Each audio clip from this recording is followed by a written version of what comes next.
Okay, we are hot. And my stream was unmuted. There, that's fixed. Dude. I love the extra buttons. Good evening. Good Tuesday evening to everyone. Sorry about not being here last night or the last several nights, but I'm back. I'm home. Vacation's over. It was good. We're about to talk about all that. Miss Echo, yay, I'm so glad you're here. And yes, of course, I missed you, you sweet, wonderful, Woofy. You are a wonderful fluff, and of course you were on my mind. And you too, little phantom, I miss you a lot too. You're a good little destructive otter creature here to cause havoc for me. Thank you. And Wild, good to see you again too. But it's great to see everyone. It's great to be back. I had a great time. But yes, we are home from Anthrocon. So once I start the story phase, I am probably only going to actually read chat every so often. Hello, Tiggy. Welcome in. Because I want to not lose my place in my head and or lose train of thought. And Ferb, thank you for the prime sub, you wonderful, wonderful little fluff. Thank you. Halfway through a year, 6 months. That's a lot of subbing. Thank you, sweetie. I really appreciate that. You could put them primos to anybody, but you picked me. Thank you for picking me. Goodness, people have already shown up. It's almost like you missed me. But yay. Back home, safe, no major damages to me, the Fopsy, or our vehicle, so yay! Successful on that part. So, we will start the journey at the beginning of the journey. Also, I'm not probably going to be letting everybody and their brother in to be with me till I'm done with the story time either. Just a heads up on that. So any of you mods that are on, please let everyone know if they start talking and not responding. It's because I'm trying to not lose my train of thought through telling about Anthrocon. And I will let people in when I get a chance. But I'm here to talk about stuff. A wonderful trip.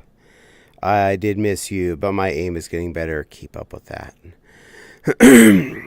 All right. So, Tuesday night I left here and helped Fopsy vac seal all of her packed items to drop them down by about half mass. Still same weight, just smaller mass. And we got everything packed into the car, save our backety packs, which were in the morning, with the remaining of our bathroom supplies that, you can't not have out to brush your teeth and whatnot before bed. And I eventually got to bed at about 2 in the morning. Ish. Probably was a little later. But I did my best. Got up Wednesday morning. Brought down all the remaining putty room supplies and whatnot. Got them in the backpack. Got both our backpacks into the car. And any other little this and that's we realized last minute, jammed into the back there. Had a sausage and egg on English muffin sandwich, which was very tasty. And we hit the road for Pittsburgh. Yeah, a little tiny bit later than I would have wanted to, but I blame me on that more than anything else. Definitely not Fopsy. I was a little bit slower to get started, and, it happens. One cannot be on even one's own schedule effectively. One will always be late. Hi, Miss Echo.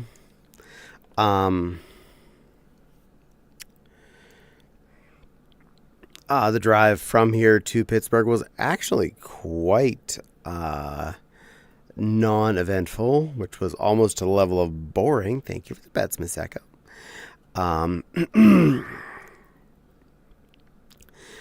and we made it safely into Pittsburgh. No wrong turns, nothing weird. Got our usual putty break-in around the Ohio greeting station. And I ended up entering Pittsburgh the same way I usually do, the same off-ramp, the same bridge. Made that right turn onto Grant Street and up into the Drury's loading zone. At which, two of our friends were already there with a luggage cart. Came out, and we man tagged that all out of the vehicle. Bam, bam, bam. All those containers got out. Space bagging most everything not only made it so simple to get it into the car, it made it simple to get it out of the car, because instead of, getting the 2 giant totes plus a half a dozen other fluffy things that were jammed into windows and whatnot, it was get the 2 extremely heavy totes out, followed by about 4 space bags, 2 backpacks, and a box of booze. Bing, bang, boom. Out onto the luggage cart and wheeled into the building. I trucked the vehicle back around the block to the parking garage where we were going to leave the car. Got actually a legitimately nice space in the parking garage. Easy to remember. 3rd floor, end of the 1st row, facing outward towards the river. It was actually legitimately a nice view for the car and everything. I'm like, wow, car, you could be happy. You have a nice place to sit. You're going to be easy to find on Monday. And, that was a good start to that. Didn't even make it out of the parking garage before I saw my first friends. Saw Noctwolf on the way down the stairs from the car. She was, and they were just parking and heading to their hotel at the time. Yes, space bags are amazing. They help make things pack so much easier. Me and I think I was down to just my purse when I left the car. Walked around the block, got over to our hotel. Went in, saw the room, and we may have had a lot of hassle getting this room this year, but we won the lottery in good-sized rooms at the Drury. Not the biggest one we've ever had, but we got a really good, interesting shape that was perfect for what we needed. The beds themselves were in a smallish room, but from that, there was a long-ass hallway to the door that was really wide. Perfect for the rollaway bed. The bathroom was offset, so we had a lot of extra space for stuff. People had plenty of space to set out their suitcases, unpack, and be able to get to their things without being such a mess as some wide areas. And I see it is. But I promise I'm going to do my best to get to chat. When I do, I am doing my best to not lose train of thought on the con story. So if you say anything that is drastically important, I will get to it as soon as I get a break in what I'm talking about. And mods, if you could remind people about that so that they don't feel like I'm not loving them. I just don't want to lose train of thought in this process. Please and thank you. I will read your comments once I get a break in story points.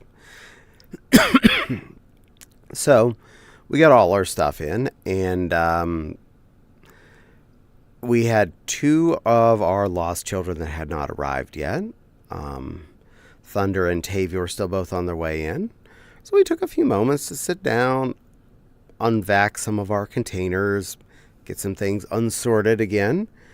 Got things a little set up. Not 100%, but a little bit desorted to start the weekend. And once the other two showed up, one via plane and one via bus, we hopped on the good foot and did the bad thing. We decided we're going to start this weekend off right, and we went down the street on Penn Avenue to Nikki's Thai. They say lightning never strikes twice. Well, this would be a third strike on this one being very good in a row. Fish. So went to Nikki's Thai. 6 of us. And Fopsy got a very spicy curry. Javi got a hot pot curry. Tavy got something. I took a picture of it. I think it was another curry thing. I know Thunder, who was sitting next to me, got Pad CU. And it was really good. He gave me a couple bites. That was a really, really good nude dish. Next time I go there, I might actually get the Pad CU because they did a great one. I did shrimp pad thai myself. So yeah, Phantom, I did get fish. It was amazing. Both me and Thunder, who are pretty mild children, went with the number 2 out of 5 spicy level on our noodle dishes. And they weren't spicy hot. They were just spicy flavors. So it was really nice and smooth. It actually was very bold Thai flavors without being hot. It was so good. I ate almost everything on my plate. I did give a little bit to Tavy, who is a garbage disposal and can eat everything. So I did share a little with him. But yeah, that pad thai was amazing. And Noob, the last one, who'd already had Permane Brothers not long before that, just got some chicken skewers, which were also apparently very good. Thank you, Miss Echo. And yes, I understand. Maggie. Thank you for your streak.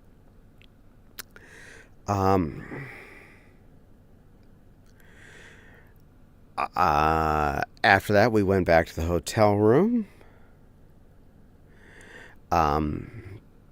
Just unwound for a little bit. Relaxed. And I was like, yeah, we're just going to chill. I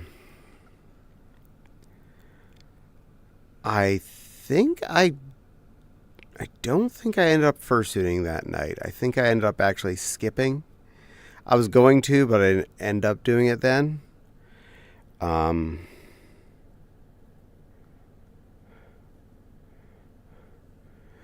But I wanted to, but it was hot. There was nowhere to really go.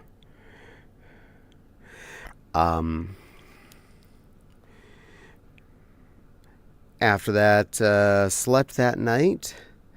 Not as effective as I'd like because you know what time I normally get off of stream, and everyone in my room was going to bed at like midnight. That made sleeping a little bit harder, but I did my best.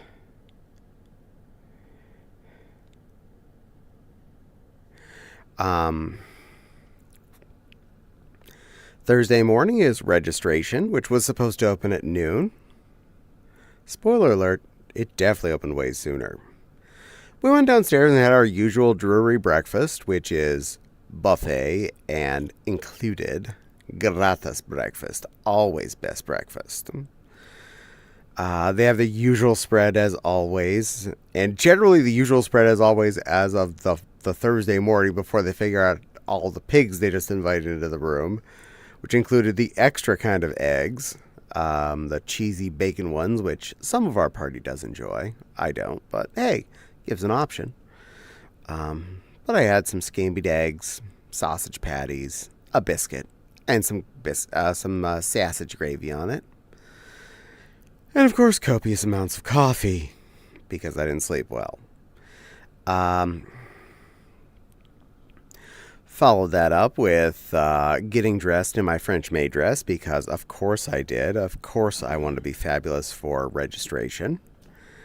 And we got a message from Nepal saying, hey, Reg is actually open already at 10:30, an hour and a half earlier than it's supposed to even be. And well, we're like, okay, grab your photo IDs and whatnot and your survival kits and head down to the registration line. And we did do that. Fopsy and I were both spawns, so was Noob. Javi super spawns, and Thunder was disabled, so he gets another short line, and Tavy was normal Reg. He's a very social creature, so for him that's not really a big deal. He's also entirely constructive energy, so he was fine. Noob and I went and stood in the spawns line together, which was incredibly short.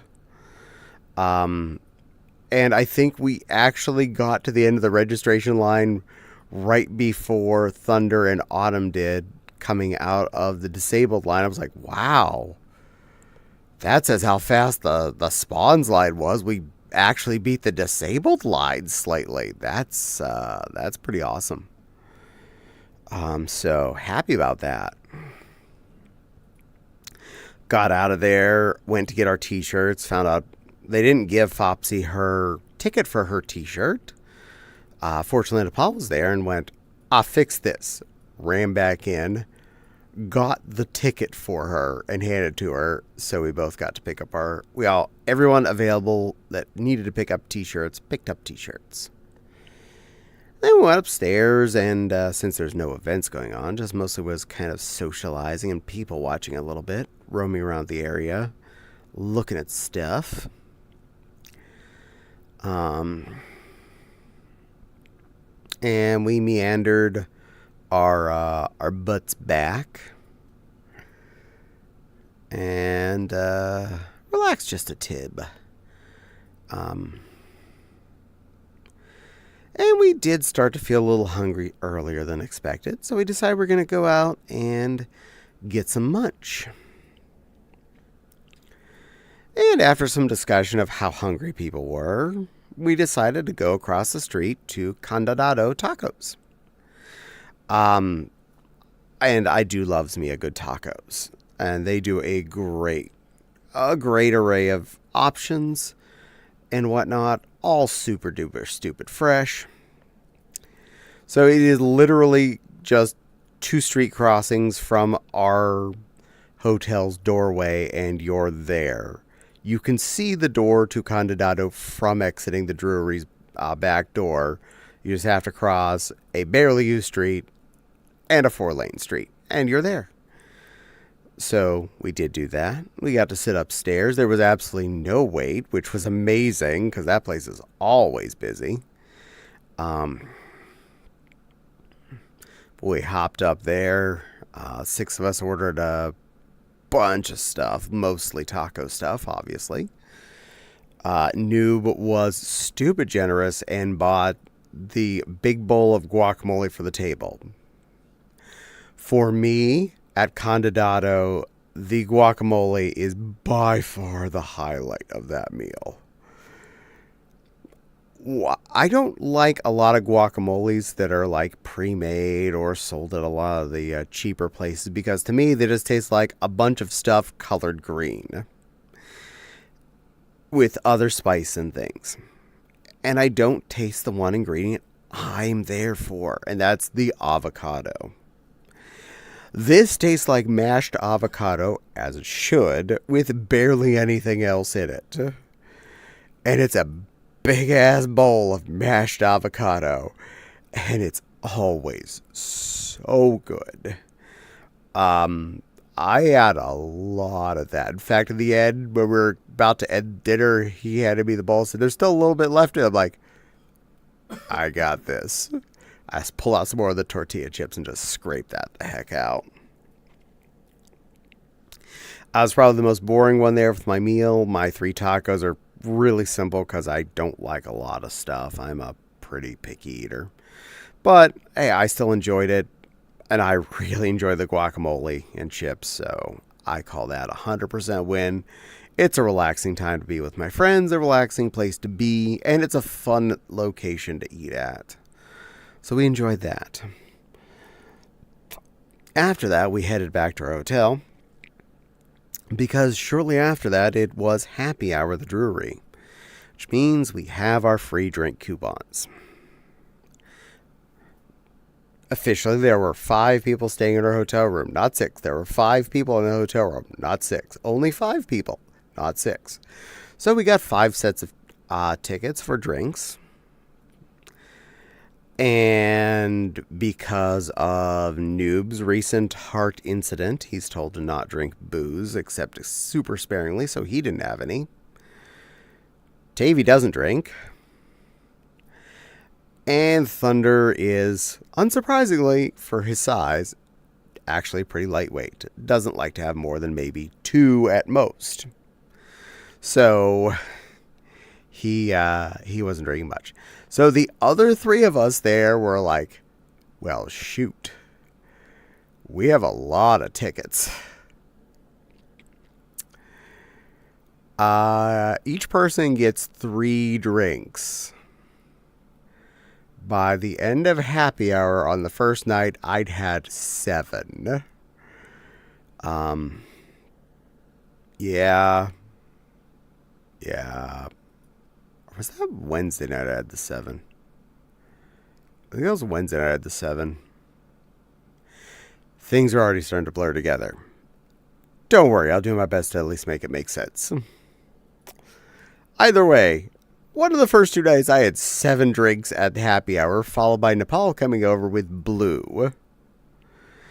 And I had 2 fairly tall glasses of blue. This means I had at least the equivalent of 9 or more mixed beverages by the time the day was ending. I was pretty darn toasted. 7 drinks, yes. And the fun part is, the only ones that cost anyone any money was the ones Nepal made for me, and they were really good. Blue is yummy. Either way, rested off the end of that day. I know for sure I did fursuit some on Thursday. I put on Mewtwo and roamed around like an idiot because I love to do that. Since I'd already been wearing the maid dress, I just put on Mewtwo's butt, his feet, and I went around as Bunny Maid Mewtwo around the convention center and whatnot that day. Got a lot of fun reactions. Saw people that were happy to specifically see me. That made me happy. Made me feel real good about myself. And it was a good time. A good first day. Catch up real quick. Drunk line, Bunny, oh my. Yes, I was fairly crunked. Meow, hello, silly Lily. 7 drinks, absolutely. Blue flavor, absolutely blue flavor. And what is blue? Blue is some kind of blue margarita. I am not entirely sure, Miss Echo. But Nepal is a very good bartender and makes blue. And I like when she makes me blue. It tastes real good.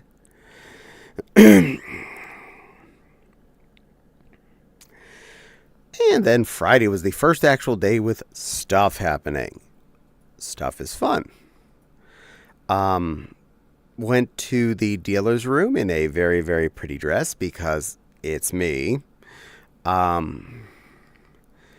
because we were all leaving at different times with different ambitions for things, I actually went to stand in the sponsor line to get into the dealer's room a little early because I could. Javi apparently did go to stand in the super sponsor line because we were both attacking the Pokemon gym at the end of the convention center pretty much constantly while we were in line trying to make it a blue gym. We did eventually succeed. That let us stay there for about 1 coin worth. Then we took it back again and got another coin. Then we took it back again and got another coin.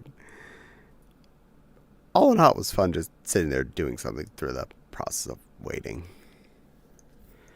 Blue, I'll have to have you tell me about your trip when I join. I'm not home right now, and my earbuds died. Blue is part of purple and green.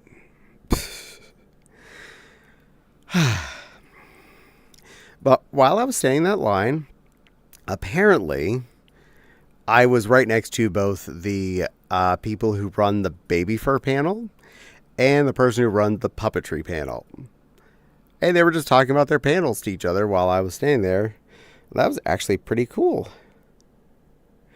Out the store currently. Okay, Nepal. We'll see you when you get back. So, got into the dealer's room. Looking fabulous as always. And I was the only one of our entire group that actually made it through the entire dealer's room in one pass. No one else managed that. But I was also by myself, so I only stopped at booths I cared to stop at. I moved at catty pace, and I was fairly efficient at my looking process. When you're with someone else, it does slow you down no matter what, because they're going to want to look at something you don't. You're going to want to look at something they don't. There's going to be a pause here and there. Someone's going to talk to someone else, and now you're stuck waiting for the other person, etc., etc. A million things that can slow you down. I love my friends and family.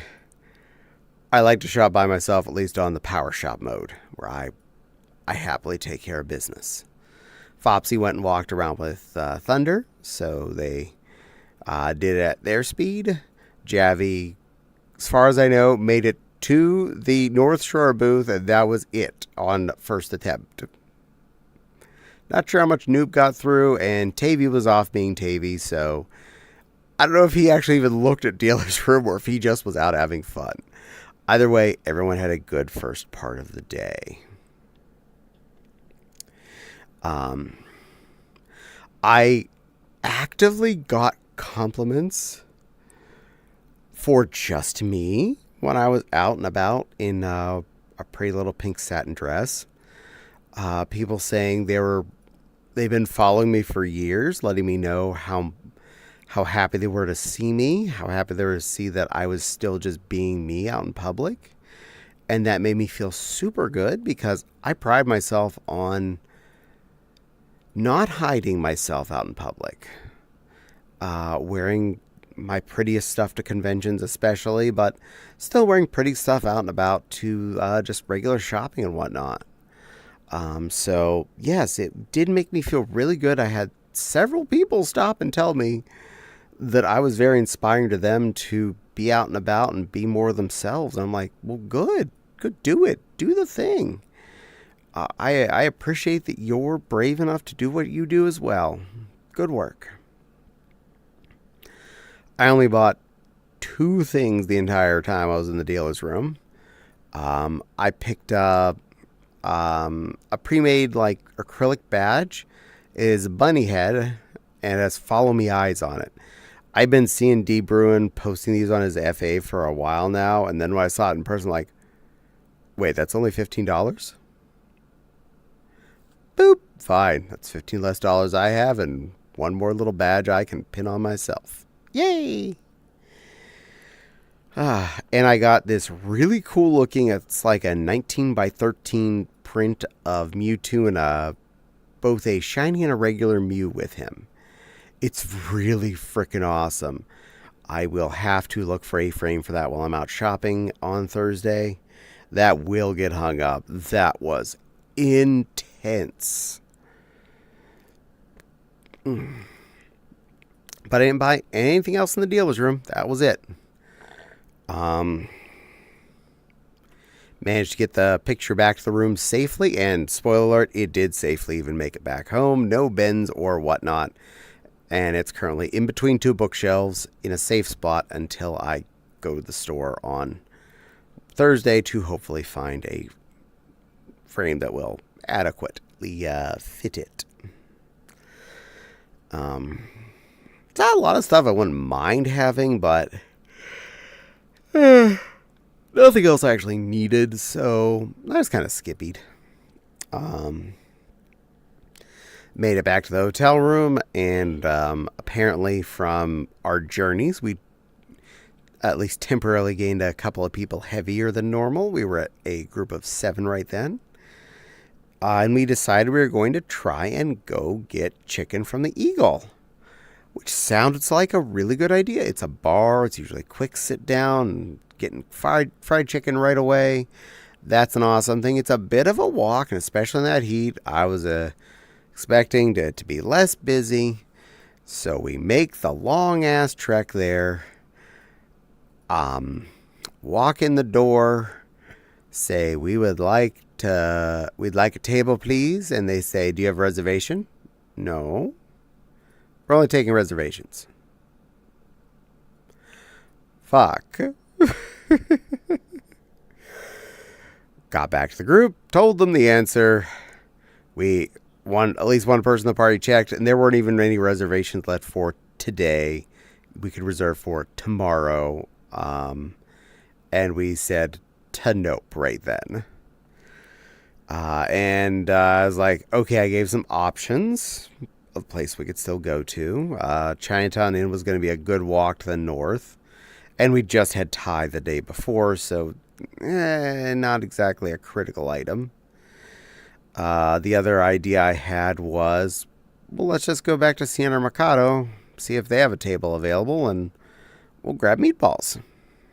I haven't done that yet this year anyway. 2 people in the group that were our 2 add-ons had both eaten there already recently, so they weren't in the mood for that. They were going to go adventure off on their own. But the other 5 of us were like, as long as they can let us in and let us buy food, we're okay with that. And lo and behold, after like our bad incidents there a couple years ago where they made us wait for like 2 hours and still never seated us, we eventually left. This time we go in, we say, we have 5. They say, hold on. I'm going to go wipe a table off right this second and we'll get you seated. To which he then turned around and he just made it around the corner and said, never mind, there's a table that's already cleaned. Come on over. That's service. You get points with me if you sit my ass down within like 30 seconds of me walking the door saying I need a table for 5. Butts on chairs, no hassle.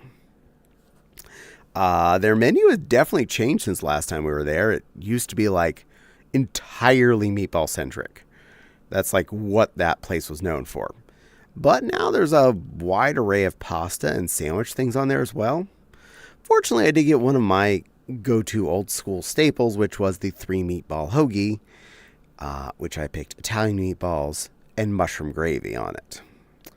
Because I'm weird, and that tastes so good. We got the garlic parmesan fries to share and a cheesy bread to share. Fopsy and Thunder both got Caesar salads, which they were both extremely happy about. I am happy they enjoyed those. Each with meatballs on the side. Perfectly cromulent. Javi got meatballs over tortellinis. So that was pretty cool. And Noob got a meatball hoagie in a more standard style with the marinara and the mozzarella cheese. But to be honest, the last few times I'd eaten there, the meatballs were kind of dry and not really that great, but they were filling. It wasn't bad, but not, right home about. This time, juicy ass meatballs. They were delicious this round. I feel like my three ball option was the perfect meal size for me. I was really happy with the tummy result thereafter. If anything, I think Fopsy mentioned she was a little overfull because she got two meatballs with her Caesar salad instead of just one. But elsewise was perfectly happy. So yeah, meatballs actually turned out to be the ultimate savior of that day. They made our day better. Fast service. Guy was like so on the ball with the refills. He kept bringing out water constantly because it was 90 something out there. I'd ordered a Diet Pepsi. I knocked that thing back 4 times during the time I was in there, besides the amount of waters I drank. But the guy was on the ball. He kept coming right back, filling that thing back up. My glass was only empty for moments in between refills. I was happy.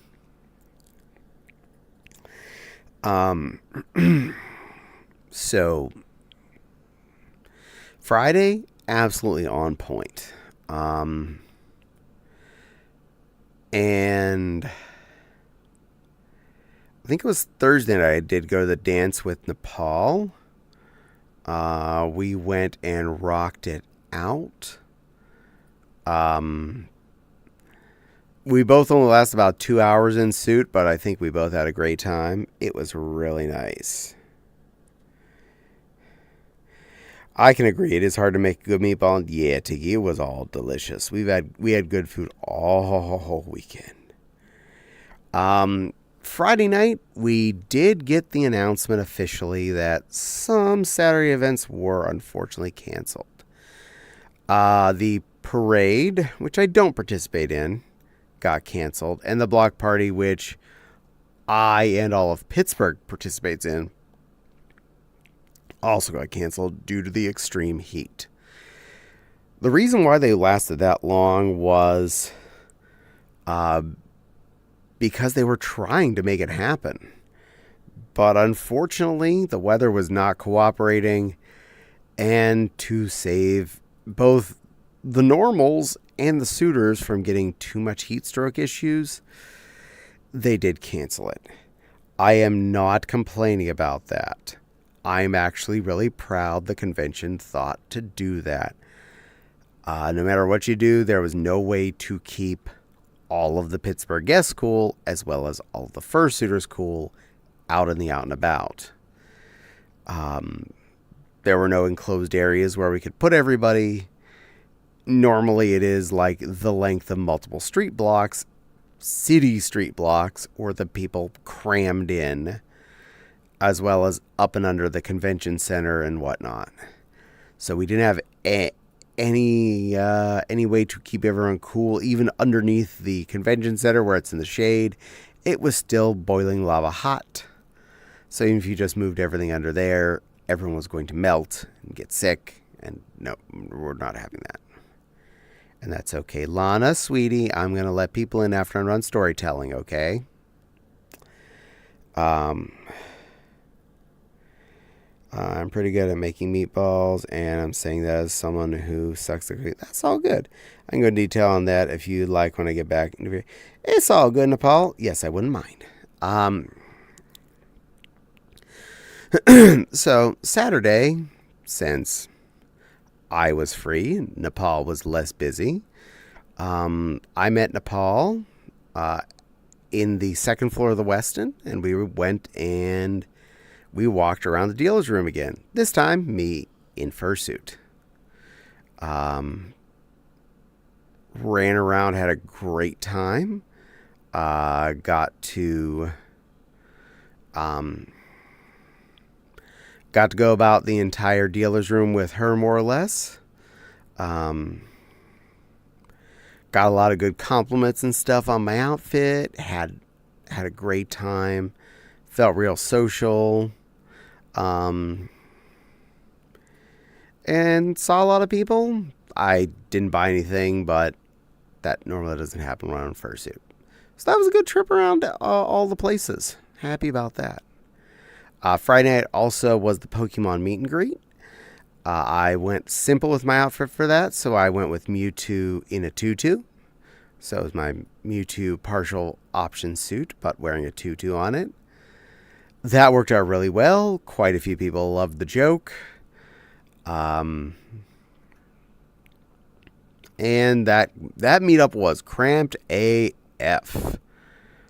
It was in a 3-part meeting room on the 4th floor of the DLCC, and it was full. Every inch was filled. You were basically wedging around people. Pretty sure it was over fire code. Pretty darn sure. So that was fun. Got to enjoy being a Mewtwo with all of the lovely fluffs. Got to see quite a few of my fellow Pokemon suitors. Not sure if I showed up in the group photo. We were in a really cramped angle, and I'm not sure if I was visible to the primary camera. I know I saw some of the secondary flashes.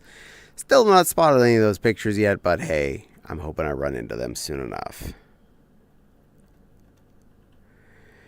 Okay, let me catch up real quick. Beep, beep. Hey, Silver, welcome in. What was the joke? Mewtwo in a tutu. Mewtwo tutu. Did you see a blue and gray Noivern? I don't even know what that is, dear. Sounds like it. Thank you for the pin, Lily. Yay. Oh. Yes.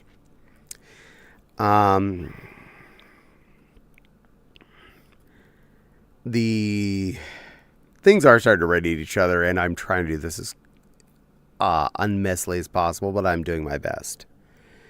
Noivern is a I've assumed it was a Pokemon, but I don't know what it is, so I don't know if I saw it or not, so I apologize. But I'm not going to necessarily read chat. I'm trying my best to get through this without losing any more parts.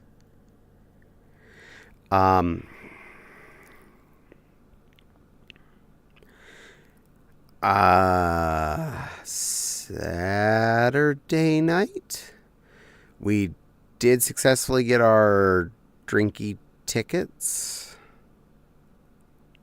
Friday night we got our drinky tickets. The day we had the tacos, I know I for sure we did drinkies after tacos, and I drank a good bit that night, but not as many as I did the first night, so did not mess myself up too much.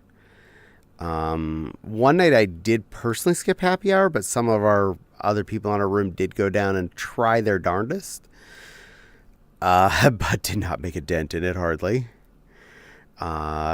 Quite a few nights did end up drinking a lot up in the hotel room still. That was a good experience. Loving that. We definitely brought quite a few bottles of alcohol. Okay, Fopsy and I brought a total of 6 liter and 3/4 bottles of premixed beverages. Javi brought another, I think, 2 of those, plus a case of hard lemonades and a case of hard iced teas. So we had quite a bit of alcohol in the room. In the end, I think there was like 2 hard iced teas and 3.5 bottles of mixed beverage. We were good children. We killed through a lot of it. We had a ton of snacks up there. Ton of snacks. So, yay on that. We did come home with a good bit of them, but I would rather come home with snacks than have not enough snacks and being munchy. So that's an okay answer. Even if some particular item doesn't get eaten at all, as long as we had what we needed, it's all good. Saturday's lunch / early dinner was special because one of the best parts of the darn block party is this little stand of Chinese food that's usually on the corner of 10th and Penn. When I say the corner of 10th and Penn, I mean they actually set up in the intersection of 10th and Penn. So they are in the middle of a 4-lane by 4-lane intersection of road. And they are amazing. They have been referred to since they showed up as chicken on a stick. If you've heard my story about heat stroke before, yes, that is the same chicken on a stick. Yes, we do now make it a point to chant about chicken on a stick when we were going there. I found out about it just after I'd gotten back from shooting with Nepal while she was in the dealer's room. She noticed chicken on a stick, messaged me, and I said, I'll be right down. I finished getting out of YouTube, put on some clothes back on my body, and I charged back down there to meet her for chicken on a stick. And I didn't have to feel like I was, leaving my friends out, the other roommates and whatnot, because apparently they were already there, and they messaged me while I was getting ready to tell me that chicken on a stick existed as well. And so they all got chicken on a stick as well. I got down there, met up with Nepal in line, got my combo platter, and we went inside the Westin and in the air conditioning, sat on a ledge and enjoyed our delicious, delicious chicken on a stick. Nepal actually got the macaroni and cheese egg roll that they had. Ew, but I mean, she loved it, so that's the important part.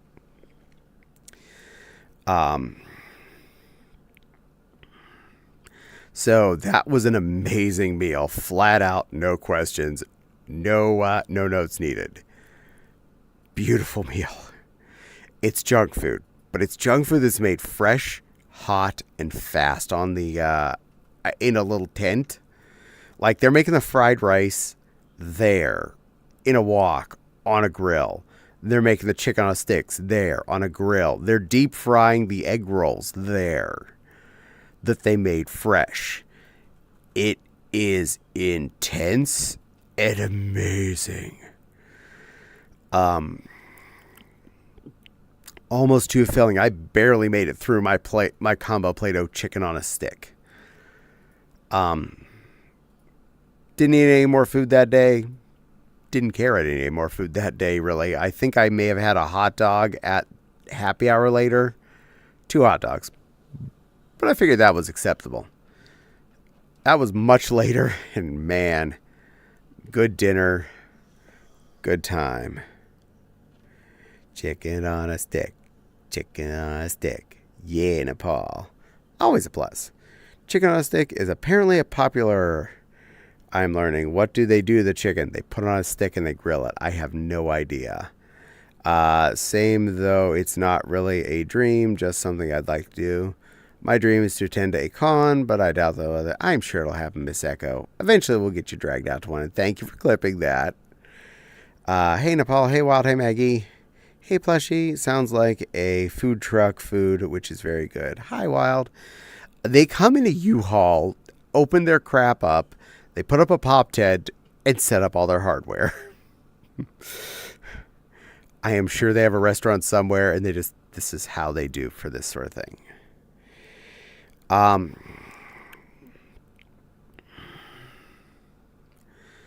Saturday night was the baby fur meet. That was a legitimate train wreck. Not because of the presenters, because of how con security decided to handle it. The meetup started at 8. Jabby wanted to go really early, which he was trying to say like we should go at 7. I'm like, I don't want to stand around since 7. I have my limits.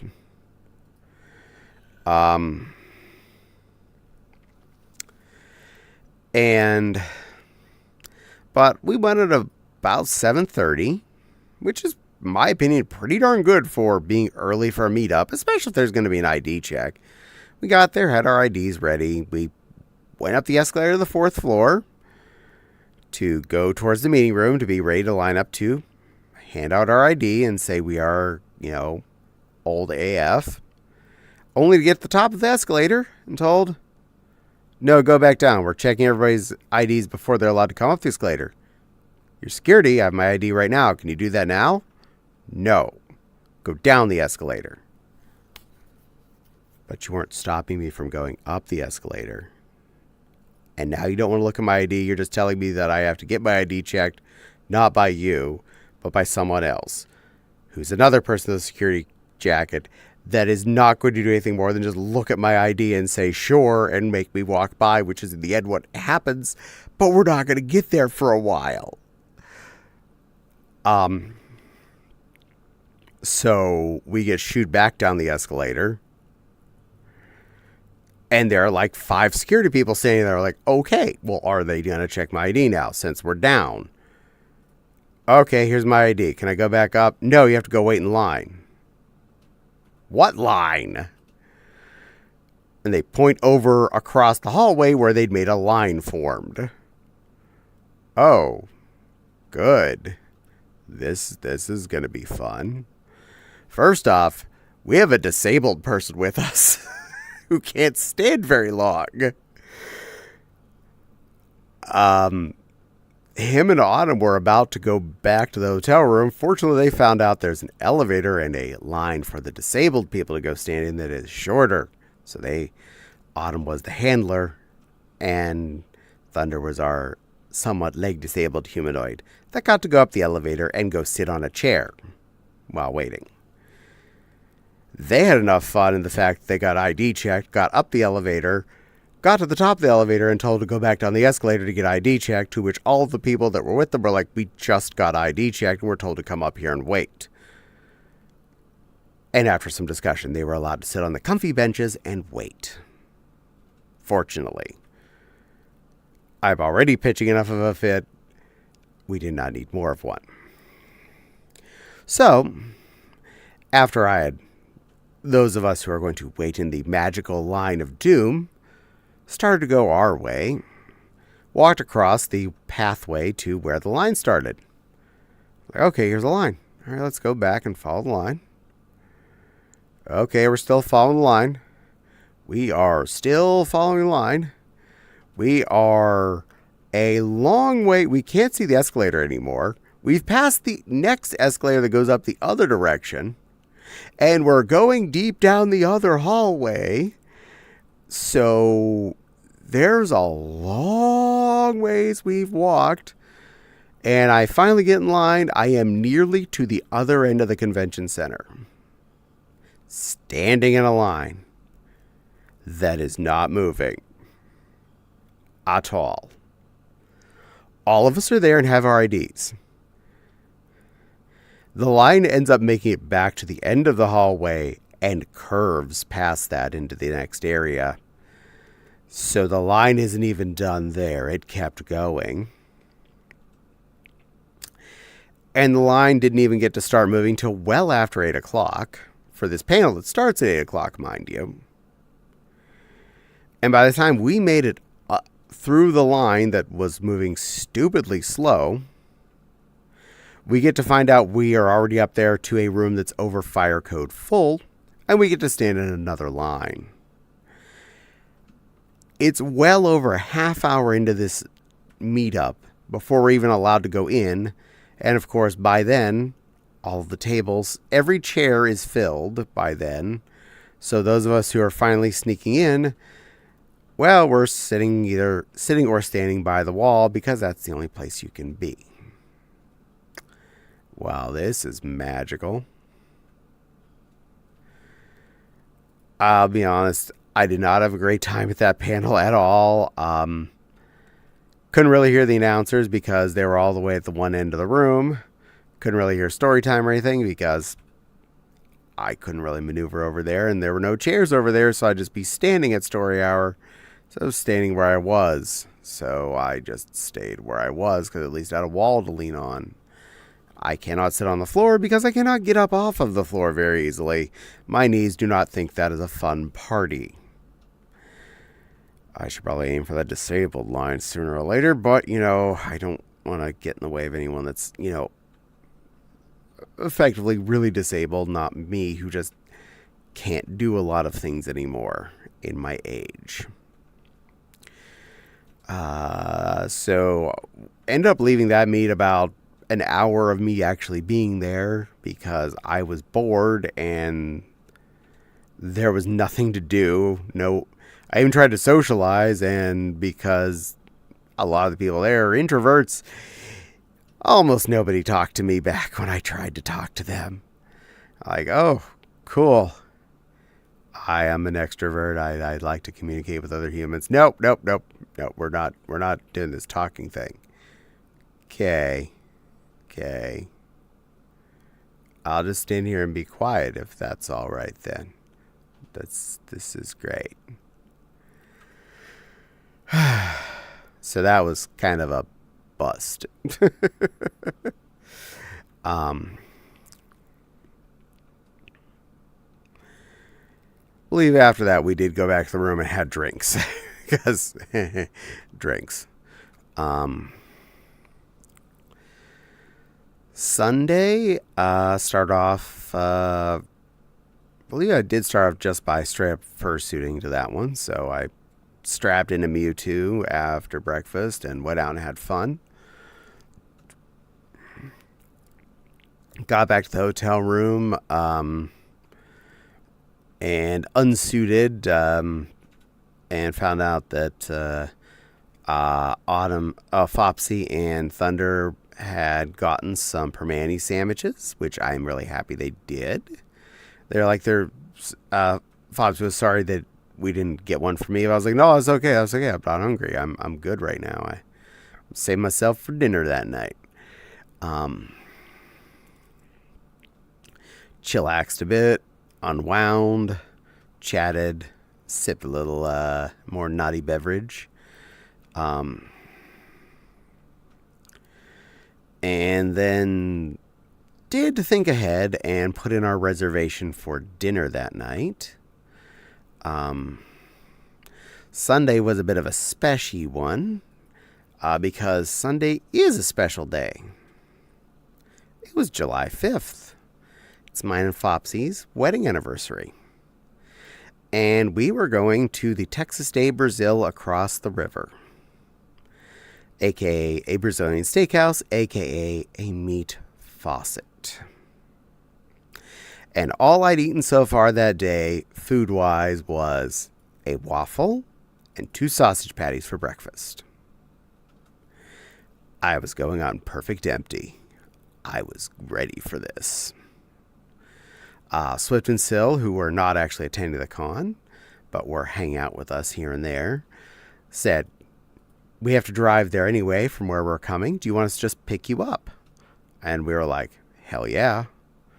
So they brought their 2 vehicles, stopped on the Grant Street side in front of the brewery, picked the 4 of us up, and we rolled on over to Texas Day Brazil.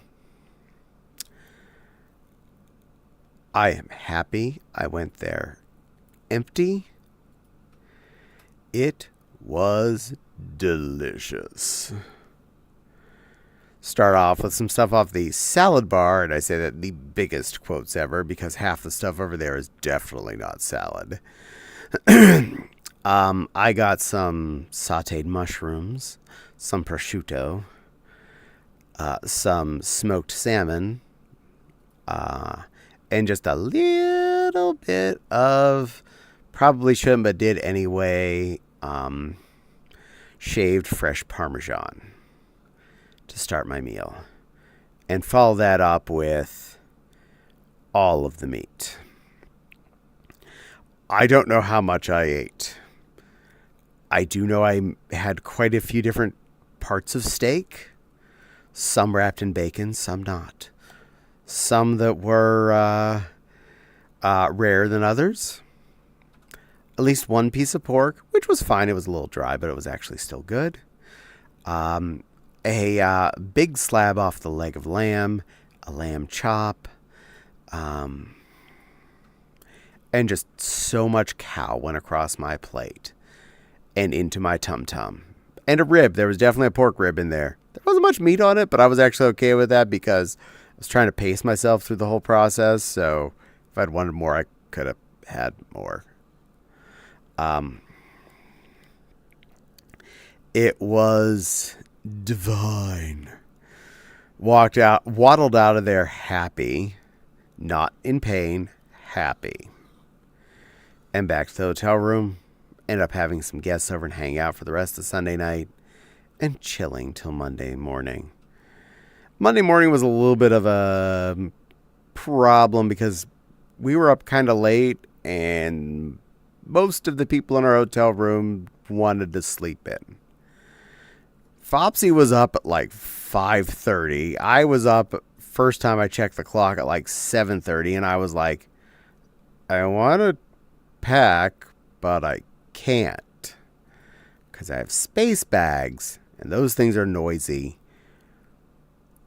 no matter what you're doing. Lana, sweetie, I'll let you in when I'm done with my story time, okay, dear? If you're not even watching my stream,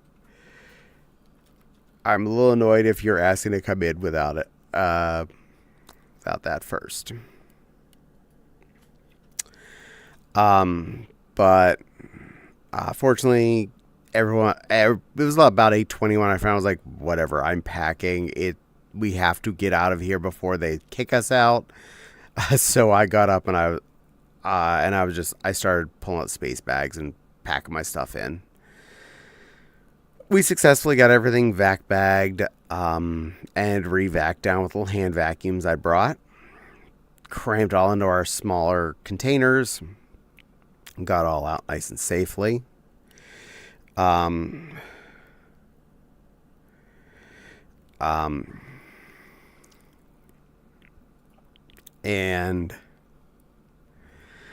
I got to visit my dad and sister and her husband back in Apollo for a little bit. I got to see a stack of the stuff that's mine to take when I get a chance. I'm hoping to go back there in about a month or so with an empty car to grab some things. Car is very full at Anthrocon. There's no space to take stuff back.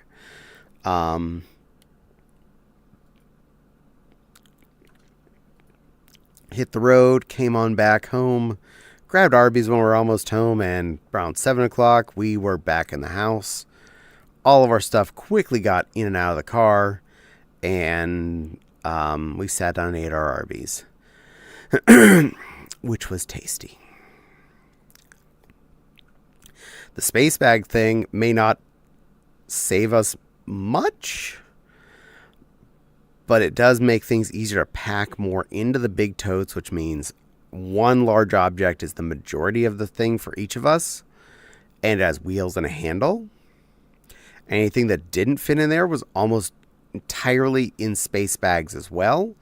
So besides the booze that was sitting in a box and our backpacks, we had space bags on top of the totes that we quickly shoved into a couple of laundry bags for easy handle carriage.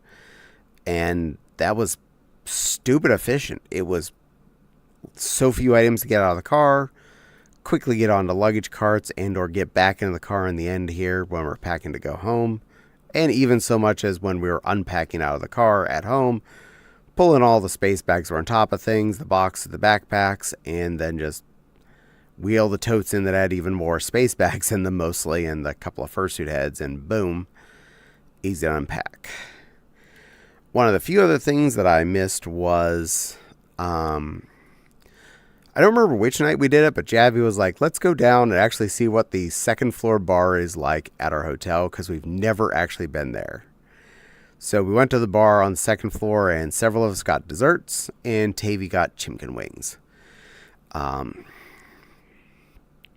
Which was nice. It was a neat place to hang out and have a little dessert. I had a lava cake. Javi had a hot cookie. I don't remember what else happened there food-wise, besides the wings. But we relaxed, had a good time in the upstairs little bar area. The waitress there was really nice to us. Didn't have any problem with the fact that we were 6 people coming down just to have maybe some dessert. She's like, no, you're fine. We're not busy. You're not in the way or anything. Make you desserts. In fact, we were the only ones up there till near the end of when we were up there, and a couple other small groups came in and were ordering drinks and desserts as well. But a good way to end whichever day that was. Not the best lava cake by far, but I think the company was more important in that case than the food. Hotel dinners, we mostly didn't have them, but they were there every night. pulled pork, tacos. Oh, we did end up eating some off of the hotel buffet the first night before we even went to the Thai food because we were there. We were waiting a bit for everyone to show up. It was penne pasta, grilled chicken, mixed veggies, and they had some kind of creamy tomato sauce, which I skipped on, but yeah, chicken was good. Noodles were good. It was actually really tasty. I didn't have anything that the whole weekend that was not good food out of all what I ate, so that's really nice. I think my least favorite experience would be the scrambled eggs in the morning that I ate them because they were just fine. They tasted like, like when you get scrambled eggs in a carton to make or something like that. They tasted like that, but they were still okay. They just weren't great. If anything, I could have just been smarter and just toasted a English muffin or something and put sausage on that. Or even just done what I did on Sunday and stood in the waffle line and make it a waffle and have a couple of sausages. Because that would have been just fine. It doesn't cost anything different. It's all included one way or the other.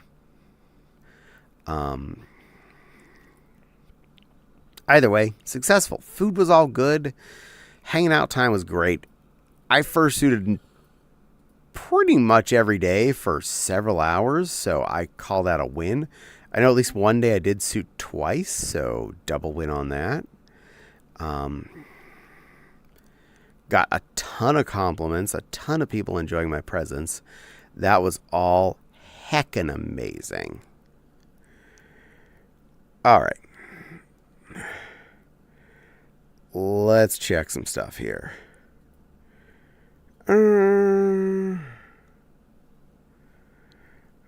Sounds good. Back to, okay. Food won't happen in half an hour, so I'm gonna be your problem if you're okay with it. But just did that? Brainless. It's stuff like this that makes me miss the Dorsai. I'm okay with telling these people to F off. Sounds like some rent-a-cop decided a power trip. This sucks. I'm going to tame down people in chat here. There's a ton that isn't public knowledge that happened and caused a bunch of shits.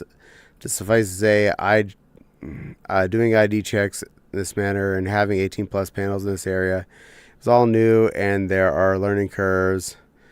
Not that I'm excusing it, just trying to explain it. I'm not blaming the con for the issues. I'm blaming the security common sense issues for being reasonable. Safety team and the con staff, but a lot of new people and, like I said, new procedures and all. It definitely felt like the right hand didn't know what the left hand was doing half the time with that current incident.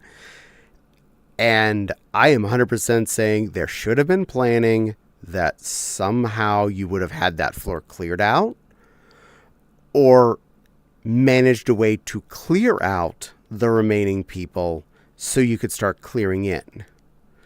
As far as the con goes, not you personally, Nepal, you weren't in charge of that. I'm saying it could have been more efficiently done. Funnel all those people down the escalator directly as they're coming out of the one remaining meeting that was going on till 8 o'clock and they're supposed to be kicked out at 10 to 8. Or, here's a stupid thought. You had a giant-ass line of people standing there. You have 4 security guys standing at the bottom of the escalator. Have 2 of them stay at the escalator. Have the other 2 start walking down the giant line of people and checking IDs. And maybe put a sticker on them or something to say that they were checked. In worst case scenario. Because you had just people standing there not checking IDs. People standing there needing their IDs checked. We were standing in that line for a half hour before the panel was supposed to start. And then yet someone could have checked all of those IDs and had us still standing in the line.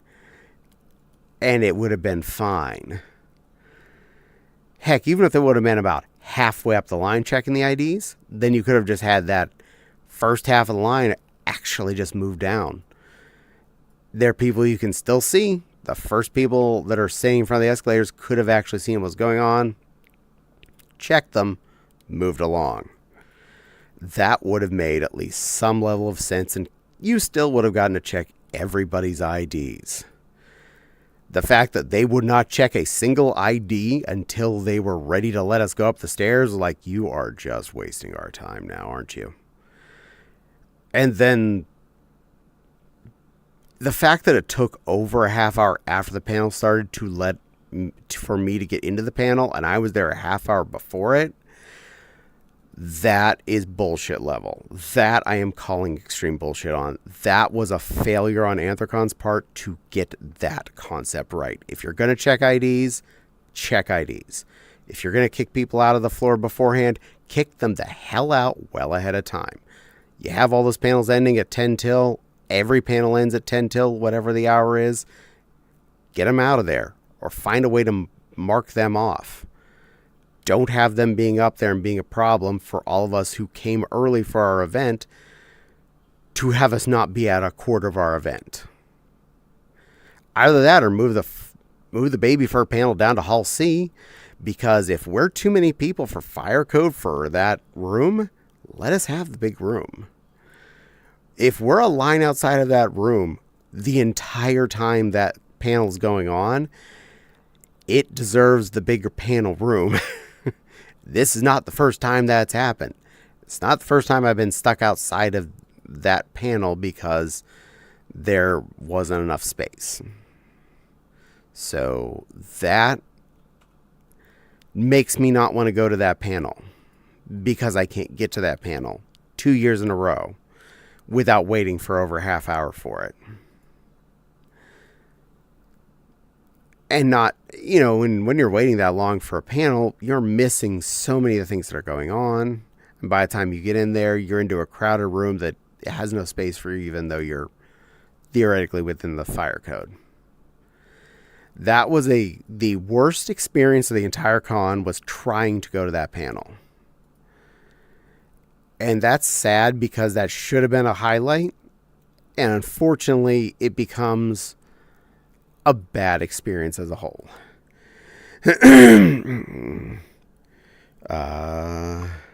Trust me, there are a lot of things they're working on for next year. I'm used to lack of brains for people being brought AFA. They aren't concept, but they're working for the con hotel. Yay anniversary! Yay ride! Doggo Day. Hello, Fugo de Chao from MFF comes to mind. Yeah, Fugo de Chao in Pittsburgh actually sucks pretty bad. We went there one year instead of Texas Day Brazil. We do not make that mistake again. The meats rarely came to our crew. They were off most of the time, cold when they got to us, and they ignored our table like most of the time. The Fuko failed us. Same style meat. Sounds like a great meal. It was. Maggie and lamb at Fugo de Chao, but moved away from that. Aw. I was going to join and sit in the corner until dinner was done. Lick, lick, lick, lick, lick. Peek. Hello, Dragon Wolf. My thought being that it makes sense to check stuff and stain those checked ones in the area stain those checked ones at the area of the top. Camp early. I would have been pissed. So you missed stuff because of others' incompetence. Yeah, that was a failure. Attendee survey. Absolutely. That's going to the attendee survey. In fact, I put it in last year's attendee survey that they didn't give enough room space for that. And, well, it happened again. So, nice. I'm not sure how well Anthrocon's decision makers feel about the baby furs as a general rule, but there's a lot of us, and we like to see each other. So we're a big part of that community. And it feels like we get treated like second-class citizens when it comes to time and space and attention. And it just, it doesn't feel fair. It's like we're being hidden, yet being pushed to a corner. I'm not really happy about that. That's how I feel about being late to streams. I can understand that, Miss Echo. Common theme with staff who need to be constantly communicating but not given a method to do so. But I can wait in space, lol. Kage, baby furs, not good for optics. Hide them. Meh.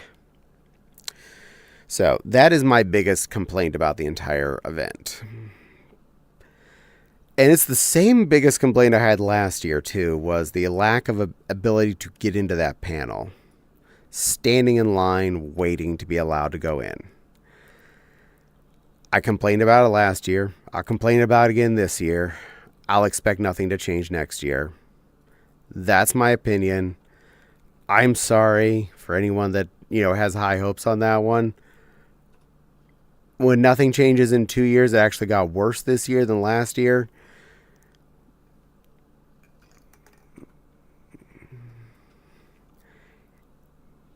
You made it worse, guys. Made it worse. Good work. I won't barrage you with requests. I love you. Thank you, Silly Lily. Now, there was another thing that happened at Anthrocon that was not con related. And I will happily talk about this. Because if anyone hears this, they know not to do this. Ever. So, this comes from a person who has been annoying me off and on with oversharing. Non-reciprocative oversharing. And me actively complaining about them to them about, I don't appreciate this. Please don't tell me about all of these details of your life related to how you reacted to things I've done. I don't care if you're overly sexual. That's not my problem. Get a therapist, get a friend who wants to hear about it, write in a journal. I don't give a tit. I am not the person you get to tell about every time you make frickin' splooge, okay? I don't want to know. I don't care. You can splooge all you want to my videos. Cool. Enjoy. That's your fun. Do not message me every time you splooge from my videos and ask me for details if I did, or if I go get off to this and that and this other thing. I am not here to tell every Tom, Dick, and Harry about what makes my stick twibble. I talk to very, very few people about that. Usually people I'm already feeling comfortable with enough that maybe we are actively having a two-way street sharing.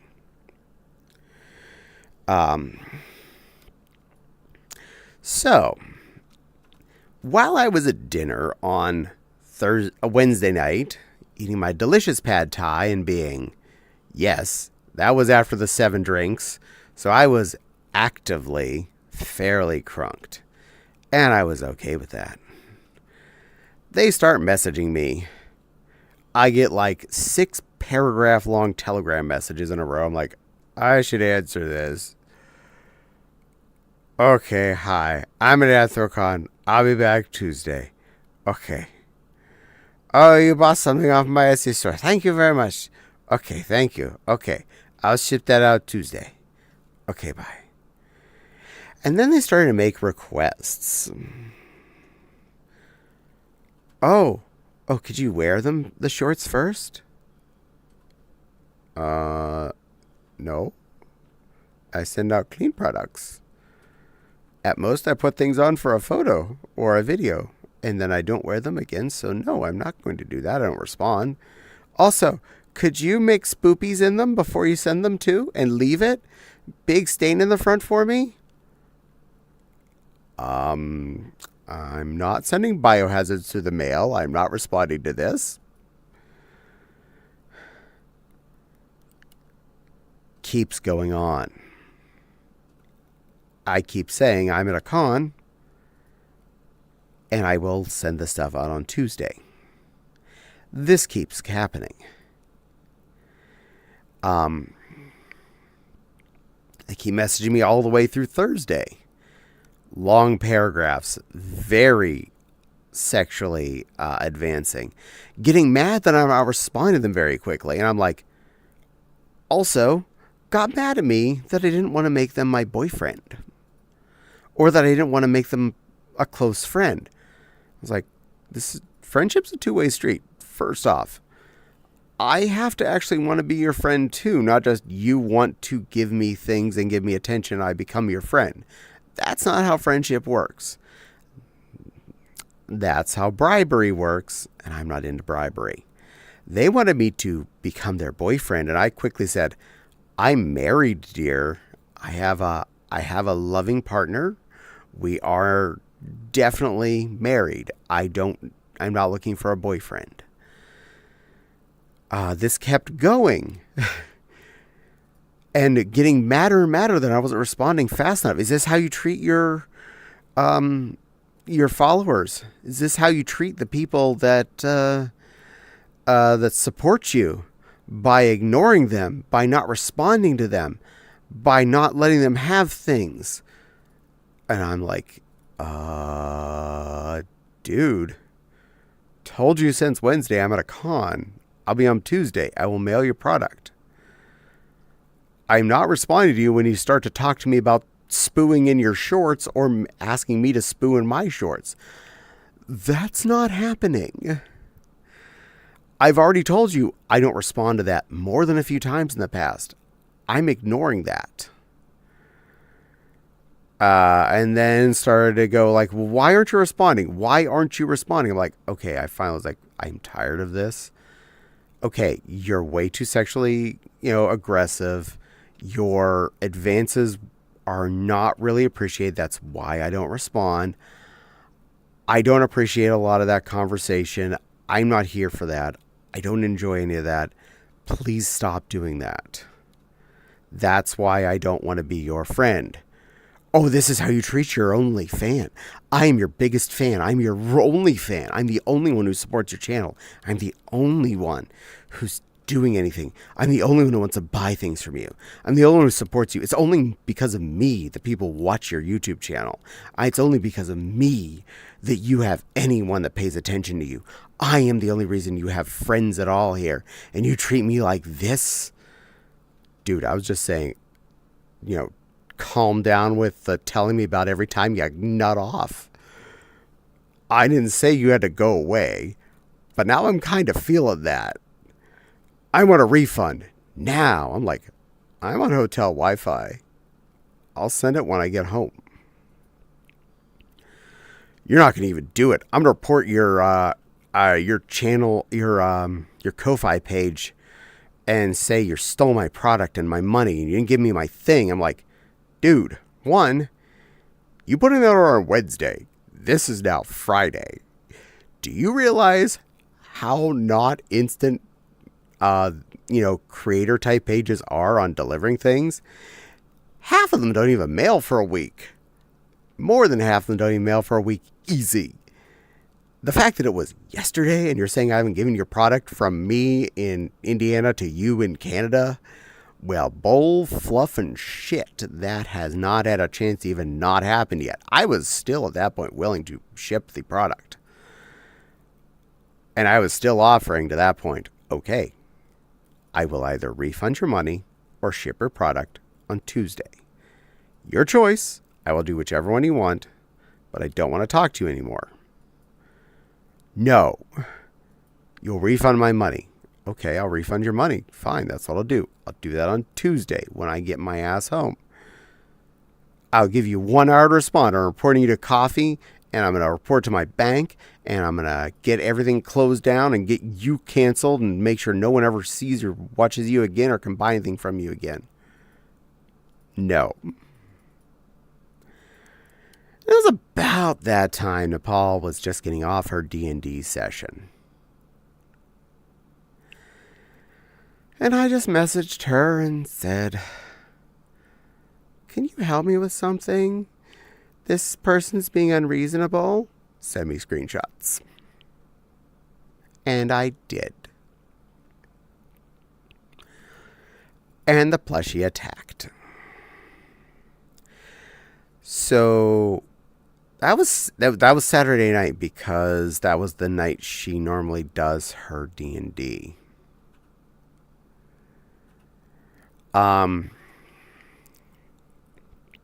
She attacked hard. And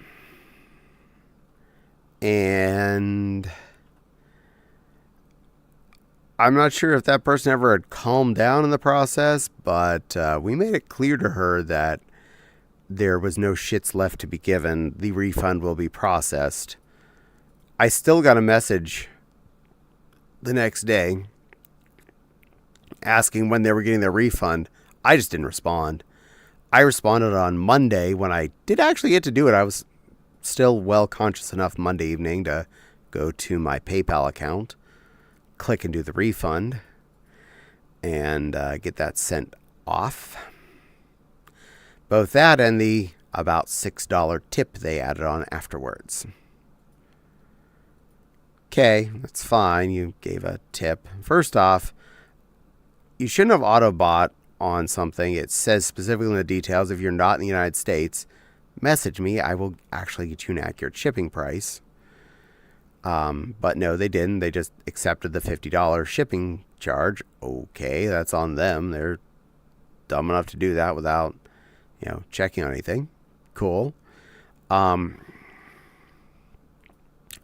I had to refund both those things, and when you refund, it refunds the amount that they gave you, not the amount you ended up with.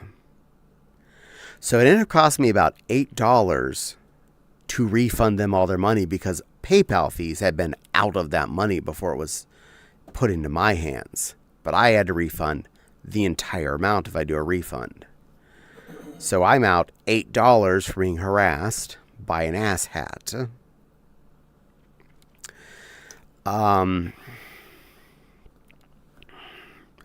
So that was fun.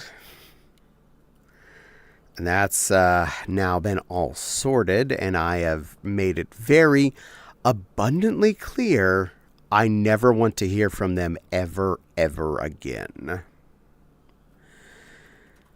And Nepal, why'd you do that? Thank you. Well, thank you, sweetie, for giving a gift subs to Base Jackal, Circle, Circular Pup, Silver, Stingies, and Dragon Wolf. Let me grab, that is over 5. I must grab the bottle, and then I will get back and I will read through all of the chat. Plushie is very much too nice. You are too good to me. There's a hype train going on. If you want to get on the hype train emotes, 1 gift sub or minimum of, I think it's, I don't remember if it's like 1 or 200 bits gets you the emotes as well.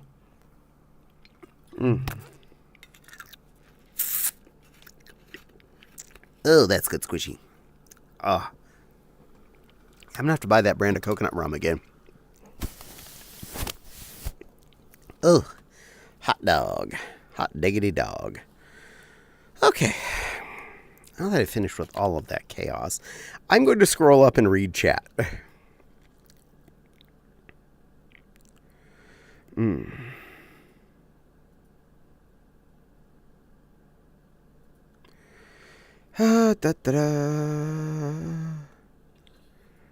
Let's see.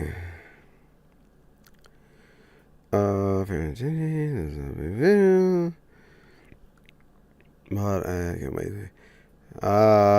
I won't barrage you with requests. Big C, thank you.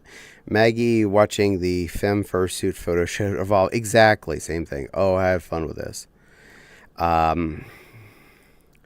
Thinking we're lucky I didn't do the thing. I feel better after hearing this bit. That's too much. Okay, chat, you don't have any idea how freaking bad it was. Caddy is so skimming over everything. Oh my god, yes, I was. I will appreciate this. Help. I need an adult. Oh my. Oh wait, I am the adult. What the fluff, says Miss Echo. Can I borrow a taser?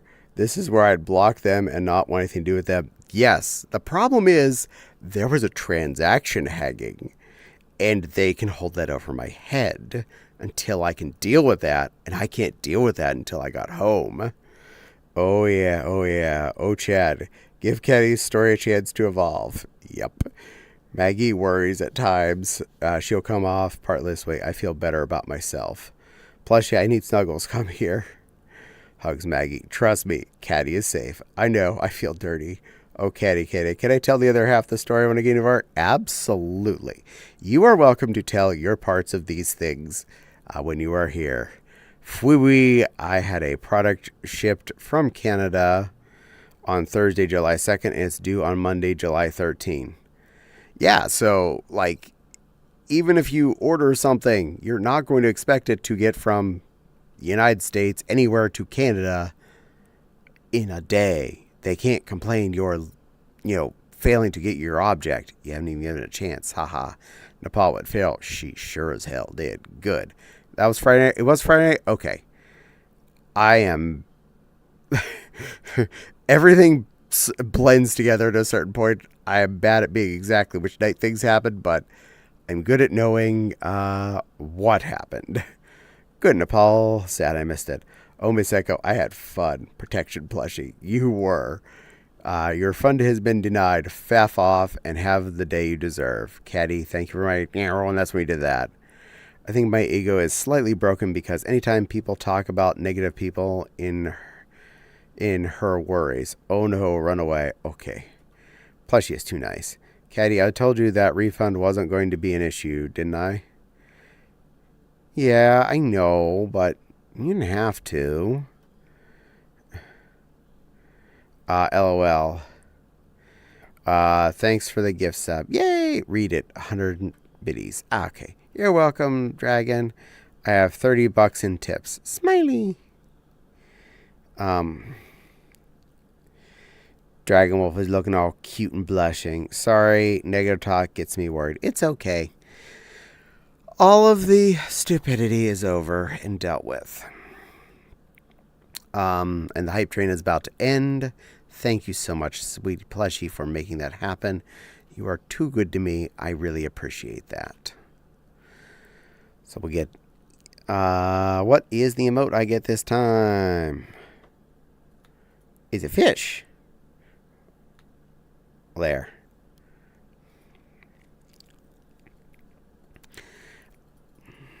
Good girl. Yee. While I was at my parents' house, my sister's husband did show me the stack of boxes that is designated for me, which I saw on top of it were several things I know Mom specifically put there because she thought I needed certain things in my life, like old Christmas cards and things. Like, it was just me and him in the back room where they were. I was like, those are all getting thrown away as soon as I get home. He's like, I know, but I was told to save them. I know you were. Put them right next to all the other stupid things that got sent home with me that I never cared about. Food date. Yay, food date. My sister actually cut up a fresh watermelon before we got there and several red and yellow peppers into strips. So we did have a nice little breakfast since, unfortunately, had missed breakfast at the hotel Monday morning. By the time we were finished packing, it was just 9:30 something, so we had the breakfast was closed by then. I didn't even go over and steal a coffee, which I could have, but I was just in such a rush to get out the door and now tired from all the loading process, and I knew I still had an hour drive to my parents, followed by a 5.5 hour drive home. So I was like, no, I'm not waiting for breakfast. I'm not going to go back and take time for coffee. I'll just drive to my parents' house, and I will swipe a soda or something, which I did. On the way out, I jokingly went back to the first. I was ready to walk. I was, oh, hold on, one more thing. Walked back to the kitchen, opened the door, pulled out 2 cans of Diet Coke, walked out. I was like, thank you, Dad. My sister laughed. She's like, stealing Dad's Cokes? I said, yep. I didn't have coffee this morning, and they all laughed at me. It's like, I need this or I'm dead. Which I did need that. I was, on the way home, I did end up drinking both of them due to sleepies, and did make it safely home. May have swerved a couple of times because of sleepy, but drank Coke and then pepped myself back up as quick as I could. Food 8. Heart, fish, soyu, and sushi. Am I good to join? Wait, is the pinned comment? Wait till the pinned comment. It has. I'm adorable. Yay! I was just going to sit in the corner. I think I'm pretty well caught up. But if Nepal comes in and wants to talk, I'm going to let her, have a moment. She was also at the con and also part of some of these stories, so she's allowed to have her piece in this too and let you know what happened from that pretty girl's perspective. Also, dumb request. If you're going to want to join in on me while I'm streaming, dear God, please have opened my stream first. At least I'm getting credit for you being here. It also lets you know if it's a good idea or a bad idea to join at a given time. Don't just join off of me. I really appreciate that. I've asked that before several times.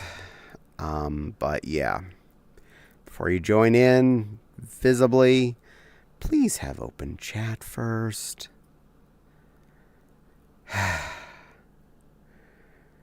Yeah, it's all good.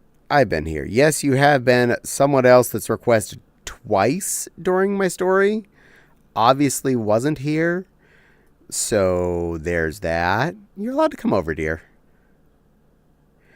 It was Lana. It was Lana. Hi, kitten. Come say hug my favorite lion. Hi, good girl. Welcome in. Good lion. Mwah. I had to come say hi to you. So yeah, if you want, I could just sit over the corner. Oh, I'm done with my story. It's over. I just feel like swapping between Steam Overlay and here. It's all good. You're a good girl. Yeah. I wish I had coconut. It doesn't either for me, but I wasn't doing too bad. I was just a little rough. I had to drink 500 my other day. I'm guessing that's a heavy energy drink or something. Gamer Subs has a lot. Coffee amounts. I also have had the caffeinated Kool-Aid sploot in my backpack. I could have done into a water bottle, but I was trying to hold out, doing my best not to over caffeine myself for the day. So, surviving like a good child without killing myself. I had G Fuel and Bang. Bang. And hello, Tiggy. Welcome in, little kitten.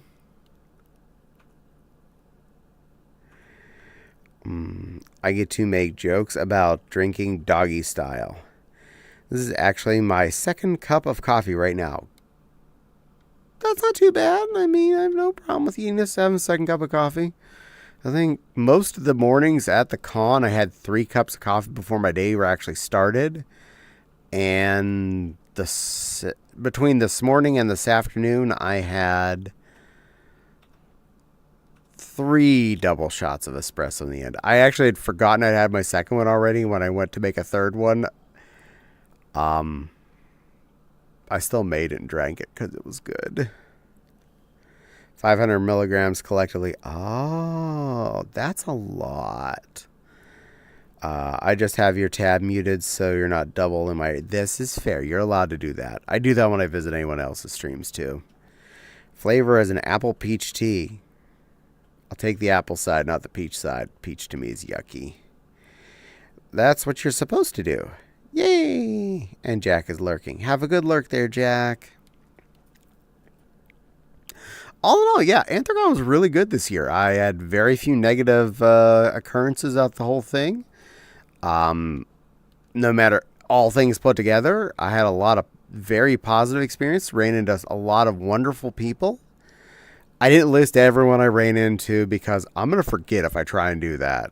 And I feel bad to anyone I don't list that I did save. I'm starting to list some people I saw because then, oh, but you saw me? And I'd be like, I didn't even see your name tag. I said hi to you and I had no idea who you were and I forgot I'd seen you or something like that because seriously, when you're a con that lasts from Wednesday till Monday morning, you're going to forget things, especially if you get a lot of free alcohol at it. It's pretty fast to forget people you saw. But I'm happy I made anyone's days better. So if you're one of those people I made the day better, I'm excited about that. I don't eat actual peaches. This is fair. I hate the flavor of peaches though, so. Oh, now that story time is over. Noivim is a bat with speaker ears. Mewtwo. Noivim? It's the one with the really big ears? Like the super duper tall ears and a big fluffy neck? Noivern? Yes. Big tall ears. Like a giant bat. Very fluffy neck. It's like a dragon and a bat got together one night. Yes, I saw him. I got to say hi to him. Hard to miss the ears that go up for days.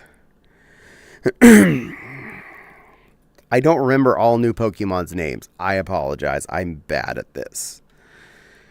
Do you know how many there are? Did you know there are a lot of Pokemon? Like lot of them? 1,000 right now. Yeah. That's a lot. I'll stick to Digimon. At least they have a regional amount of monsters. I like them all, but I'm not going to try and memorize them all. Me neither. I remember back in the long befores when Pokemon show ended with 1/5 of the Pokemon rap every episode. Yeah, it was pretty easy to remember the 150 Pokemon if you got it in little, 1/5 chunks. And now if they did it, it'd be the longest rap ever. They'd have to have Eminem do it. You're going to lose yourself in the Poke moment. You better hold it. You're going to never let it go. You only get one Master Ball to make that shot. Don't let it go.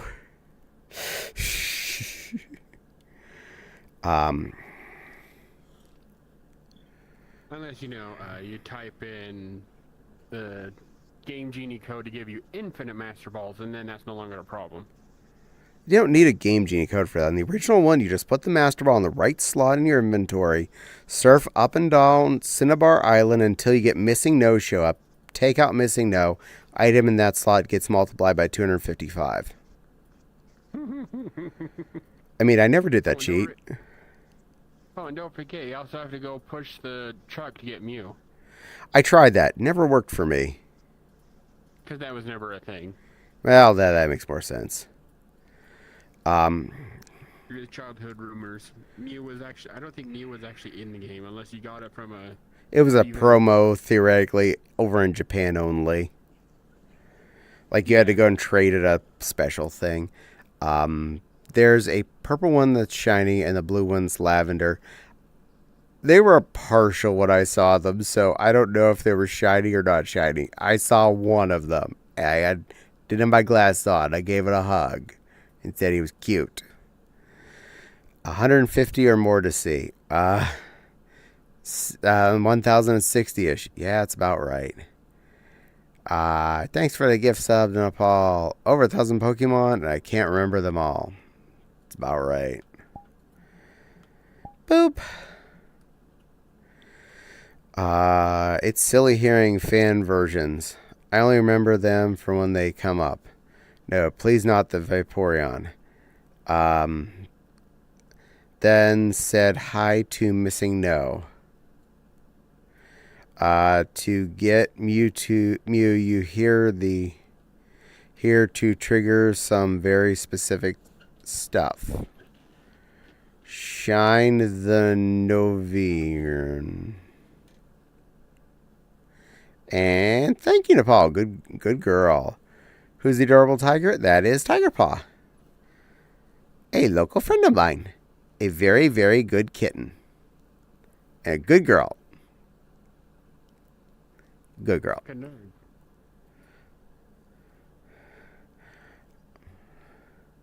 LOL. Darn it. Nepal go, ha ha ha ha. Tiggy. Yep. Hey guys, did you know is shot? Hey guys, did you know is shot? Hey guys, did you know is shot? Jeez, I forgot I did. It sounds like to me Jack has acquired the same autocorrect Maggie uses. Yeah, I didn't get a sentence out of that. The Vaporeon meme. The Vaporeon meme is stupid. I don't believe in it. Hello, sweet little silver kitten. How are you doing? Hello. Welcome in, little blue-colored I am a fluff. Melusine. You're a what?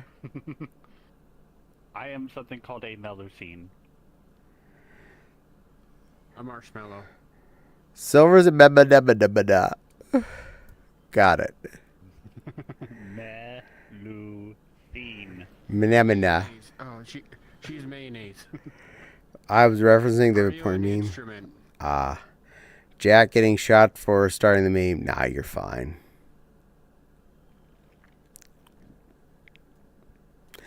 I will legitimately say I missed all of you and I missed streaming while I wasn't here, so don't think I don't want to be here or anything, but yes, I missed you all. It is fun doing this, and breaking my fun routine is, I'd rather not. I'd rather be here. Caddy. Yes, ma'am. Speaking of which, where did you go? Where'd I go? Uh-huh. Pittsburgh. For? Oh, this little convention about anthros. No, wait, actually, you know what? They went to an Anthrocon in Pittsburgh. Yes. The Anthrocon. I think my friend Saber went to the same place because I think he was also there. Well, Hold on, I'm gonna ask him. I mean his name did say AC 26. that I would say that means probably then. Okay, guys, I'm not going to go into techno stuff, but extremely bad. So the point that it's pretty bad, well, I'm not going to say that on stream. Whatever is dragging, hopefully it gets better. You are missed. Did you have the opportunity to watch a friend on a night they normally don't? I did get to watch a friend that normally don't stream. Well, that's good. It's a phenomena. Yes, common. I want to have some fun. Come on, I want to have some fun too. Yay, fun. AC, the one and only. Heck yeah. And Anthrocon in Pittsburgh. Haha. Him and 20,000 other people. 20,620 other people. Yeah, another reason I would probably never go to WhatCon. I just polished my hammer. Yay! I've been here. Just multitasking, but I heard the whole story. Yay! If there's like that many people, yeah, I'm not going. 20,000. We take over Pittsburgh. We take over a I can't city. go. Here's the thing. I get high anxiety when I'm in spaces like that. Yeah. It was One year big. during Christmas, I was in one of the malls nearby. Mm-hmm. I was having a panic attack. My face was bright red, and I had to get my beans. I Mm-hmm. had to get out of there. I was pushing people, little kids, out of the way to get that, and I was making a beeline to the. Okay, exit. to be fair, most of the time when you're at Anthrocon, you're not in a crowded space. It's because it's such a giant area. It's usually not crowded unless you're like in a line for some big show or something. Like if you want to go see Uncle Kage's story hour, or if you shut up early to try and get in the dealer's room the first minute it's opening. And of course, the registration line, which is the one thing you can't avoid.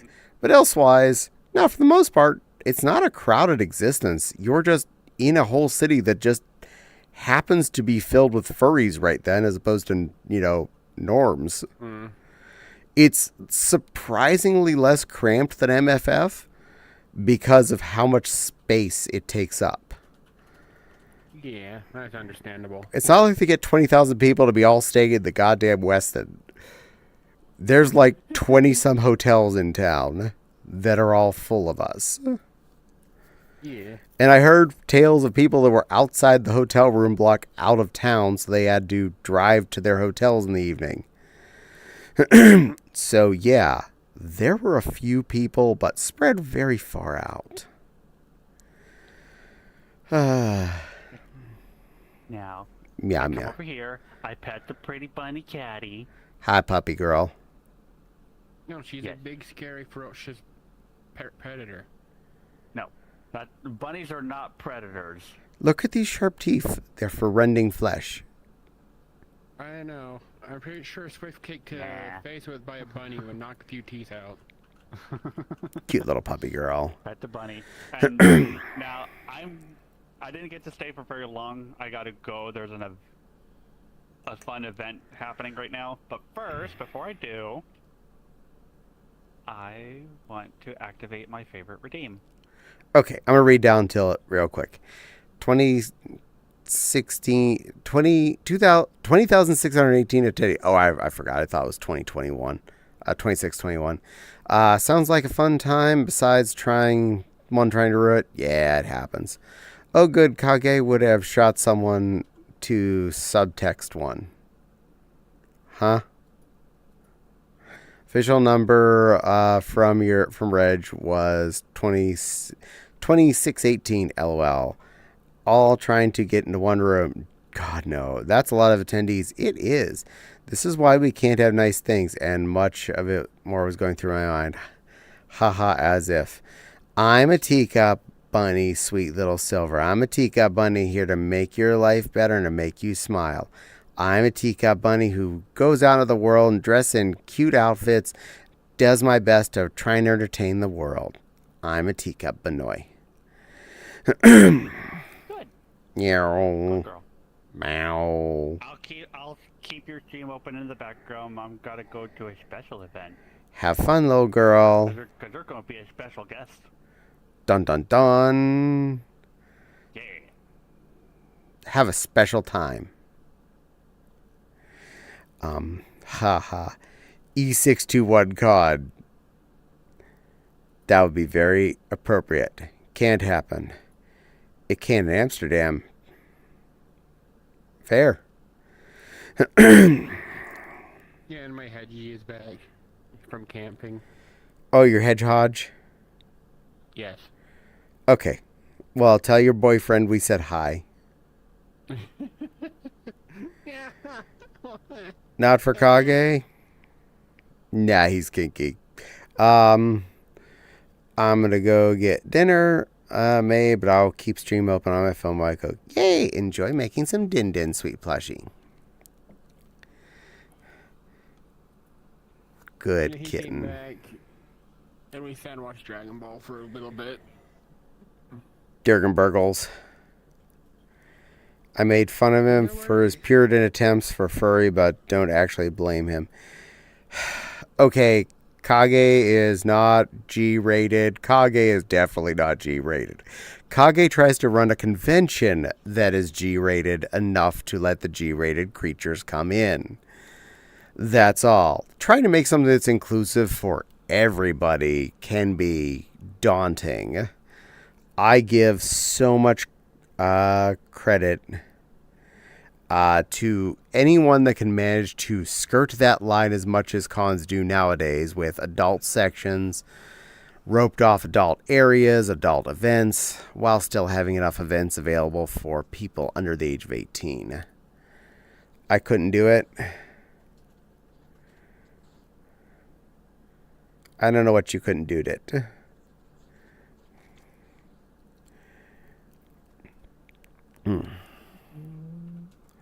Well, hopefully you can do whatever it is if you wanted to do it.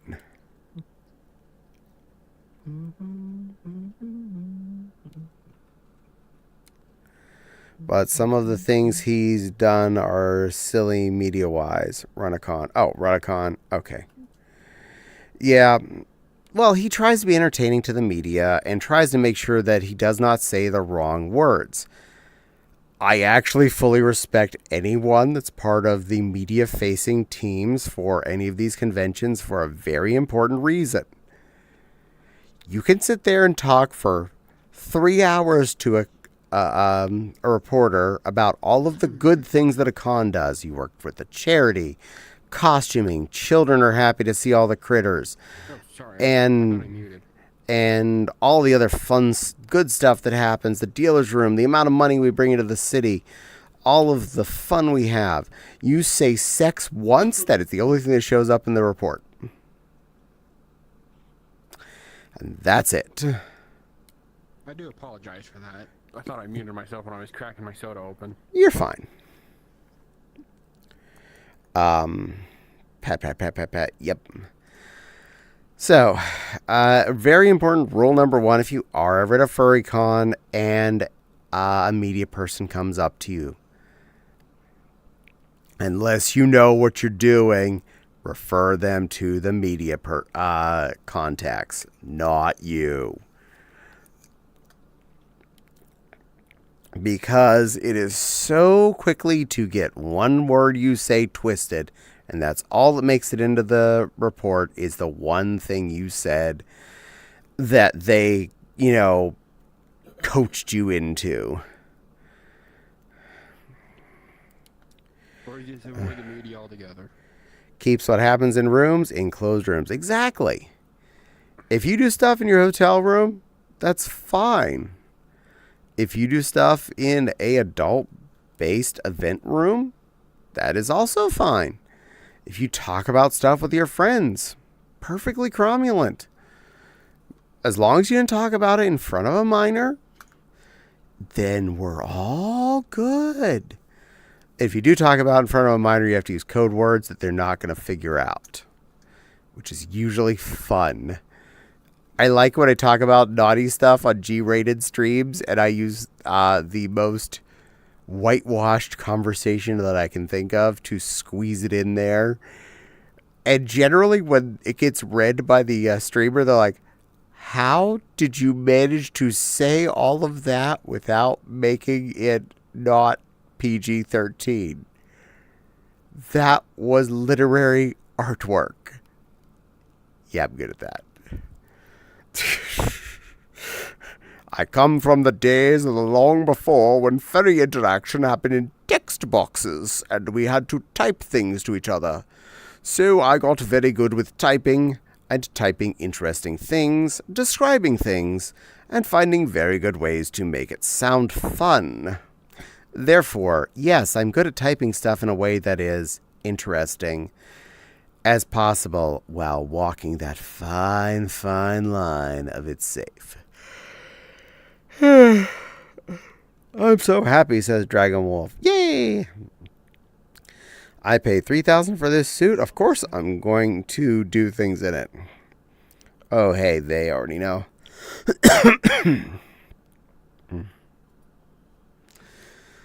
Fun fact. I paid so much thousands for fursuits. I'm not going to do that in them. Not because I can't or I'm not allowed. Because I know how hard it is to wash that stuff out. Also, alright, adult conversation here for a second, everybody. Trying to keep it real, not going to get gory details. Alright, when you are doing the umpties, your body generates a lot of heat. If you are wearing a full body fur unit and a head that restricts your airflow, you are effectively putting yourself in a toaster oven. And the closer you get to dingle dang go wee, you are getting hotter and hotter and hotter and uncomfortable. You are risking, if you are not really good with temperature control, you're risking passing out. you're probably not going to have as good a time as you think, because most of the time the fursuit may be fluffy on the outside, so the person you're umphing at might be having a better time than you, and you probably have the scratchy side backing of the fur material. So you're having a not fun time while they're having a fun time. So, and all in that, you have a really high chance, one way or another, either you or the person you're umphing with is going to make splooge in your fur you're going to have to wash out. Besides that, now you either have a zipper slot you have to conceal or a slit you have to sew back up before you go out in public with that suit again. There. I will go ahead and get off of my my soapbox. I'm just going to not allow that one because you already corrected yourself with the right words, so we're okay with that. That's the other side of the con. Coin. Tried and failed. Meet a reporter. My name's Crystal, and welcome to Jackass. Slides down the escalator railing, then trips and goes to a hospital with broken ego. Fair. I will not say what I've said about that one before, or wear clothes. So, in VR, got it.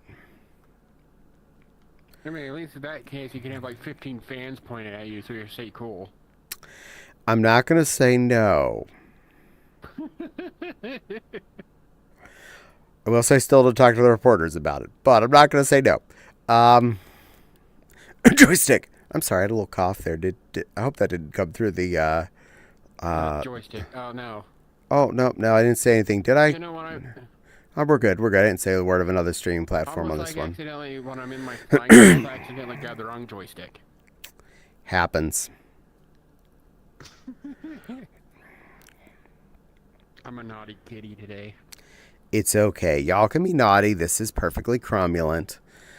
I'm an 18 rated stream, so if anybody's in here under 18, that's their problem. But I do avoid being directly talking about sexual stuff too excessively. And if I do, it's more of an educational sense, not a descriptive sense.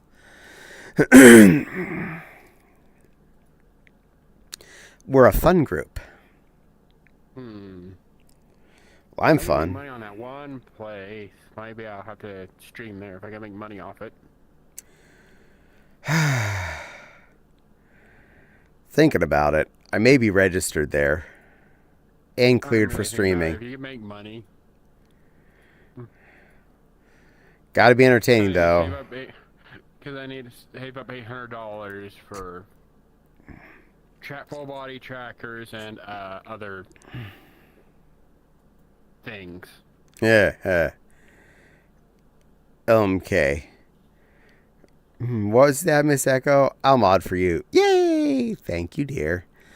By the way, Miss Echo, I found out I did see where I can make mods on YouTube. So I just need like you and Nepal and anyone else that wants to be a mod. Just make a comment on any one of my videos on YouTube and I can find it. And I can get you clicked in. You're already a mod on you, or you're a mod on the blue place there, Nepal.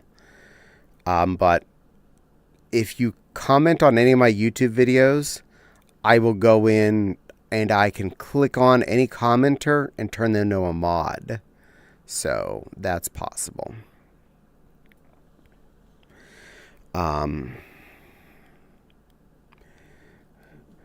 Got it. Yay! I'll do it after stream, of course, because I do not feel like trying to clickety-clack with my pointer fingers here while in VR. That's not exactly useful. I want to buy on the blue place. Okay, for that, you actually will have to go through the registration process to be a streamer. So you will have to use the photo ID / camera thing to get yourself confirmed. But you are more than welcome to join me on there as well, my lady. I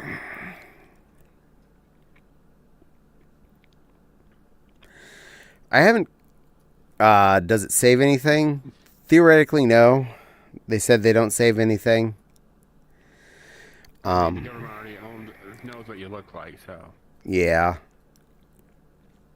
I figured let other people see my ID. Maybe whoever steals it can live my life better than I do. Maggie's happy to be a viewer here. That's acceptable. I'm not telling everyone they have to go watch me there or spend money on me here or there or anywhere. I'm just pointing that out as an option. I haven't even started. I have not streamed there as of yet. But I'm prepared to. I have an option to. Ironically, I've actually considered not streaming a few nights more out of the week, so I actually spend time with friends occasionally, because I've realized my social battery is really low. Because yes, I'm spending time with people, but I'm spending time with people while I'm working here. And I don't spend time in VR during my daytime. I'm usually sewing or cleaning or doing other silly adult things like mowing the lawn. Note to self, really need to mow the lawn on the next day that it's nice and dry out there and not 90 degrees. Yeah, my neighbor's is probably going to come up missing one of these minutes. Oh, they've been redoing their whole entire yard, and I can feel every vibration of every heavy equipment they're using to replace it with. Nice. We're talking about the fetch thing, right? Like the thing the doggy fetches? Sure. I'm not a dog, so I wouldn't know. I meow. Quite a few years ago, our previous neighbors to our left had an in-ground swimming pool, which was a major disrepair since before we moved in. Mm-hmm. And they eventually decided they were going to get rid of it. The dad of the family is construction. And he rented vehicles and was doing the deconstruction, de-digging out the pool himself. So, quite literally, in the backyard next to me, he would have rented and drove in full-sized bulldozer, big, excavator shovel machine and all that stuff to clear out the mess and refill his hole. Oh, God. So that was... Yeah, the first day they started, I could feel the thump of whatever they were using. I'm like, is there a T-Rex outside? Am I going to die? This is right outside of my bedroom window, because my bedroom is in the in the northeast corner, and their pool used to be in the corner directly next to that. So I had that right next to my bed. Oh, it's worse. I sleep in the basement. I felt every vibration and everything they were doing. Thump, thump, thump. Hopefully they get done soon. Miss Echo's giggling at us. But yes, Miss Echo, if you take the time to get registered on that site, I will happily let you be a mod. Hello, Tiggy. Who's a good kitten? Who's a good girl, Tiggy? You're a good girl. Yes, you. I am. Yes, you are. Good kitten. Oh. And I'm going to see you at MFF, right? I'm hoping. Money's around. Good girl. I hope you do have enough to do it, too. You can always try doing a budget like we do and eat one ramen meal a day and one eat-out meal a day. That's probably going to be it. It's efficient. If you need, I can make sure we bring enough brick meals to share. There's already going to be an electric tea kettle in the room because that's how we live. What do you think of my avatar? Do you think this today's pretty good? Oh, this is a pretty good tiger. I like this one. It's a good kitty. Do you remember the name of it? Nope. Hold on, let's see. Get a little smaller, little smaller, little smaller. Oh, come on. It's gonna tell me. Doot. Wish I had some more options, but... Avatar details. There we are. Tosscat Golden Tiger by Tosscat. Nice. Author, I'm out of character. Oh, they made those ones. I recognize some of the other critters they've made too. Nice.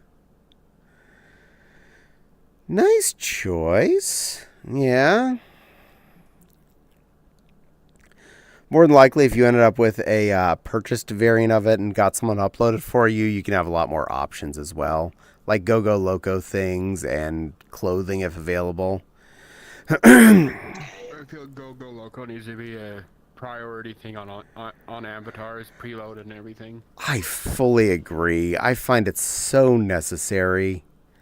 Go-Go Loco is an auto-posing software that you can get. Tiggy, that's how I'm setting like this. I'm not actually setting like this IRL. Yeah. You can sit and stand and do things. Be a cute kitten.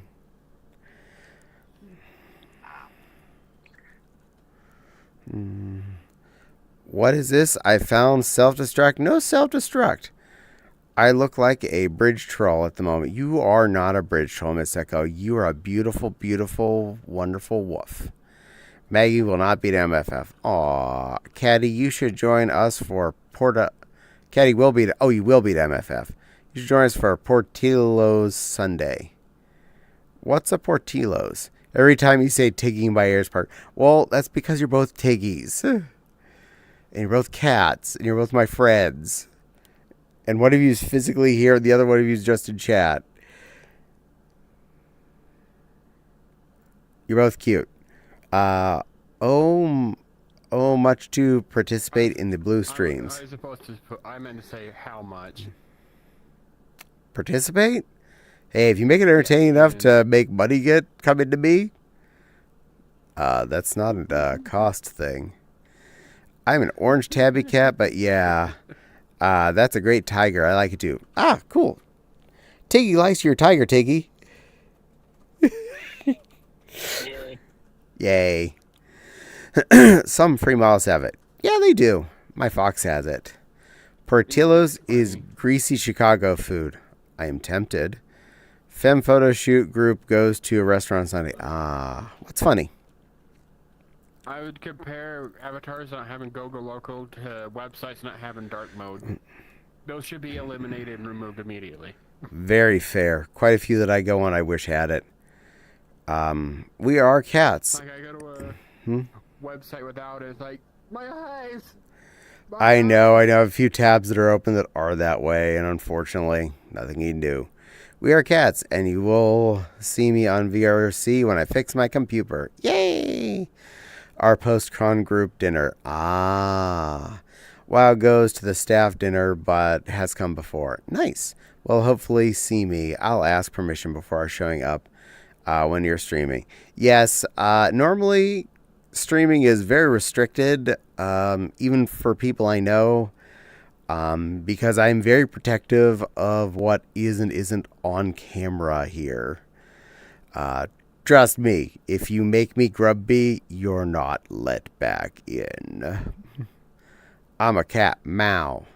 Meow, meow, you're a cow. So that means Tiggy is beep, beep, she's a sheep. Meow, meow, you're a cow. Beep, beep, you're a sheep. Meow, meow, you're a cow. Bun, you're a gun. No, that's not how that works. That's not part of the song. Bun, you're done. I've been to that Portillo's before, but not the Femme Photo Group. Fair. Maya, to be exact, one of my top 5 favorite avatars. Nice. Dark mode, peaks, light mode. Ice blammed. Banned.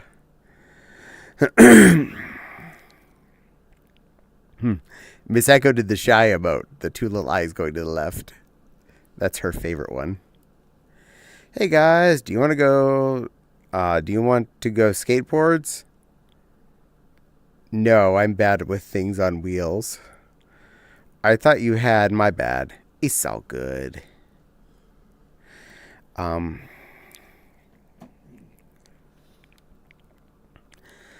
I'm definitely a big fan of the 2 cons I go to every year. Nah, bro. Have tech decks. Join us, kittens. You know what? Fine. I'll be a cat. Tech decks, skateboards for Babkins. Oh, those little finger skateboards. Yeah. Apply.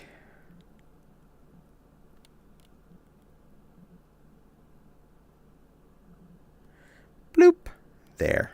Oh, I'm tall. Hold on. Let me fix that. I was tall for something earlier. Big lion boogie. Yeah, I know. Enjoy the staring at my butt for a second. It's still a little taller than what it clicked Again, off. I'm not arguing. There we go. Back to caddy sized.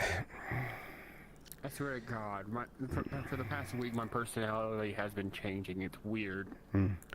Besides, I live a mile from Portillo's here. I can get it already when I want it. This is fair, honestly. What's the excitement of getting away from... It's like going to... You went 4 time zones away to get McDonald's? You have like 4 of them at home. Why did you go to this McDonald's? Oof, I feel old now. You're not old, Miss Echo. Alan, are you a cow? No. What? Yeah, me neither. Hey guys, wanna go skateboards? How closely does your Abby resemble your IRL caddy? You mean the fursuit? I don't know.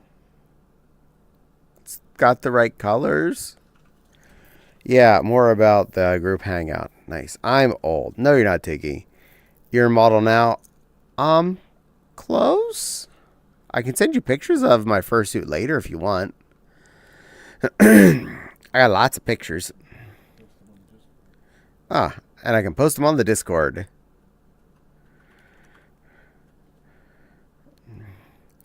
If I were to meet you, would you look like your VRC model?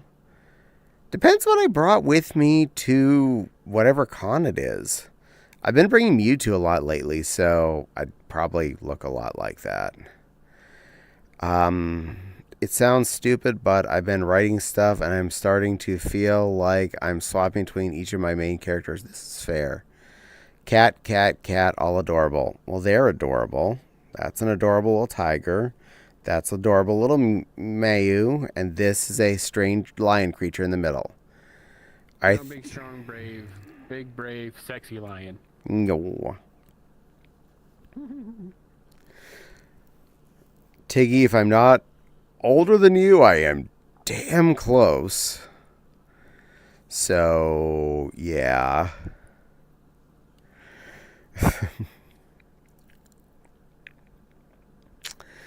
I know I'm older than these two. Yeah, I somehow accidentally in my Tomodachi Life game. Somehow, my Tomodachi Life, I somehow accidentally got your age right. Nice. Each time I brought it up, you kept telling me to don't talk. You kept shooting me down because it seemed like I hit it on the head. Nice. Damn, he older than me. Nice. What were you trying to say, Tiggly? I said, can birthdays go in reverse? I don't want to get any older. I'm going to agree on that. Well, to be fair, a birthday is just a celebration that you have achieved that many years that you're celebrating. So, any given year, you can just celebrate whatever amount total you have achieved prior. So, you can still celebrate your 21st birthday over and over again because it's your birthday and you're at least 21. Therefore, constantly 21st birthday. Yeah, that's why you say 21, so you get the booze. Damn, he be older than me. Good girl. I'm a good girl, Zeph. I'm a good girl, Zeffy. I'm a good girl. I'm a good girl lying, just hanging out with my friends talking about fun stuff. I'm a good girl. Young enough. Yeah. I think you and your partner have me on old. LJ's So you have my birthday. Yay! I'll have to look on LiveJournal at some point to check. I lost my login to that ages ago, even though I have a permanent account, so I can never do anything on there again. Crystal, my male form, Amethyst, my purple chibi beast, and me, obviously. Yay. But hello, Zeffy. Welcome in, little plushie. I missed you, too. You know that? I missed all of you. Boing, boing, boing. Got a new follower. Wait till it comes up here. I can see better. Acid Raven. Well, hello, Acid Raven. I know you. Welcome in, sweetie. How are you doing, cutie? It's lovely to see you. How you been? You been good? But welcome to my streams. Welcome to following. Monday nights is Babel streams that's got pushed over to Tuesday night this week. And, but normally, yeah, this is Mondays and every day but Saturday elsewise, I'm gaming of some sort. Most of it's still there, but it's not secure. Fair. Crystal, aka Chris, I feel he's starting is weird. Zeffy's peeking. Miss Echo squints. Oh my gosh, welcome, Acid. Still alive, missed you. Yay, well, we missed you too, Acid Raven. Welcome in. I'm glad to see you, sweetie. They good, Katie. Acid Raven? My love, Miss Echo. Acid Raven is very good. That is a very sweet creature. We love them. No hurting them. It smells like someone needs cleaning. Lick mode. Lick, lick, lick, lick. Why are you licking? I deleted my LJ years ago. Fair. I can go on and access whatever I can see on your journal. Then so can Autumn. True dat. Hand on band hammer. Hey, Fopsy. Blinks twice. If you need help, it's okay, Miss Echo. We're safe. Fopsy saying hi to Wild. This is Autumn, by the way, Acid. Yes, Fopsy Woo is Autumn. Popsy should join. I heard beeps. She might. Oh, what's this I found? A ban button. No banning. Silly little derg. Come in. I wish I could. I was. Come in. I was. Could tame Raven. I missed you too. Yay! Those tiger ears moving is so cool. Your ears are officially cool. You've been classified as cool, Tiggy. Welcome to being cool. I ain't cool. I'm just cute. You're cute. Wait, gosh darn it. This is not the fanned hammer. It's the squeaky hammer. Squeaky, squeaky, squeaky, squeaky. Come on, even. Sigh, giggles. It's okay. Don't worry. You're not the queen of typos. That's Maggie's job. She's supposed to talk about something in anime. Her autocorrect is supposed to break it to gobbledygook. And I'm going to understand none of what she says. That's every stream. She's well aware of this. Yep, that's me. See? Don't worry. I speak English, bad English, and most typo. And for all these years, I'm still not fluent in Maggie. Purrs lots to Fopsy. Yay! I stopped playing Luigi's Mansion to confirm it. Yay! I'm worth talking to. I feel validated. Oh, this is weird. You haven't spent enough time with me IRL to learn my screwy. I don't speak enough anime things that you speak. Zeffy goes, egg. Something went beep. Someone made my pocket go off. I'm going to at least see if I need to worry about it. Someone sent me photos. Okay, I'm clicking on that. Oh, yay! Fursuit photos. Seeing me, looking at my badges, give me a hug. That is so sweet. I need to remember to save those later.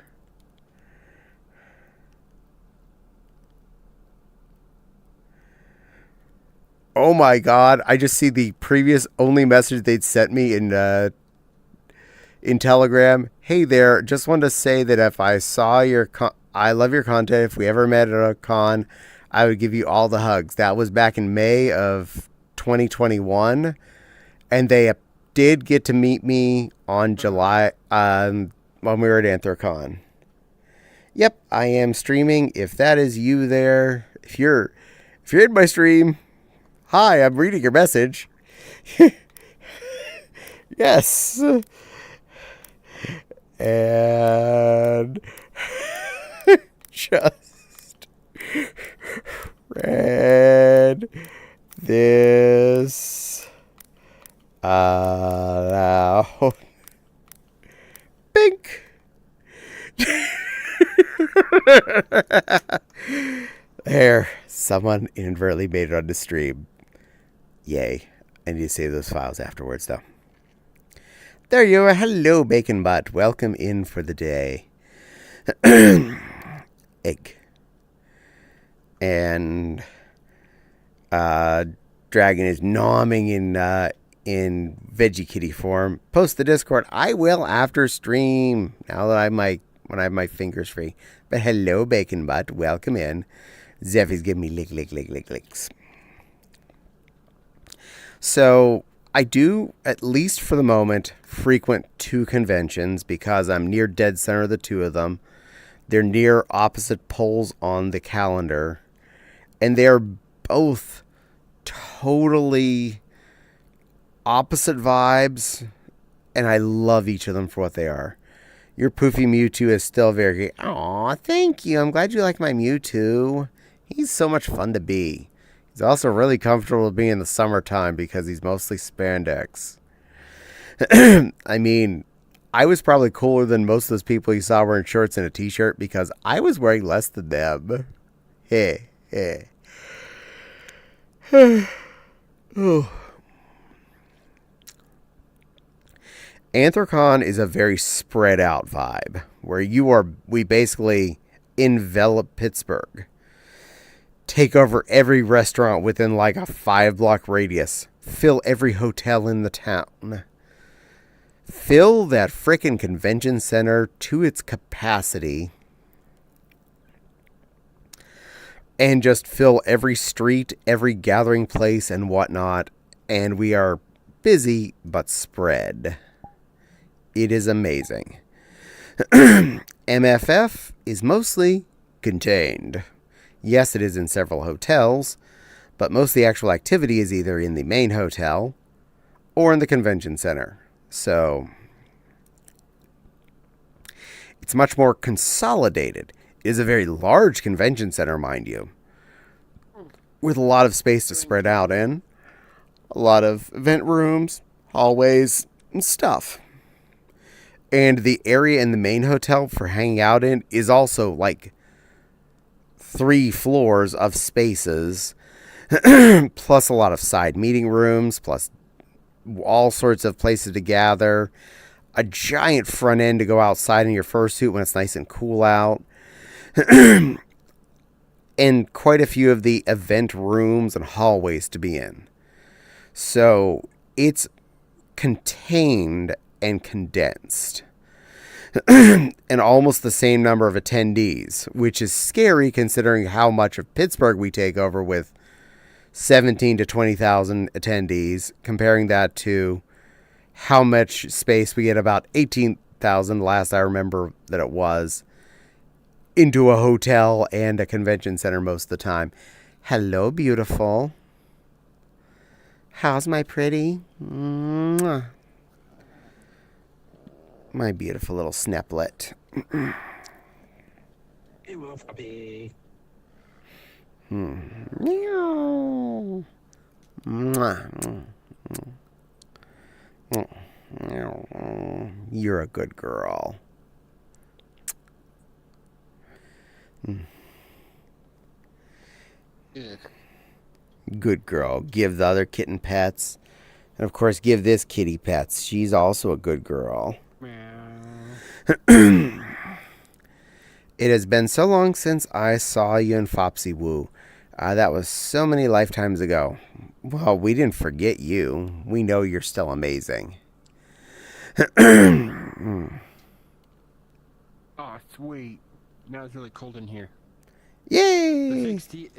The 68-degree bubble in my Galileo thermometer just floated up to the top. Nice. I'm pretty sure most people here in chat don't know what a Galileo thermometer is. Meow.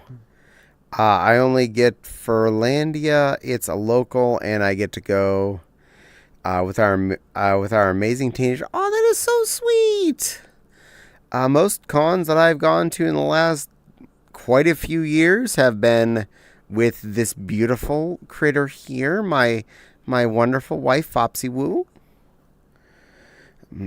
In fact, our anniversary is at Anthrocon for a reason.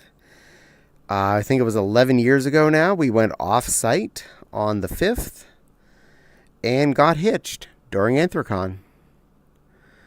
And, yeah, she is my love. She is my special.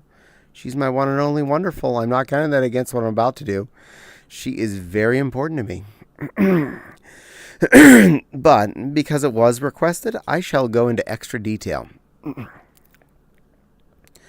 Fopsy, my wonderful, wonderful wife, my beautiful partner, my most special creature in my life. You're always there. You always complete me. You always bring me where I need to be. You get me what I need to have. You give me what I am. I give you everything I can. We are a wonderful couple together. You're so special to me. You make every day brighter. You make every day specialer. I don't want to spend another day without you in my life. You are forever my partner. You're forever my wife, my special one, my husband, my life. You are all. You are the most important thing in my life. No matter who I hang out with, no matter what friends I have, no matter what fun I have, I always will come back to you because you're my life. You are my boulder. You are my special. You're my wonderful, most beautiful creature in the world. I don't want to spend a day with anyone who isn't you because you're mine and you make me so happy. You're a good girl. Good girl, Fopsy. Good girl.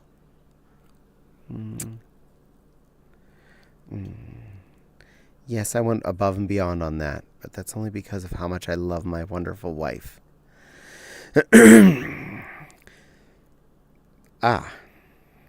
That.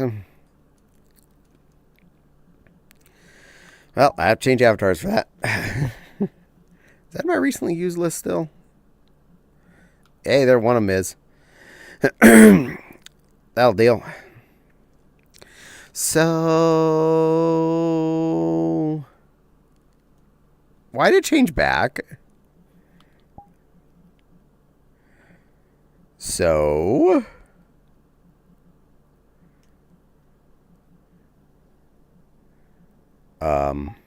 where'd that go? It's not my recently used anymore, and it's not on my list anymore. I wonder if they actually just deleted that. Was it the freebie version? It was a freebie. They might have That or VR chat is upgrading their engine to Unity 6, and that has been causing issues. Weird. Oh, no, it's in my recently used again. Okay, I'll try again. Giving it a second. Also going to avatars and making sure this is still in my favorites list. It is. Okay. So it's back in there again. That was special. Anyway, your dance anyway. So, who wants a lammy, lammy, lammy? I do, I do. So go out and greet your mammy, mammy, mammy. Hi there, and stomp, stomp, stomp around the daisies. But don't you forget about your baby, Tiggy. You're the most baby one in here right now. You win. What? What? What? What? Meow? That's how that song ends. Don't you forget about your baby. Is someone calling me on Discord right now?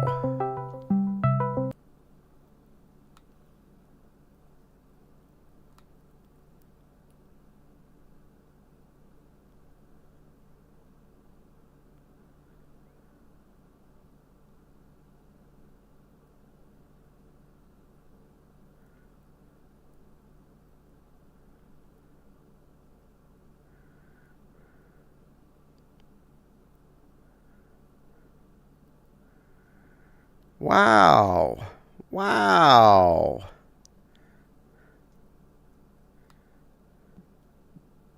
Oh, wow. View details.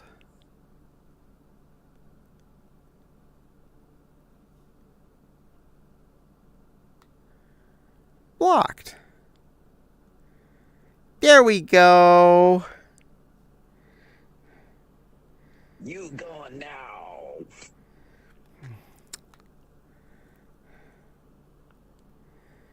You know, if you want to watch my stream anyway, that's fine. I get credit for that. I'll get paid for it.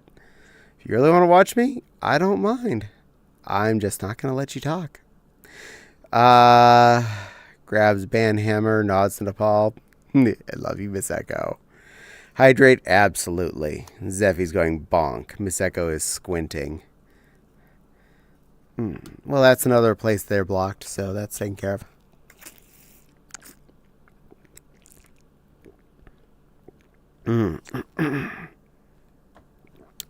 No, they're already blocked here. They like anyone else can watch without being a follower. They just cannot interact with the chat at all.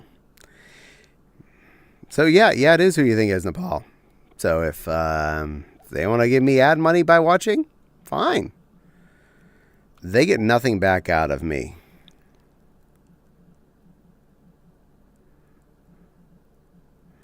All right, back to recently used. I was Kitty for a while, so I'm switching back to what I want to be today. Benoy. Fan voice? Absolutely, Jack. I'm going to change that RQ. Jack says, Teapot Song. They're banned, not blocked. This fair.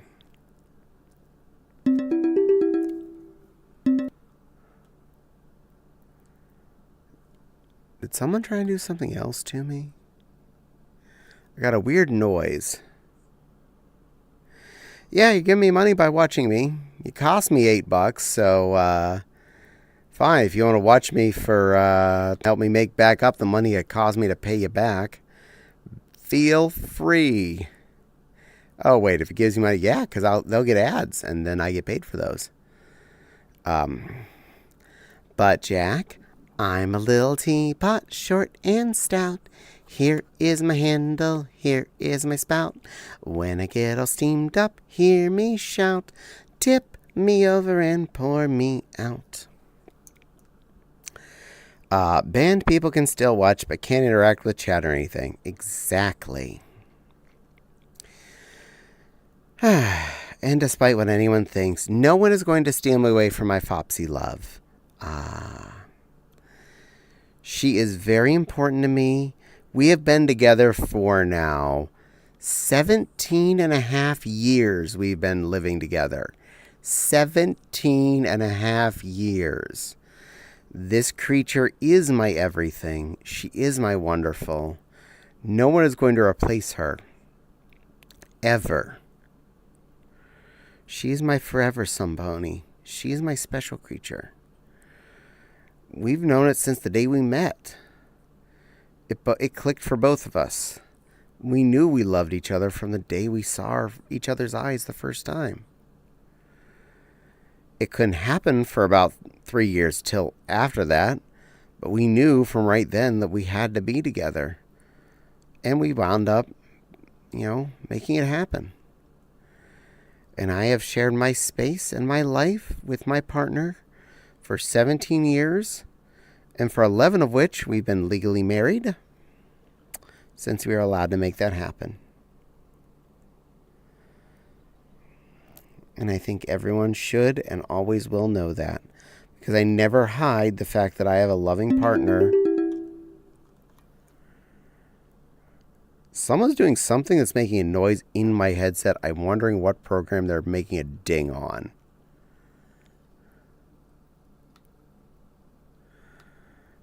I'm going to go see if I can shut off said notifications. Shield mode is on. Okay.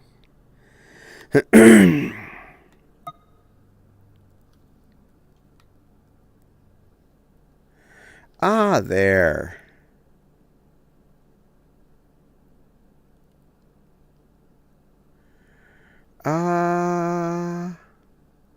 Block user.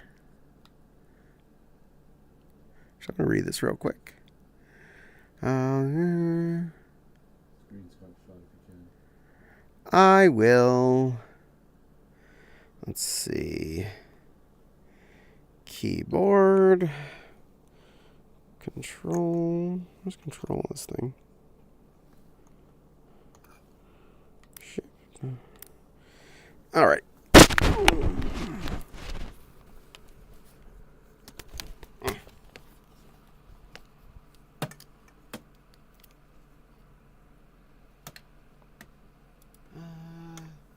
Control. Print screen. It'll just be a moment. Let's pull up. Paint. Paste. Ah, there we go. Screenshot was successful.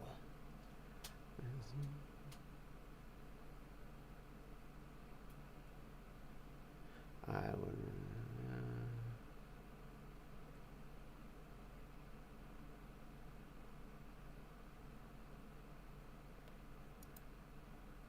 All right, and block user.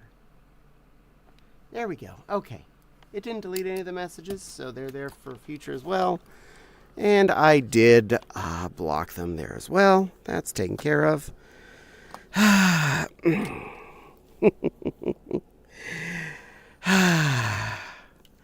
Some admin stuff I have to do myself. Alright, gonna pop that off.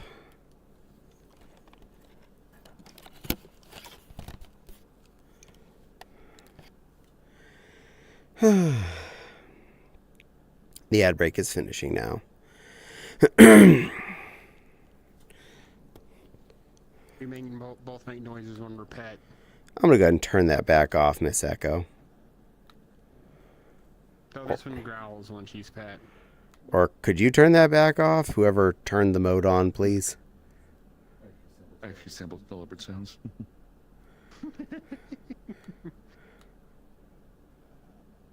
If you're sure, yes, I mean, please. there's a smart way to doing it.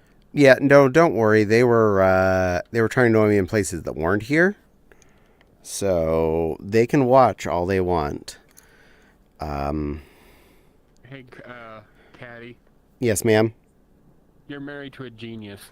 I know I am. Sorry, chat. This is for your safety. If you're sure, yes, I'm sure, ma'am. You can turn it back off.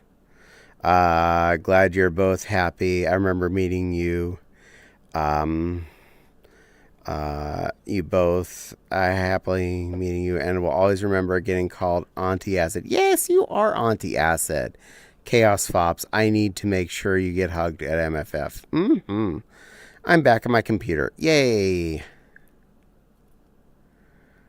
But yeah, I'm okay with you leaving it follows only for a little bit.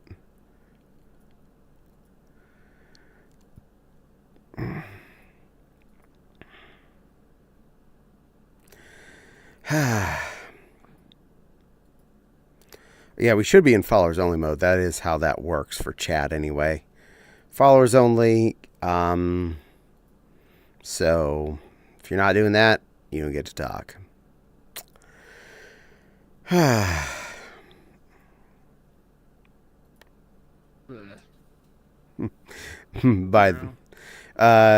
the way, to the one who can't reply to me anymore anywhere, yes, I did talk about it. Yes, I did complain. Yes, I went into detail. You weren't here for it. That's your problem. You can watch the VOD later. I'll get credit for that. Joy. I get paid for ad money if you watch my shit. Hey, guess what? I'm playing the world's smallest violin for... I'm playing My Heart Bleeds for You on the world's smallest violin forum. You sure are. Good girl. My mom says that all the time. Yeah, I love that one.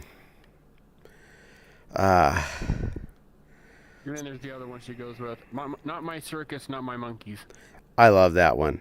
I should get on and get some noms. Yeah, you probably need to get food, sweet Zaffy. You need foods in your tom-toms.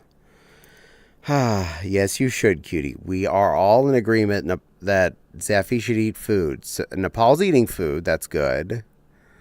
Miss Echo, did you eat food? Moderator rules. All moderators must have eaten today. I know Fopsy ate because I fed her. Tonight's dinner was actually a really good one. It was instant, but not like super instant. I got the frozen lo mein from Aldi's. 2 bags of the shrimp lo mein. I frizzled that up in my smaller wok. I took 2 egg rolls from Sam's Club, threw them in the air fryer. Toasted them all up nice and yummy. It was a really, really good dinner. All of it's technically, semi prepackaged instant food, but it was really good. Not too expensive either. So, yay on that. Pacing room with hammer on hand on hammer. Good girl, Miss Echo. Don't worry, we're safe in here.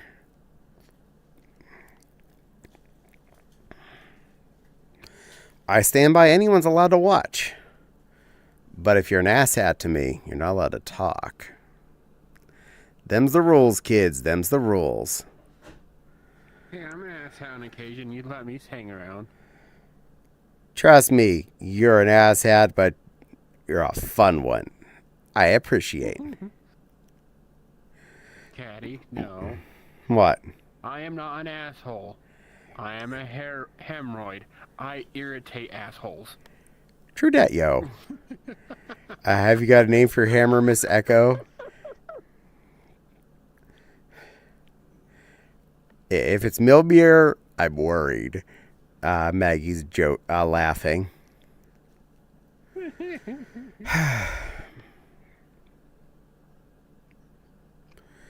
But I ain't stopping anyone from looking at my content. It's out there. There's ways to watch it. Feel free. But you cost me money and or you cost me hassle. You're muted. My hammer's name, says Nepal. Seko says it's me here. Meteor. If I said that anywhere close to right. And mine's the phone from the Powerpuff Girls. Ah. I picked that up and called Nepal or Echo. In their room, they just have the other end. It just starts blinking red light saying, "Hey, Nepal, him." Mjolnir. Mjolnir. Love you, sweet plushie. You're a good girl. It was really nice to get to spend a lot of time with Sweet Nepal this weekend. She's a wonderful fluff. I always get sad that, unfortunately, cons, she generally is working a lot of it, so I can't be with her too much. But I spent as much time with her as I absolutely could. As I've got the sword Excalibur.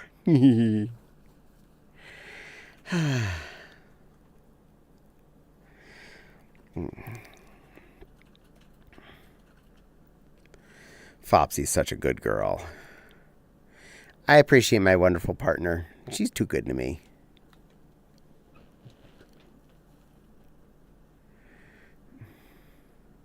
I think she's making a snack or something. Oh, yay, I get kisses. I love you. I love you so much, you know that? Hello, whatever plushie is petting me. I'm not sure which one, but it felt like a plushie put on my head.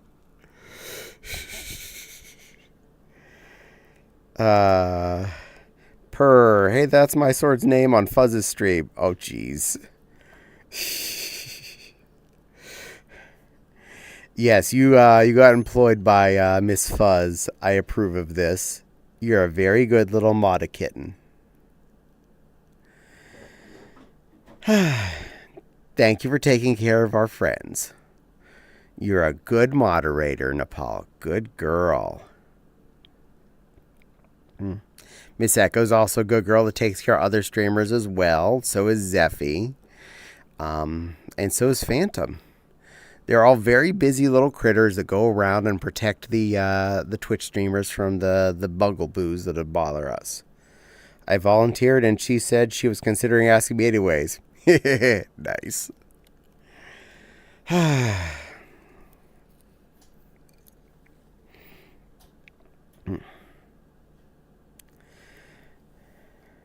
done being puppy kitty. You're done being kitty?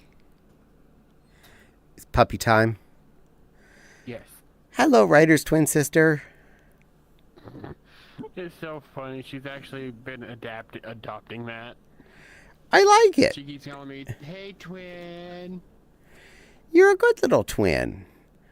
See, it's better than, worrying that someone called you a Ryder clone. You can be your twin and, own it. Yes. You're a good girl. Good girl. Why? Half done with eating. I want plushie Nepal again in arms as Snap was good. Aw, Nepal plushie is very snuggly. Slurps the bunnies. Nom nom nom nom nom. Why are you slurping? We're not food. We are friends. Not food. Not food. Just give you slurpees. Meow. Okay. Ow.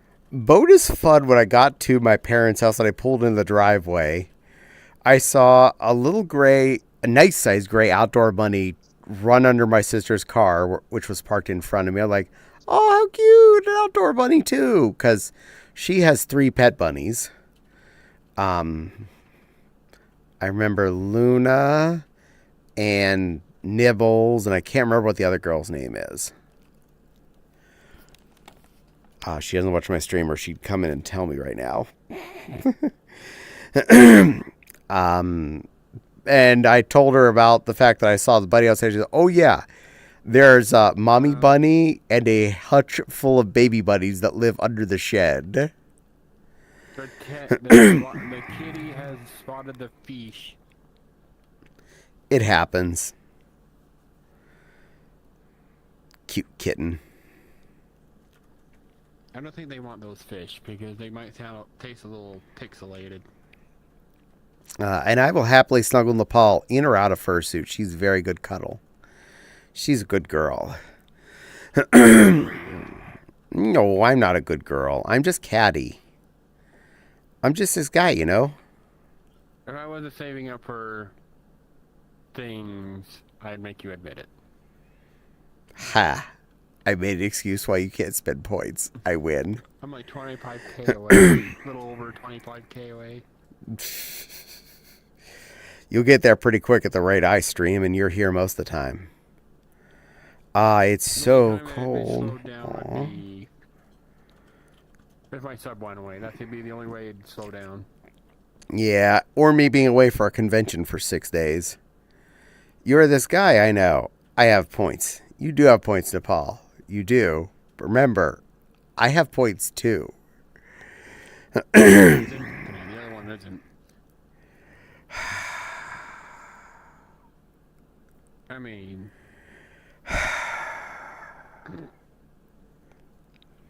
As you wish.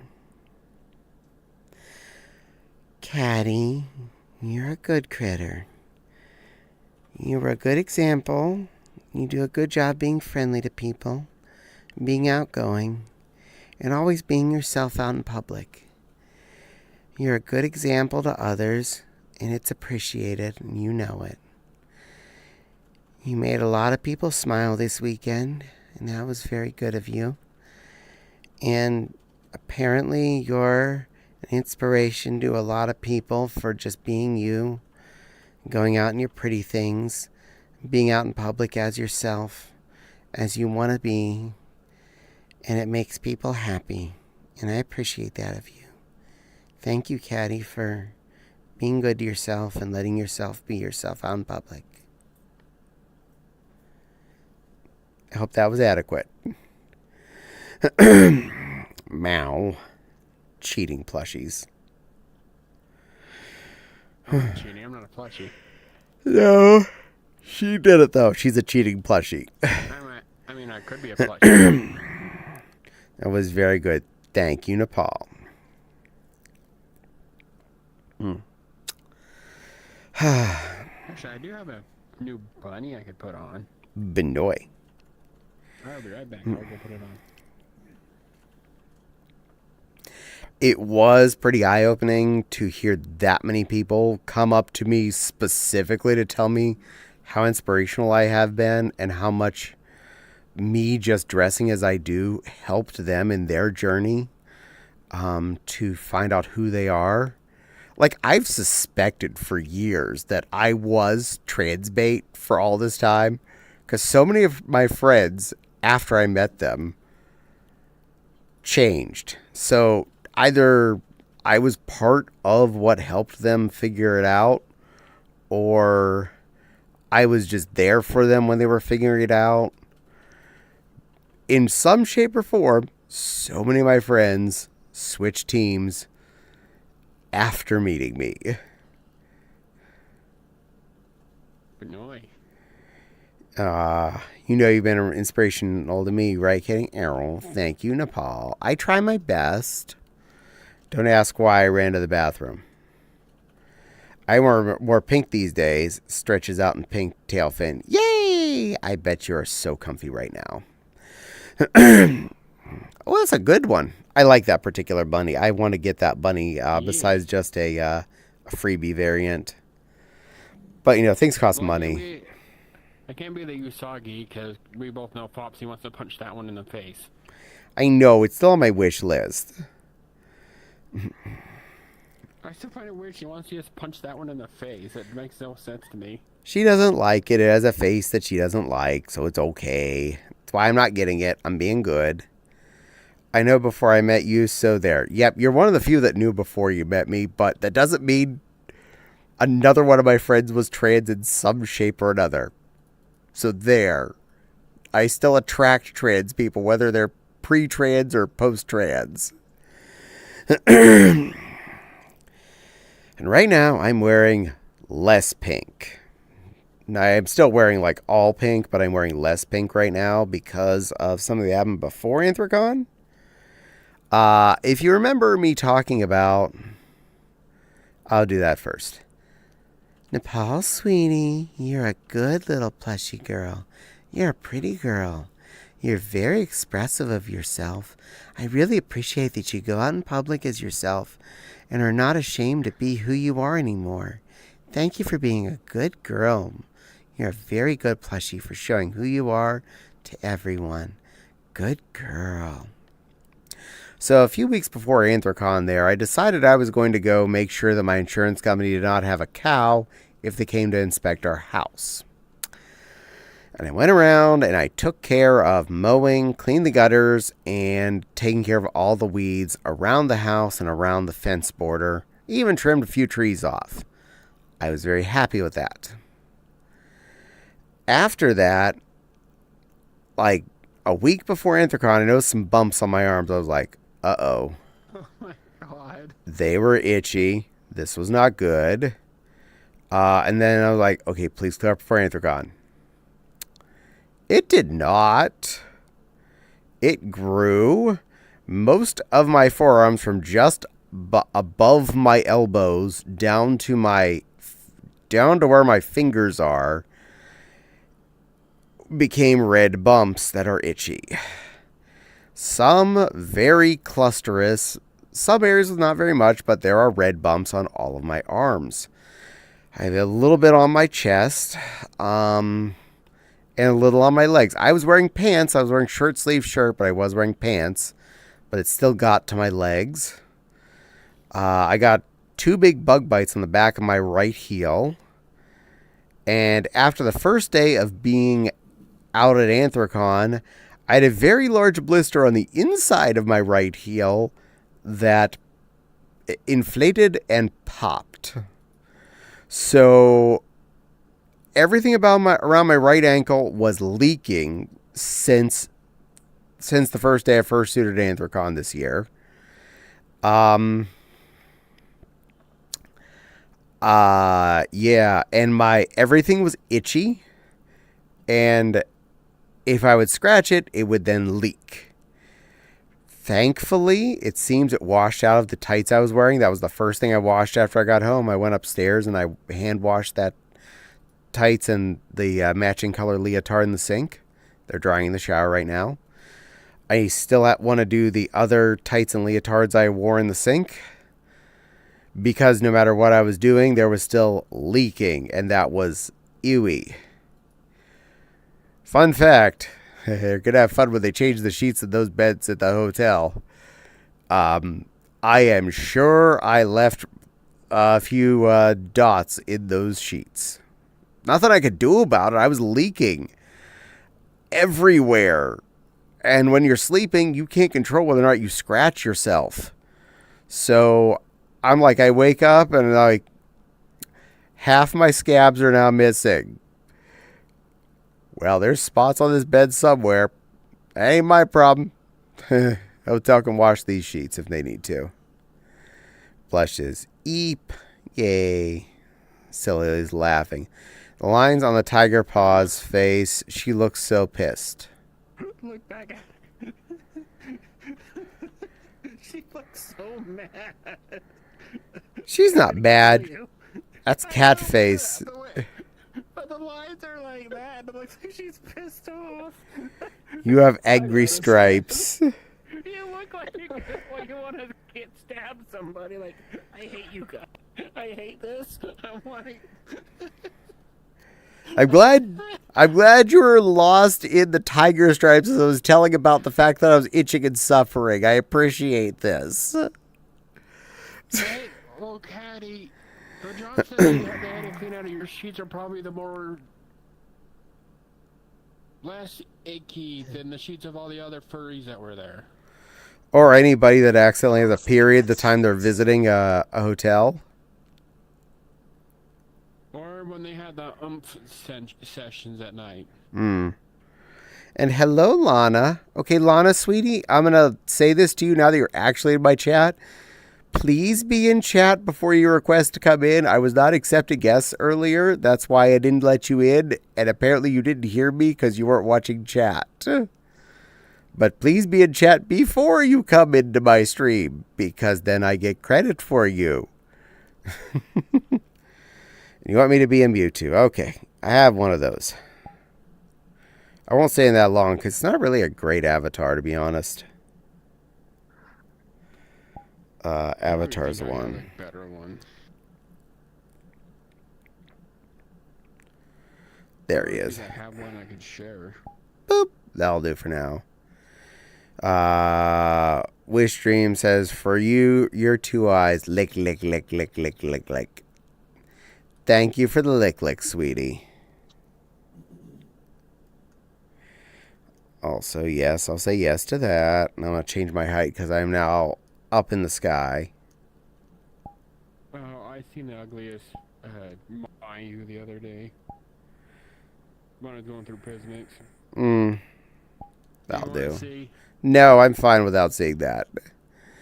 It's a Reese's cup themed Mayu.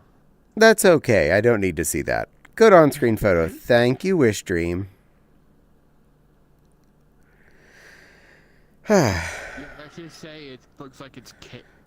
I'm like, I see him like Reese ain't even that good anymore. Why would he make an avatar based off him? I don't know. They've changed the recipe so much since I was a kid. It's not the same anymore. But sure, Wish Dream, I'll take care of that. Boop. I booped. Hi, little baby child. Caddy, Yes, little tiny girl. guess what? What? Tomorrow's my birthday. Oh, well, happy almost birthday. I will sing to you tomorrow. Happy My birthday. Yeah, my birthday. Thank you. Good little I guess baby we're girl. gonna Are you going to do be 2 all of us finally? Mm-hmm. Lana's going to be 2, she thinks. It's not really her real... Then she'll be ready for Cherub preschool. She's not quite 2 yet. She just thinks she's about to be 2. Just humor her for now, okay? Also, I got a gift on Saturday. Okay. I got a Switch 2. Okay. Yeah, I got the Switch 2. Oh, a Switch 2? Yay! Well, congratulations. Hope you enjoy it. Yes, I do. I've been addicted to Donkey Kong on there. I don't have time or the money to spend on a Switch 2. It's too expensive and no free time to game with.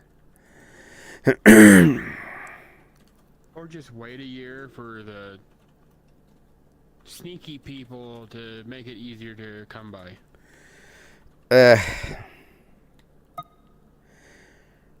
I'm not too concerned. If I ever want to get one, I am tired of consoles, and they're not making it seem like I want to get one anytime soon. It's so much better. I'm at PC Now with Knobs. Yay! And Wishdream is dancing. Especially after Sony's big announcement last week. Oh yeah. That come 2028, they're just going to completely get rid of physical media. So you're telling me I have... Other companies Yeah. are making fun of them for it. Yeah, especially after PlayStation 4. Here's how you share a PlayStation 4 game with your friend.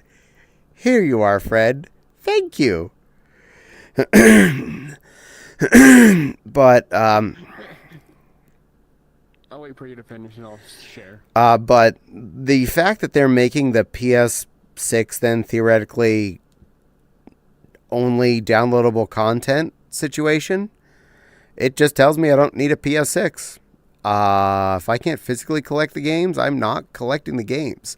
The only times I buy digital games on a console is when there is absolutely no other way for me to get them. I'm looking at Wii U, where I spent maybe $5 on all of the Metroid games total, because one of them was on sale for 50 cents.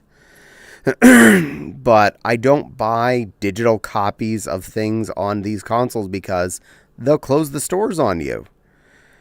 And then your media is gone. Or they'll take something off the store and delete it off your hard drive. Again, I'm looking at you, Sony. I'm not going to buy things if you're going to take them away. If I buy something like a game, I have that game. I buy a PlayStation... buy a PlayStation. Could you have your camera in one place, please? If you buy a PlayStation game, you have a disc, and it's there. It's physically there, and I like that. That's why I bought the disc model, the PS5, because all the games I bought for it exist physically. And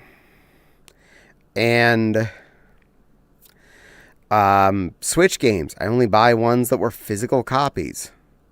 The only thing I buy digital is Steam because they don't take things away from me. They keep them present. Even after they're not available to resell anymore, I still have games they've had to take off the storefront due to licensing issues. But I can still download them because I bought them. That's Not on Fire. That's a good one. No ad here in my... Anthrocon was fun. Yay, Anthrocon was fun. And my apologies. Yes, as you were turning around, your camera was like going between my eyes and back in and out, in and out. And Oh, I was turning and messing on this one and then turning back. but your camera, where it was in distance from you, hit directly between my eyeballs, and it was like, Well, I only have it like what my face is doing. You do have Because the face camera takes like so much real estate on my vision, so it's like. Well- It's like I can shrink you. well, I hope you had a good time at Anthrocon there, Wish Dream. I know I did.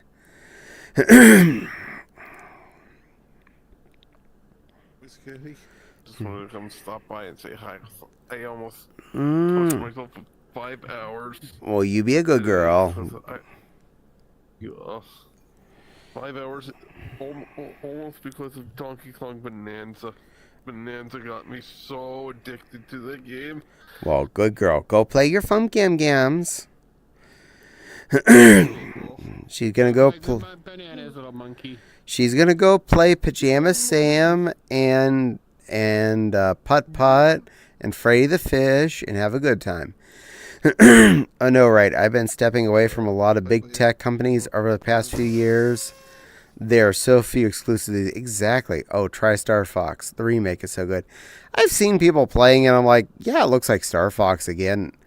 If I had one, I'd get it. But I'm not spending $500 to spend $80 to have Star Fox. That's just a little bit past me. Or when the Switch already has it. The original. I own enough copies of the original Star Fox story. I'm not buying $500 machine just to have a new copy. If I get a Switch 2 somehow for some reason, yeah, I'll probably buy that game. But I'm not buying that game just to buy a Switch 2. That does not sell me on this. But they have console, so it's worth it. That's why I said it.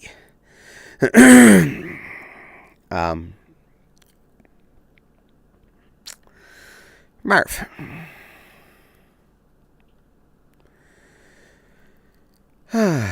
But yeah, probably not going to be buying any new consoles anytime soon since Sony says no discs anymore, and most of the games on the Switch 2 are now just a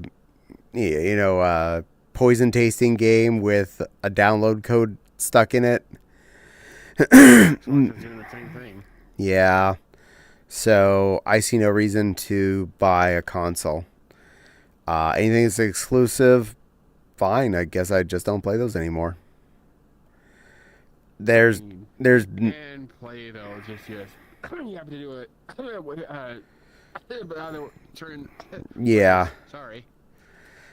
So no, I'm not going to buy any consoles. I don't find that a value to me. It's not worth it. There's just nothing for me. I haven't spent any time hardly on the PS5 period. I barely spent much time on the Switch. PS4, here and there, a few games I actually enjoyed. PS3 I spent a lot of time on. The Wii and the Wii U I actually spent a lot of time on. But to be honest, unless you got something for me on that system, I can't budget that. The Steam machine now being the little Steam Cube being $10.50.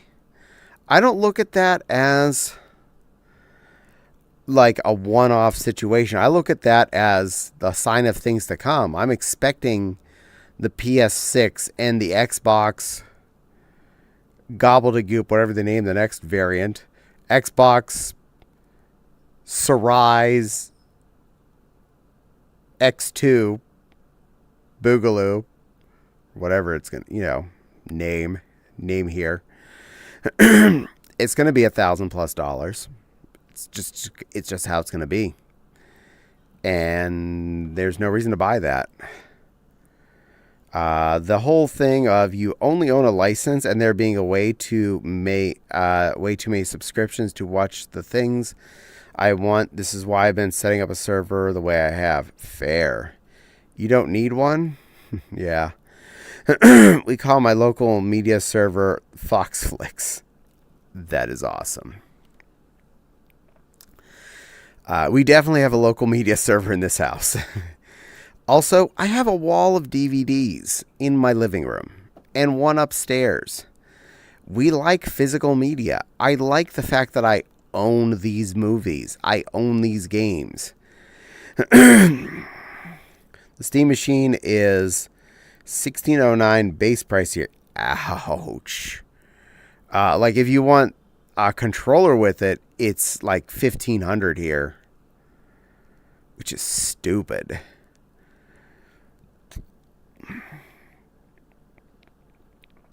I don't see a need for that. To be honest, if I wanted a computer to plug into the TV in the living room, I'd do that.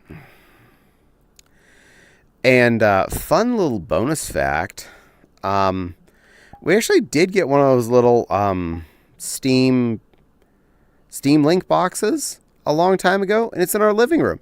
And that thing works great. As long as the games are on my computer in this room, it's all over gigabit Ethernet in our house. I could just gigabit Ethernet to my desktop computer and play on the 65-inch in the living room.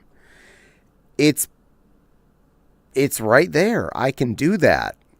I don't because gaming at my desk is more comfortable. The controller only adds $120. When my server is hooked into my TV, it's going to have a 20 Ti in it soon. Nice. I had this computer plugged into the TV next to me. I should run an HDMI cable from the server over to the TV. But I'm lazy. I just haven't done that yet. I think rob a bank, then it can upgrade everything to a 5090. Yeah. But with the Steam Link box, connected to my computer in here means I could just open up this computer's desktop from the living room, not just Steam, and I can do anything from that computer on that TV, including opening up a DivX file. So, yeah. Yes, it's involving an extra step, but it'd play just fine from there. Real player. That's what you need. It's saying I need to download Real Player 7. I'll just deliver the message myself. Hello, beautiful. I missed you. Oh, hello. And yes, it was amazing running around the con with you in and out of fursuit. And it was really fun to dress you in all that pink and fluff and take pictures. I don't know ever what you're talking about. Hey, I said I would share the picture. I didn't say I wouldn't say it, that it happened.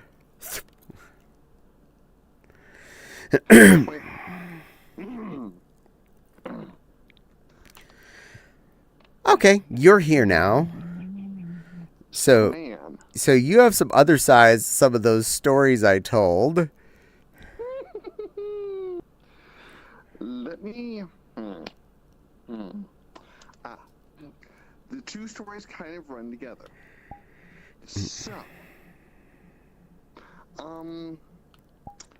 Friday night was eventful for me. Ooh, you're changing. Bunnish. Back to Bunny? Back to Bunny. Okay. Ooh. Oh, pretty bun. Meow, you're pretty little Renna. Very pretty. Meow. It's the truth. Anyways, so two stories that kind of run together.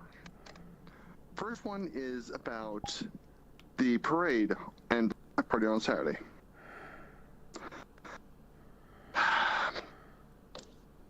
I am Anthragon staff. I'm primarily logistics staff, but I'm also partly a member of our community social media team. So, Friday during Uncle Kage's story hour, about halfway through, we got a message that said, because we've been debating, it was the third day of a code red heat wave. And so we were seriously considering, are we going to have to actually cancel the parade? Because we don't want people collapsing in the street. That is bad, that is dangerous, that is irresponsible. So halfway through Uncle Harry's Story Hour, the decision was made to cancel the parade. Afterwards, myself and a few other people ran to our operations room, and we all discussed it. And we all made the decision that was eventually come to, that we were canceling the parade, and we were canceling the block party.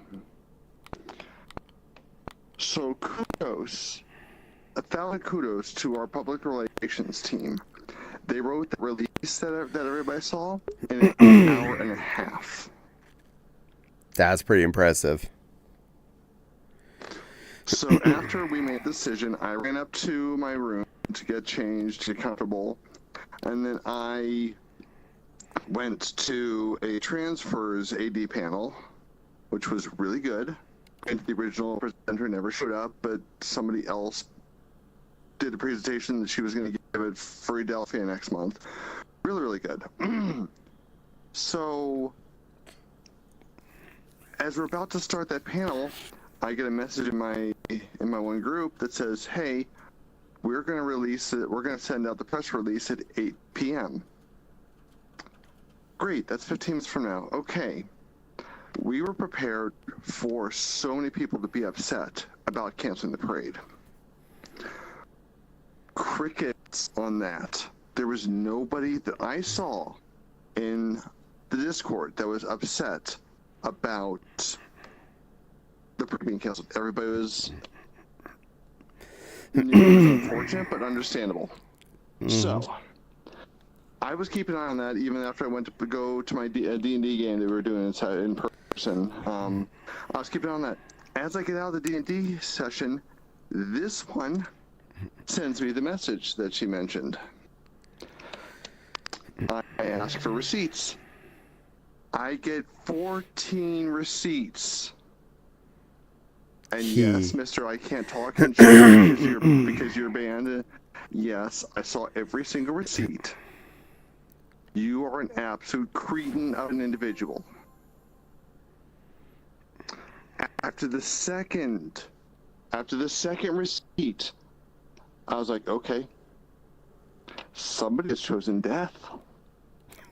I am not playing around.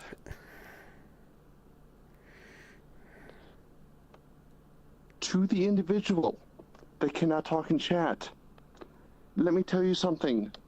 Do not piss off trans women.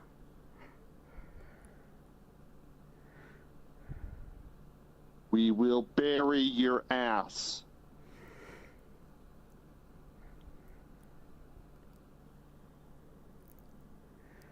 Anyways, I go back and forth with him on various social medias, and eventually he starts threatening Caddy about the whole, give me one, I'll give you 1 hour. This was at 2 a.m. In no business are you going to get a refund at 2 a.m. on a Friday night into Saturday. You're lucky if somebody responds to you from a business on a Saturday morning. More likely, they're going to respond to you on Monday, and you get the refund maybe later the day or Tuesday when you end up getting the refund, apparently. So, after I banned him from our Discord, after I blocked him on Discord and on Telegram, I sent a whole long paragraph and every receipt from myself in my conversation with you, and every receipt I got from Caddy in their conversation with you. I sent those all to three other actually. One was a guy, but to 3 other streamers who are friends of Caddy's, and the other 2 trans women are on a warpath and are very, very pissed off with you. And now they know your Twitch handle as well. So thank you for making my job so easy. Because I wasn't even sure if you were in our Discord at first. But then you spoke up in our Discord. I wasn't sure if you were in our Twitch chat. But then you spoke up at Twitch chat. Thank you for honestly, for making my convention so much fun. I know it was kind of at your expense, Caddy. I realize that. But that was the highlight of my convention is reading him the riot act, burying him, block him, and then sending all that to the other two people that you know of to do the same thing. Whose names I will not be revealing here, but I'm sure you might know. Or maybe you don't. Either way, it was highly entertaining. Hi, Zeffy. Hi, Nepal. All right, Nepal, you have homework sitting in the chat. Of course I do. One moment. Wasn't for me. Well, that's a first.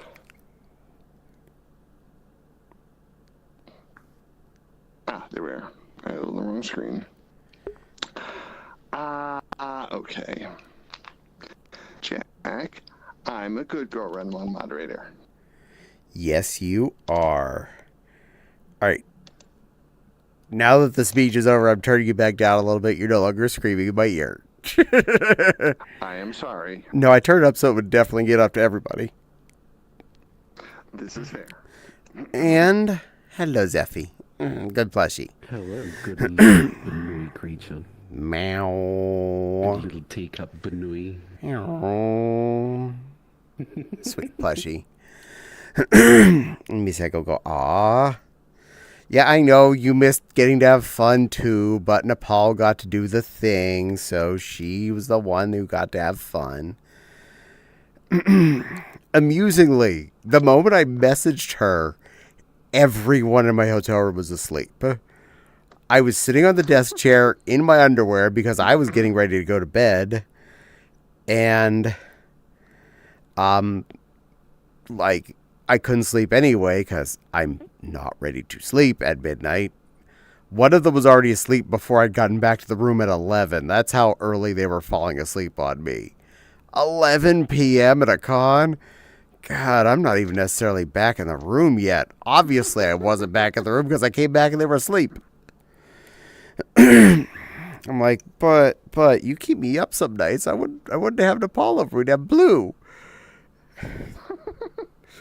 But no, couldn't have what I want. Could have sleeping. You could have come over to my room. I know, but I was kind of naked. And I had to put on It clothes. doesn't take that long to put on. Yeah, it doesn't take that long. It's true. But I was also dealing with things, and I wasn't feeling up for walkies. Although you would have seen me absolutely giddy at dealing with that whole situation. I know, but I knew you were. That's the important part. Yeah. So officially, this is both my moderator and my bodyguard and my HR. Asleep at 11 p.m. at a con? Who does that? Looks in the mirror. Yeah, but you also don't care if we do things in the room if you're asleep. So you've been asleep when I've had people over. We've been talking. So you haven't gotten mad at me yet. Also, you don't wake me up when you get up in the morning. So there's also that because I sleep like a rock.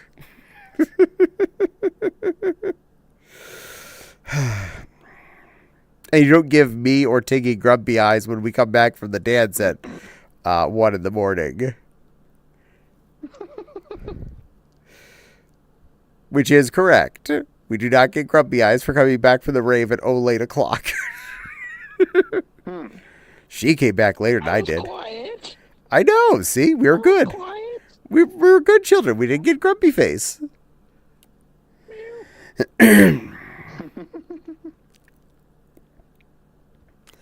MFF's raves are better than Andercon's raves. Just put that out there. Yeah, they are. And my phone is better than Andercon? At dances for damn sure. Well, that's the most important part of the convention, isn't it? Yeah. Dealer's room, fursuiting, and basic space to be. For me, food is a major part, and Anthrocon beats MFF on food. Yeah, by a country mile. If reality's anything to go by, I'd be in the DJ sets the entire time if they were going throughout the day. Music is my life. Good little music pussy. That's fair. Yes. But MFF and Anthrocon are still my 2 cons that I wish to go to, and they're 2 major parts of my year. So even if I say anything negative about either one, that doesn't mean that one is bad. It means one is better. MFF is easier to maneuver. Even if, assuming you're at the main hotel or one of the attached or semi-attached hotels that are just right there, getting into con space is almost instantaneous. Anthrocon, if you're not in one of the 5 hotels that are in short range, you're in for a walk. Or a bus ride. I've never done the shuttles, but I know they exist. Yeah, there's a reason we invest in those. It's one of those things you walk out of the basement of the Drury, I'm thinking, I think I'd be staying there waiting for a shuttle longer than I'd be walking over to the front door of the Westin in air conditioning.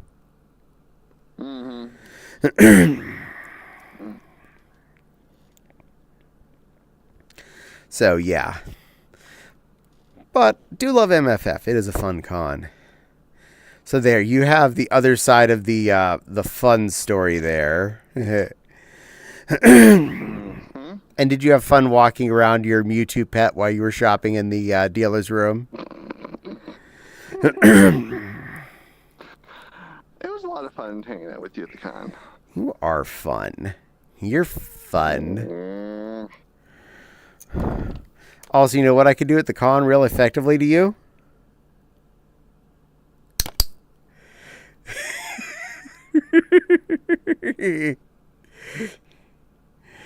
Good girl. Dog clicker tool? Maybe. No. And you know what I could do really effectively in VR?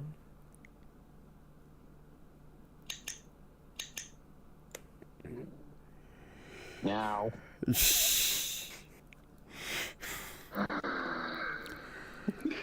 Nepal is clicker trained.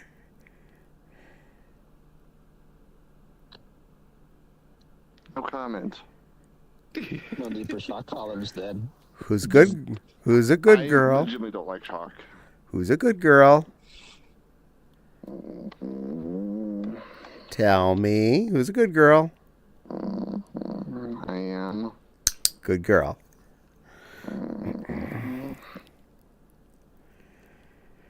I didn't even have to do it. Someone else did it for me, so that's happened. Though I'm the one that trained all stands, so I'll take credit for that. Okay, bored of hopping on way back. Okie dokie. All stance. I'm a good girl. All stance bun bun. I'm a good girl. I'm a good bunny who's here to make all of you smile and to brighten your day and help you all have a good time. I'm a good girl.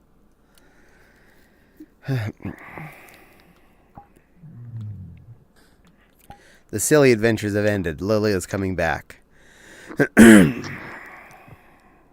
Speaking of clicker training, Fuzz earlier today. Oh my god.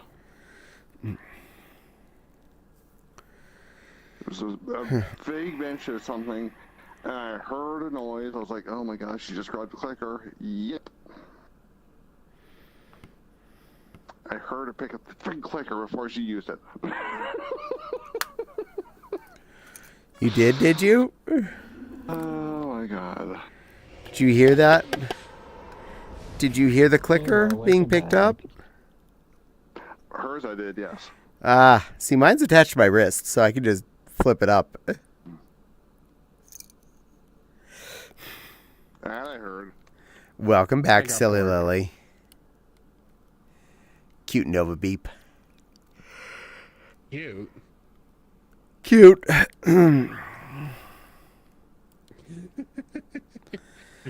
You've seen my Mewtwo fursuit, haven't you?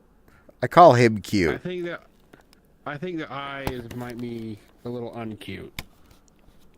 No, you have cute eyes.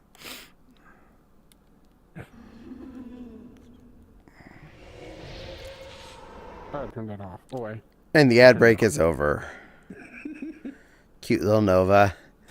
I don't know. Zeffy is definitely cuter, but you are cute. Yeah, Zeffy's Seeing cuter. what character this Nova Beast is cute is not on the list. I'm assuming it's like one of the goat creatures from the Undertale world. More like the evil child that kills everybody. Chara, I think is her name. You're still cute. Yeah.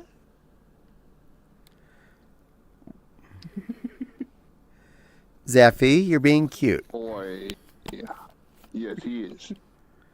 Zeffy's a cute boy. Very cute. What you meh about that? No, you're very cute. And you make cute noises. One moment, I can help this.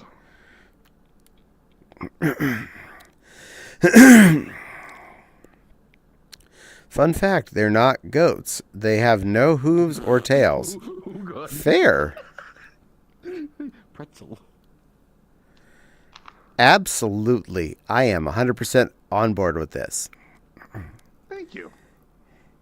Zeffy, sweetie, you're a special plushie.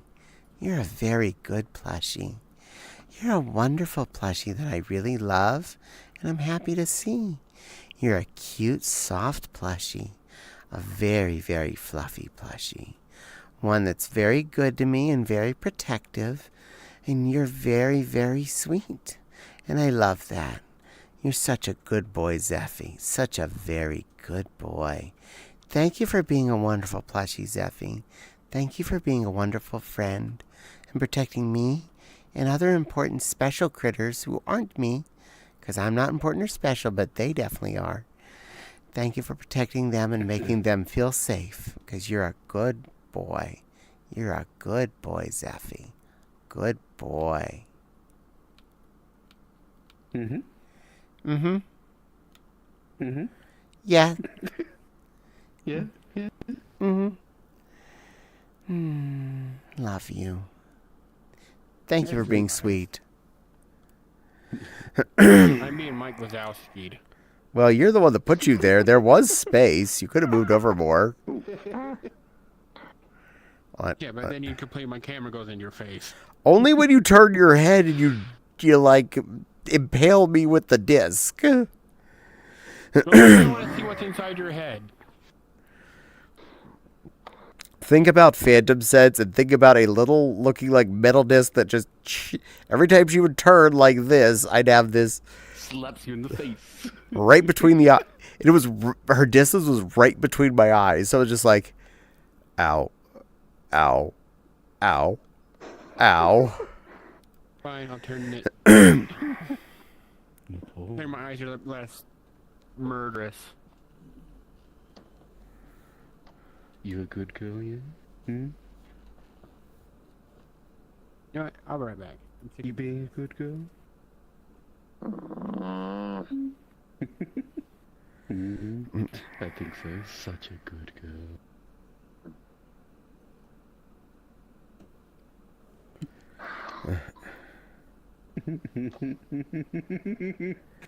Yes, you are, and you know it.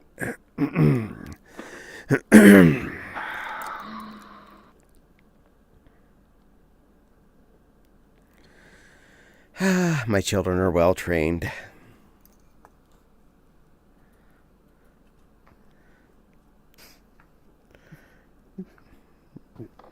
You're sweethearts.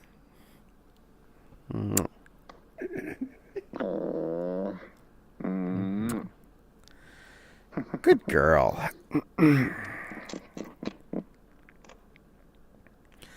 I did legitimately miss all of you while I was away. I am happy to see everybody again. It's good to be back. You look like a punk. My eyes itch. Just give me a second. Okay. Am I supposed There to we know go. what That's character better. that is? There you go. Cat. It's fine now. You have an eye on your arm. Yeah, my tail's different. The tail on this is weird too. It's got a... Apparently it's a rad cat from Fallout. Oh, it is a mouth. Okay. Yeah. He's with the Shadow Wizard Money Gang. He loves casting spells. Camera.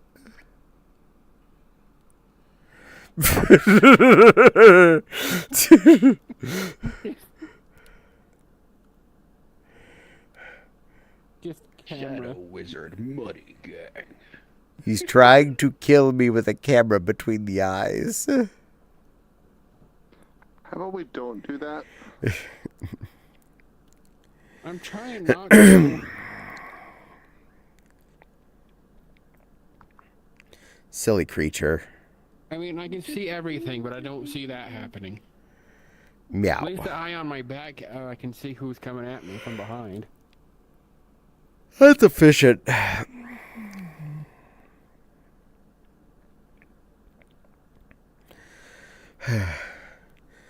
They say if you love your job, you never work a day in your life, which I do say is still bullshit. You still end up having a bad day here and there, no matter how much you love your job. But I'm pretty close to that right now. I love what I'm doing. I have so much fun. I actually miss work when I'm not here with all of you. I actually miss work when I'm not here with all of you. I love playing my silly games. Broken in full body. Did you break your toys? Maybe. Silly boy. Had that function. Actually, I like this avatar, actually. He's broken. I can actually mess with this. You have a Pip-Boy.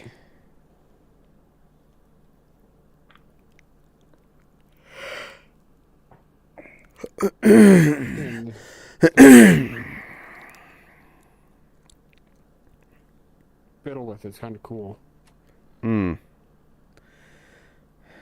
Neat. Do you want to see? Cuties. Can you see why kids love cinnamon toast? Can you see why kids love cinnamon toast crunch? It's delicious. It's crunchy. It has a good flavor. It's full of sugar. You have the multiple options of either eating it when it's really crunchy or after you let it soak, so it's really squishy. So, and it makes the milk really cinnamon sugary afterwards.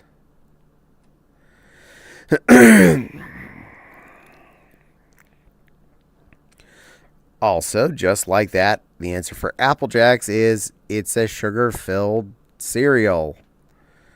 It's in a convenient shape. It does hold a crunch for quite a while. It's not apple flavored. It's some vague flavor, and it's actually tasty. That's why kids love Apple Jacks. There, I preemptively answered that one as well. My plushies are playing with each other. It's adorable. Then I have a drinky poo. You have a drinky pool.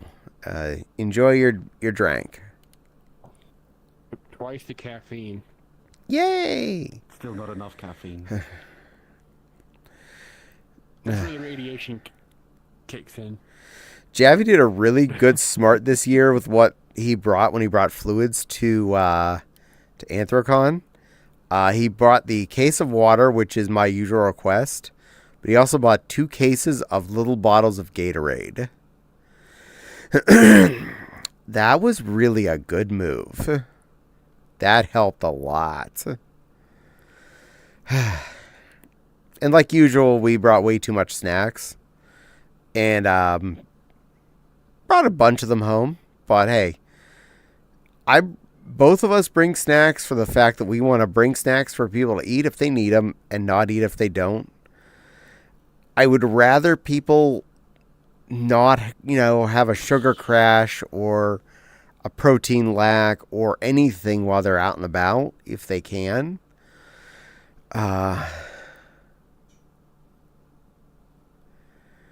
There are still plenty in the kitchen, sweet kitten. You are welcome to come over and eat something. There's quite a few little, like, packets of Oreos and nut packs and beef sticks and those little trail mix baggies. Oh my god, the stupid trail mix baggies.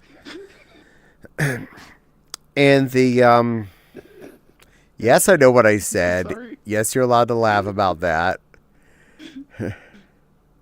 Should drop by.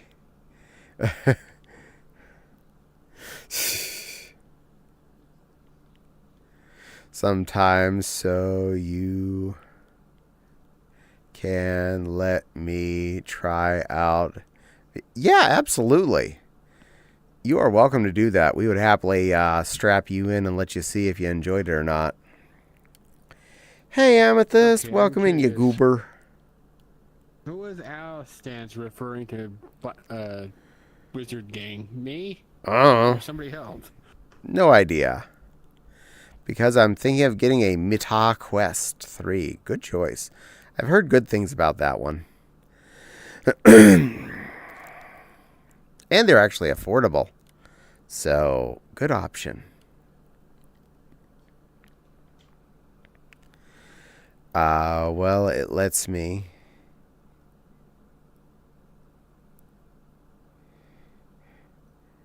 Dots, dots, dots, dots. Hey, Jax, welcome in. Oh, I God, didn't not the voice quest. chat. I have no Why idea. am I type that?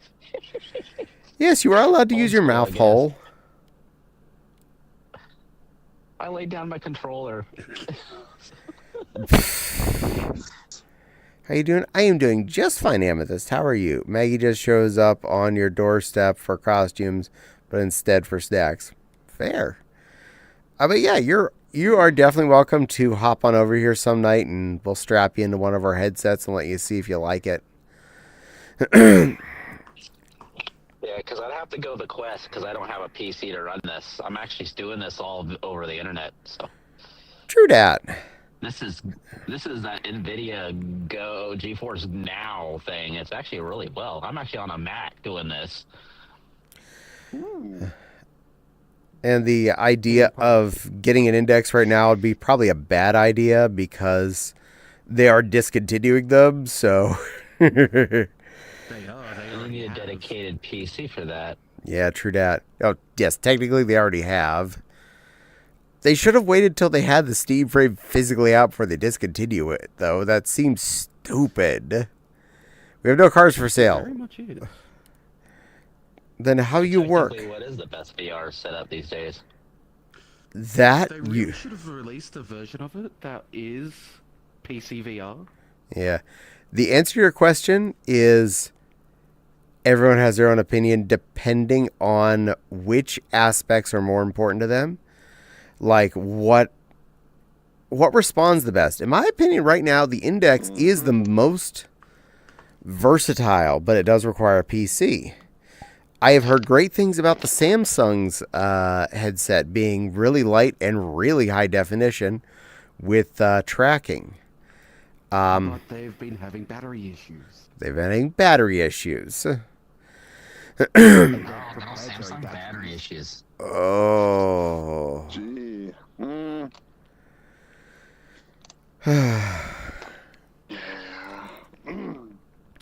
And someone else here's on the Vive and has been enjoying that. That needs a PC though, doesn't it? Vibe. Yeah. Yeah, it does. it's And another it's on the cabler. heavier side too, so. Yeah, the Index is actually a little bit on the weightier side. But it's really, really clear and really responsive. Also, the Index has Knuckles controllers as a default option. So as I'm moving my fingers in front of your face, I'm actually moving my fingers. And it responds to them. But there are so many headsets out there. It's hard to tell what's good or...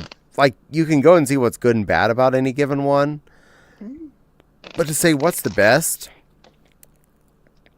That is really hard to call. Quest Pro I've heard really good things about, but they discontinued those. Quest 3 I've heard good things about. As in, it is the best Has the affordable. newer screens. Yeah. Still almost $600. That's definitely affordable. That counts. Yeah, Silly How many Lily? tickles will this get me? None. I'm sore right now. No, it's a It's a Meowth payday. It's a coin. gold coin. Yeah, I know. Right now, none. I am... Any tickles that occur get deferred till after I'm no longer covered in itchy red blobs. Or I can get fair. Okay, fine. What can it get me then? What? How much what do I get if I if I gave you this? You get tickles later, but it actually be actual money, dear. I'd say head patch for you.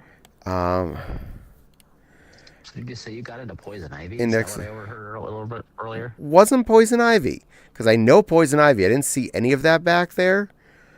So it's just some kind of plant that causes reactions. One of the many hundreds of weeds that can make you itchy. And I'm a high allergy creature, so whatever it is I got next to, I reacted a lot. You don't have tree of paradise growing up. We got that problem here, and that can give you a rash too. No idea. I don't know what any of it is. All I know is I took a Benadryl last night, and all the spots became less warm, and I went into coma mode. I did not do that before driving home from Anthrocon. That was the smarter move.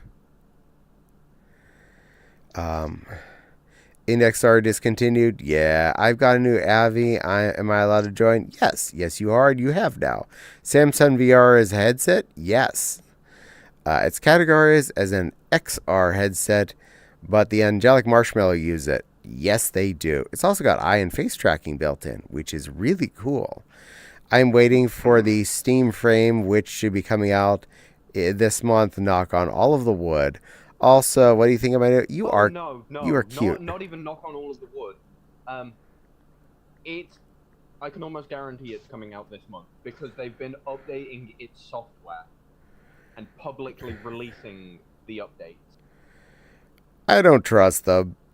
Till they hand me a price tag and an actual release date, I don't believe it's happened yet. The last time they did actual updates to the software of SteamOS and whatnot, the Steam machine came out the next week. Yeah, I still don't trust that they're doing that because that's when it's happening. So it should be coming out within the next week, possibly the week after this current one. Knocks on treat. Thank you, Jax. I'll see it when I believe it. Yeah, I know it's coming out. I don't disbelieve its eventual existence. I disbelieve any guess date until I see it available for sale, because they are the masters of we will give it to you when we are darn well ready. Yeah, see, with the fact that they're pushing the updates, so the adapters got updates, there's other software updates, and whatnot. For all we know, they're still testing things before they release it, and they're putting that release out so they can check it, and then they're going to check it on all their checking devices and try it again for another month or so, and then maybe release it or set up more updates. Yeah, no, they don't release an update unless they know that it's ready. That's something I found out. I'm going to keep that one with a great assault still. I don't, until we hear a definite time, until we hear a definite date, until we start seeing pre-orders or something come out. They don't, they are Schrodinger's headset until they come out of the box. And being standalone, they're gonna be expensive. I'm not looking forward to that. Oh yeah, Again, they're reason why I gonna- would wish they're they gonna would be- just make a PC VR version of it. Yeah. They're going to be fairly expensive. I don't want to hear that. I wish they just made a PCR version of the frame with none of the standalone stuff. And I know a bunch of others that prefer. Yes, I agree. I would prefer it to be a PC VR toy again. After the RAM crash. Yeah, because now you're putting all of that extra garbage in there for the standalone stuff, and I'm not going to use any of that. That seems like a waste. Heavier. And run harder. And be another battery you have to deal with. Yeah. And they made the controllers by default take a AA in each hand. I'm trying to make my Knuckles controllers last as long as possible. That I like that the controllers are AA's because they last. It was such an issue hours. for the Quest. It's such an issue having replaceable batteries They in the can Quest last controllers. 40 hours on just a normal AA, and if you have a rechargeable nickel whatever one, not as long as it's not nickel cadmium. Cadmium is the equivalent to lead. It's the other nickel. Nickel metal rechargeable hydrogen. nickel. That's it. If you haven't one of those, it can probably last longer because, well, for some reason, rechargeable batteries last longer. I'd much rather have lithium soft packs. Yeah.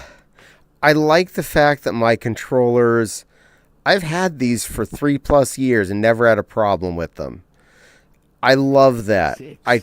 I put them into charge after every use, and they keep working. I have an index kit, so I have the index Knuckles controllers. I've had my Knuckles controllers for 6 How have years. you not had issues? And they still last 7 hours. Yeah, mine 6 years. Mine goes 7 hours without a problem. I will start if I go later than 1, like coming close to 2 a.m., then I start to get the angry messages on Mondays. But yeah, these things actually work. That's why I wanted them to keep doing that. I don't want to have to go to Sam's Club and buy the bulk pack of AA's and have that sitting on my desk at all times. I don't need to worry about ammo to be able to stream. That seems like a dumb add-on to my life. You won't have to. The battery life is 40 hours. Yeah, well, I stream for 6, plus whatever I do in my free time. So 40 hours does run out pretty quick when you think about it. I mean, yeah. It runs up fairly quickly, but that's 40 hours per battery. But I haven't had to buy a single battery, period, since I bought my index kit. I mean, yeah. So that's... Saves so much with rechargeable stuff that you do buying batteries, especially here in Australia, where a pack of, 4 batteries costs, almost $20. Yeah, see... That's nuts.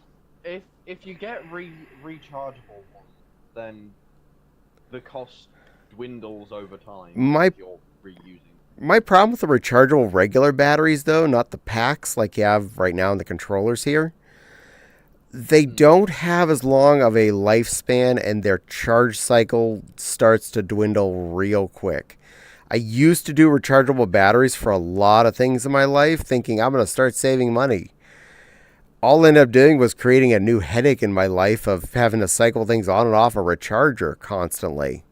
It's like, oh, I took a dozen photos of my camera, ejects out the batteries, puts in a new pair, take another 10 photos. Well, shoot, ejects out another pair, pops in another one. Well, I switched back to regular batteries in my digital camera. I was like, oh, I can go all day with these, but they're going to die. And I have to then throw them in a garbage can. And it's like, I want to do the right thing and do rechargeable batteries to make less waste, but I feel like I'm making more waste by having the rechargeable batteries because I'm just like, need to carry around 20 of them to go through a single day of taking pictures. Daddy, Yes, ma'am. why would they make them rechargeable? They want your money. That's why they don't do that. Well, they don't get my money. Duracell gets my money. Exactly. Duracell gets your money. Duracell! What? Well, I just meant that as a... Duracell are like the most expensive rip-off there is. I just meant that as an example. I meant Steam doesn't get my money.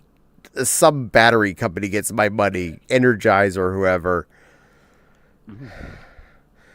But the thing is, with my index controllers, I only had to replace the right one because the sensors were wonky.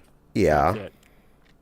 Because apparently one of the ribbon cables was loose, and that's one of the pieces you can't really fix because of how delicate those are. So I had to order a new one. And I bet you... Other than that...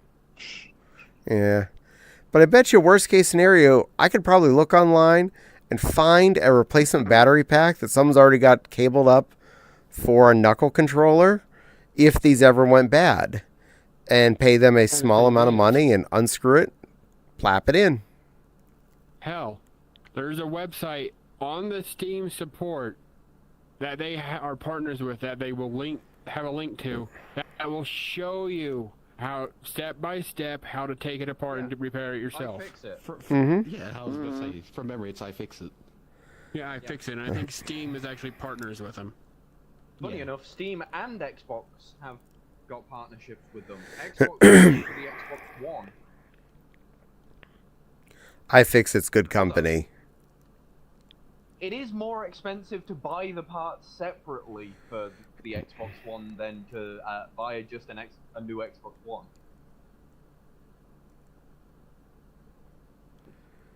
Funny enough. I can't tell if they're an XP or a Milky. I'm an XP. Hello, XBs.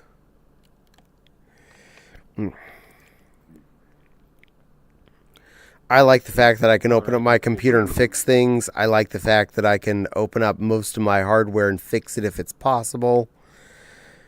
I hate anything I have that requires actual batteries if they don't last for goddamn ever. All right. And I will put down Logitech mice as I'm willing to feed them batteries. All the ones I've owned over the years generally don't need to be fed for like 3 months or longer. I had a Logitech keyboard that I used for almost 2 years on a single set of batteries. Yeah. Nice. Yeah. The wireless Logitech stuff is surprisingly good. Oh yeah. And for a lot of years I've used the little like tennis ball size single battery 2-button 1-wheel Logitech mice up in the office for the work computer and the not work computer. They're tiny. They last for easy 6 months on a single AA battery. That is God.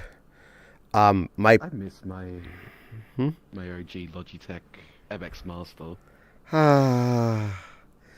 Sorry. I just prefer wired stuff because you don't have to deal with batteries. Yeah. My previous mouse that I had 3 of total before I literally killed them. That's how much I used them before I was willing to get rid of them. Would last about 6 months on 2 AA's. It's I think it was the 705 gaming mouse. I have the new version of it. It only takes 1 battery, but it seems to die at about 3 months. I'll accept that because it only takes 1 battery and it lasts about 3 months, and it blinks red for a good while before it's actually dead. I like that mouse because it fits my hand nicely. I like where the buttons are placed. It does the job. And the reason I like wireless, I don't get tangled up. My keyboard is wired. My mouse is wireless, though, because then I am not physically tethered to the desk. If I move my hand too much, I'm not going to knock something over with the mouse's cord. I do have an extension cable on my adapter, though. It is like right in front of my mouse pad now, not because I had to, but because I wanted better response times.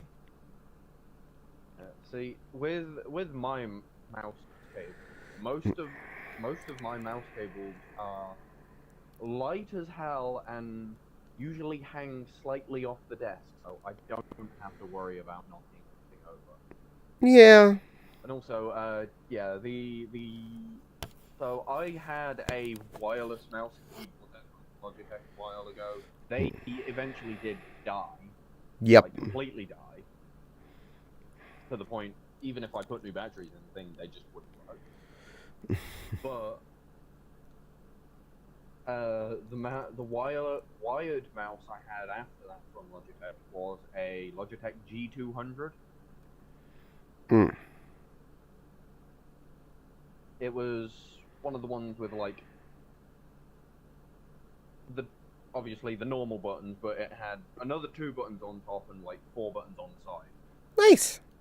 And it was amazing. The only I can't remember how many buttons. The only wired one I was considering was, I think, the G500 and something, the 502. It fits my hand pretty good, but it wasn't anywhere near as comfortable as the 700 series ones. They just felt right in my hand. And for me, it is more critical that my mouse actually feels right to me than anything else. If I'm gaming, it must feel like it's an extension of my hand, and that one works. Actually, the mouse I miss the most is the MX518. Just fits you right. Yeah. Speaking of batteries that last forever, 2005. Hmm. CMOS batteries in your motherboard, those last forever. No, they don't. No, Well, they last longer out of most batteries, though. All of the retro PC people that I watch, you know the first thing they have to replace on every computer that comes into their possession? The CMOS. battery. Yep. In fact, all of the ones I know that do that stuff, they'll I need to replace the CMOS battery. They come out with their pack of them that looks like a pack of like lifesavers. Blink, whip one off and stick it in the new computer. Yeah. Yeah. Unless you have a computer that is almost constantly on, the CMOS battery dies really fast. Yeah. Oh, I turn mine off every time I go to bed. Yeah, same here. Shoves camera in face. Silly girl. You keep telling me I'm done to put yours in appliance. Mine keeps cutting yours in half, so you know what? There. There you go. Last in 96-day uptime on my desktop. Mine You creature! rebooting is a pain in the ass. If I wasn't away for a week, mine would have been off. Clicks. Takes time. It's 2 goddamn clicks! Takes time. You have to reopen everything I normally have open. Doing stuff when I'm going to bed, so... Also that. Actually, you know, you just I also right-click the start button and then shut down. That Nope. takes 2. I think it's sitting at 286-day uptime. Most likely. All right. Yeah, you might need a restart. For the record, if you use your computer less than 16 hours out of a day, you can consider turning it off when you go to sleep. I wake up in the morning and I'm already at my computer almost immediately. Therefore, I only turn my computer off when I have to restart it or when I'm going away for more than a day. Because otherwise it becomes more stress on the computer to turn it off and back on than the function of it being on for that remaining 8 hours of the day. If you're only at your computer for like 4 to 6 hours a day, you do less damage by shutting it down when you're not there. Especially if, like me and Zeffy, you have your computer doing things when you're not there. So it's busy doing stuff when I'm not there, and it keeps working. There's also when I'm not in my office. My office gets down to like 4 degrees. Nice. The file server's on all the time unless we are leaving, like this time. I turned both computers off when we left the house. So they both got... file server, I understand. That needs to be left on permanently, but a main PC that you're using that isn't doing anything unless You'd hate to see the powered on hours of my M.2 drive that I only got 2 years ago. Seriously, though, your PC. if you are using your computer more than half of the day, if you're using it more than 12 hours, it is actually less stress on the computer to leave it on. unless you're going away. It is less stress on your motherboard, your power supply, everything. You are actually doing more harm by turning it off and on again. Having to do that every once in a while for Windows updates, understandable. But if you are using a desktop computer for every day for all the hours you're basically awake, you are actually doing more harm if you shut it off when you go to bed, besides the amount of time you're wasting every day when you're waiting for it to start up. How are you wasting that much time? Most computers start in like 5 seconds. Only if they're in a sleep mode, which which Windows 10 and 11 does. Also, remember, instead of actually turning off, the computer turning on is not the only thing. Do you have any idea how many things I have open right now? Do you have any concept of how many? Goddamn many. Do you know how many things I have to do what I do on a daily basis? That's why. Because it's an ass to turn them back on when you don't have to. There are reasons for this. It is not just oh no, you're leaving the computer on, you should just shut it off. Even just waiting for Firefox to come back up, all 3 windows that I currently have up on my computer, reloading all the tabs that I have up for what I need to do on a hourly basis. Yeah, it becomes a major hassle every time I have to restart the computer. So, no, I don't like to restart if I don't have to, or shut down. My laptop, that's off until I need it. My desktop, that is on. Period. I shut the monitors off. I do that every night. When I was working 8 hours plus a day, and I was not at this desk 8 of the hours of the day, I shut this computer off. Once this is full-time job location, it stays on. It's alright, my computer will be shut off later this month. Oh, do you have an update to run? Ah, there you go. I've got I'll be doing CPU and GPU upgrades. So jelly. Personally, I have mine in sleep mode when I go to bed from now but every once in a week I will have it restart. That way it does what it needs to. Then does you successfully wake up from sleep mode without hassle? That's the important question. Yes. Then it's perfectly good. But I reset it once a week. That way you're clearing your crap out once a week. That's not a bad thing. It's okay to restart once every week or two to clear out your whatevers. And that's a lot of whatevers that could be building up.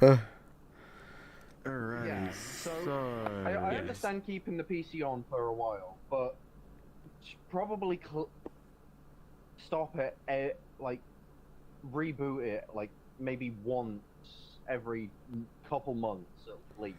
Oh, Windows updates force that, so that happens.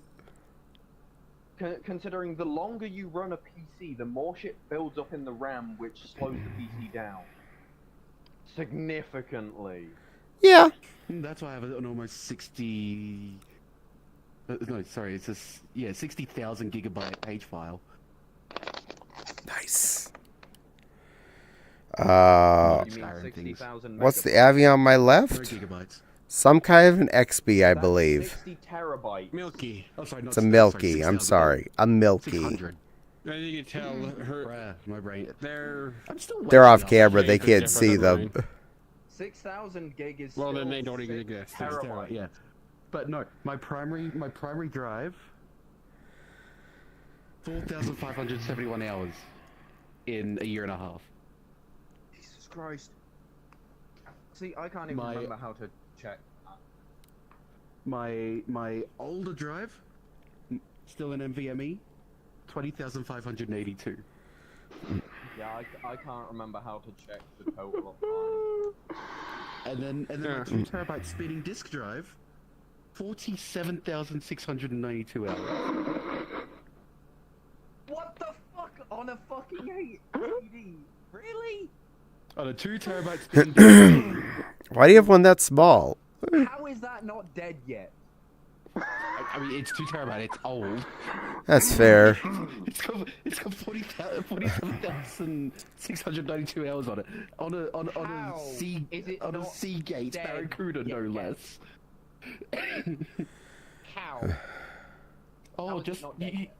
if I should check one of the spinning disk drives on my server. It's a Western Digital Green that I've had since 2014. Jesus Christ. And here's the thing, I've been doing, you know, this. I've been leaving my computer on overnight for like that many years. Hey, Cat, you know what's funny? What's, ma'am? When I download a video, it's like, oh, you need to use Media Player. I'm like, no, I don't. I have VLC. Nice. VLC is so... How old is VLC? Forever ago. Yes, VLC is years old, and it will play any fucking media you throw at. Yes. VLC is traffic cone. awesome. They used to be one of the things I first installed on any computer whenever I put it together was VLC. Oh, here we go. Oh, I Here's still how many do times it. I've restarted my computer in the last year and a half. 4 times. Nice. How about the last 8 Oh. years? 126. Renamon's there too, yes. Christ. She's hiding behind me. Do I know why VLC is so good? Because it's open source. It's baby. Fang coded. Free. Mm. It's open source, and it did nothing and won. And It's Fang open Crayon... all the And it's, Steam. and it's Fang Crayon box coded. Well, yes. It pulled a Steam, does nothing but wins. Yes. Well, see, that is one of the biggest reasons why Steam was the effective winner in digital games is because Well, did zero offensive things. It just exists. funny It thing just has a is- space to buy things, generally has the best prices, and very little overhead when it's running. The funny thing is, there is going to be such a power vacuum when Gabe Newman dies. I'm sure they'll have some things put in line so that someone's in charge. Everybody that's important has wills. I'm not too concerned. So I think he's the only reason Steam is doing so well. I don't know about that. Steam is doing what Steam does Philosophies and stays out of everyone's what's ways. Keeping Steam doing well. So as long as they stay on the right track, Steam will be Steam for as long as it needs to be. Considering he bought a several billion-dollar yacht and then spent another several hundred million on it, turning it into a fucking research vessel. Well, Like- here's the thing. He actually owns the yacht company. Yeah. He spent like what was it? Like 400 million turning a mega yacht into a fucking research vessel. Hey, Nappy, welcome in. How you doing, sweet little kitten? I can believe that. But hey, Most of his stuff to New Zealand during COVID. he did a good job making a company. He did a good job making a tool. If he wants to buy a yacht, I'm okay with that. Or a yacht company. Gabe has an apprentice, I believe, but after that, ... Whatever they gotta do. At least there's something in the line for a successor. I mean, Disney survived after Walt Disney died, so pretty sure we're gonna be okay. Yeah, but no. They're not a perfect situation, but they're still there. The direct successor to Walt Disney, sure, good, fine. Whoever is currently in charge, Less good. the shareholders, Yeah, terrible. Roy was a good runner of it. They still produce things, though. That's the important part. Dick Arflin, where? Giant, thick Arflin. Yeah, you're a little chewy girl. Mm-hmm. I don't know what Jack. I don't know what you're talking about. Cute cake. This cat's gonna go to bed. Everybody have a good night. Good. I have no idea what he's talking about. 4 Eastern this morning.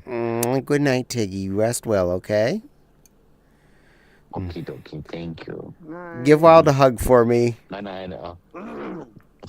Oh, and T, I approved your request to join the VR group. Oh, okay. Yay! You're welcome. Means I actually have to do things. Arflins have best ass. Verbronies is a close second. Facts. Chakara. Are you this? I'm gonna have Abby to- has things like I like on it too. Do I need to find there? Gotta pull out Rider Fluff. There's a big ass next to me.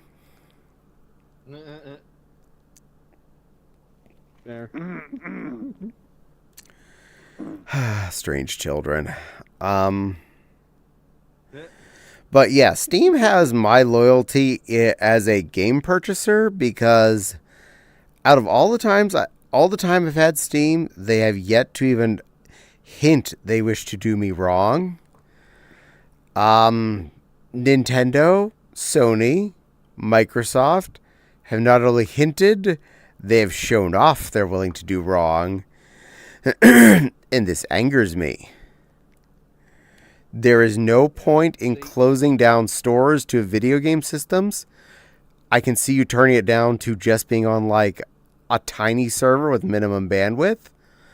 But keep the server up for all the Nintendo Wii games out there that people paid for.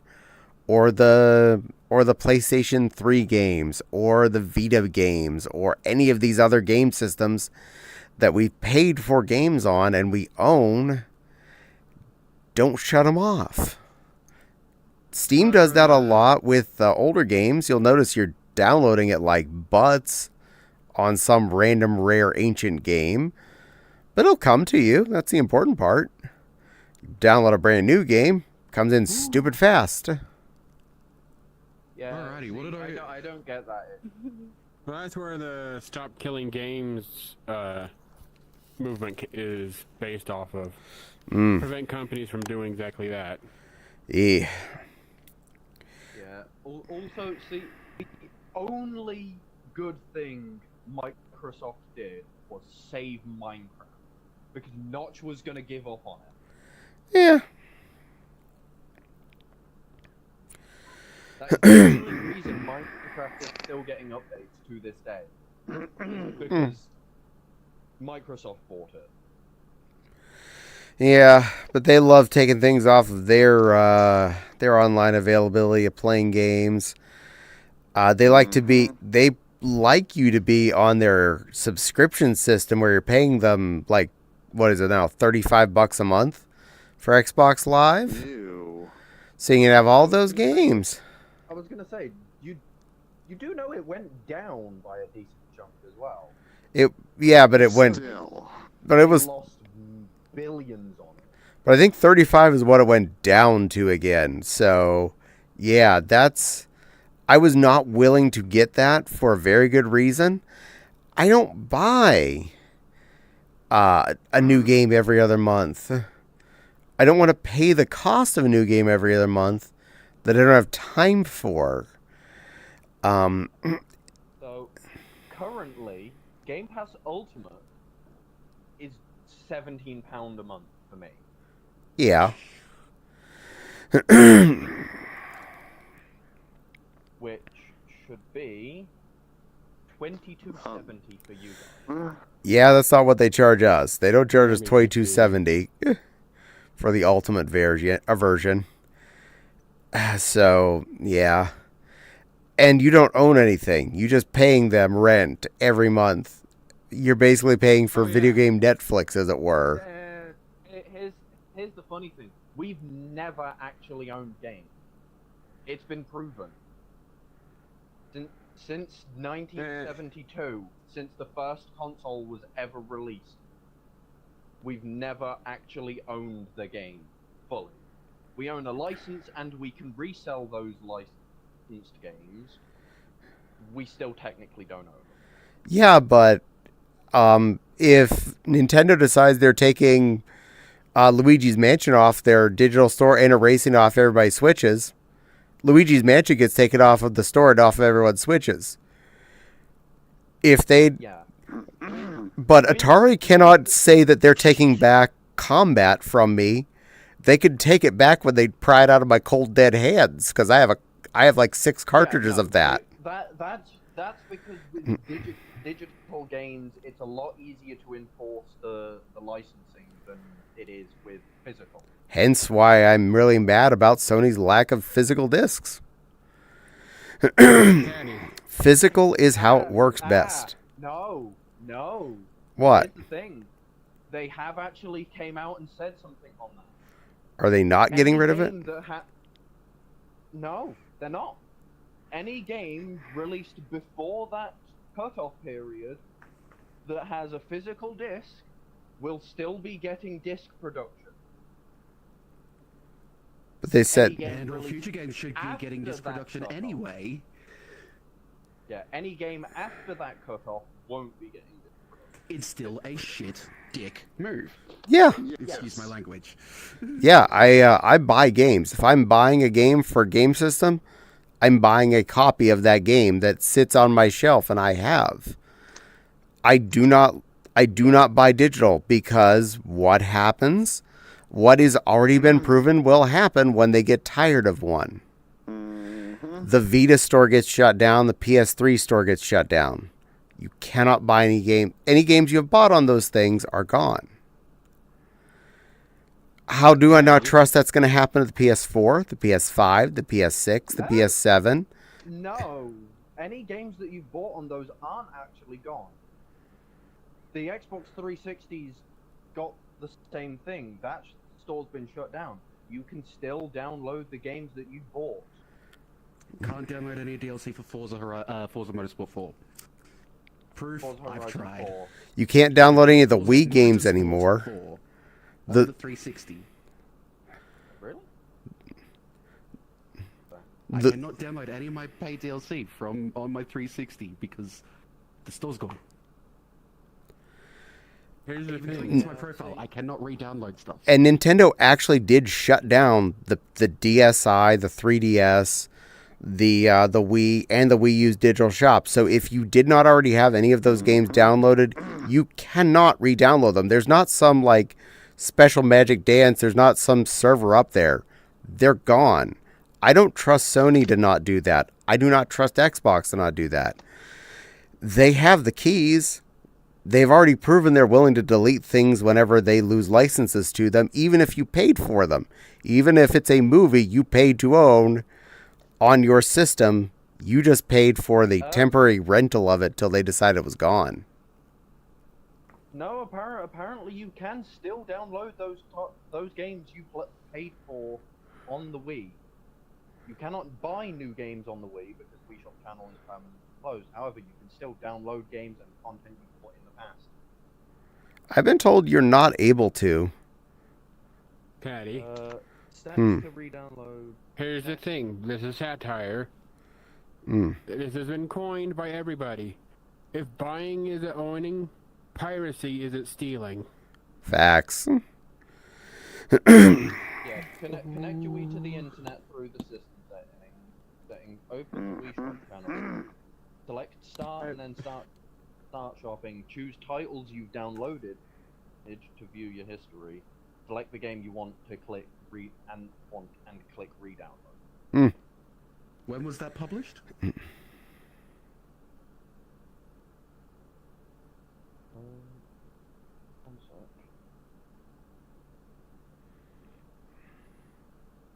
Apparently you can still do it this year.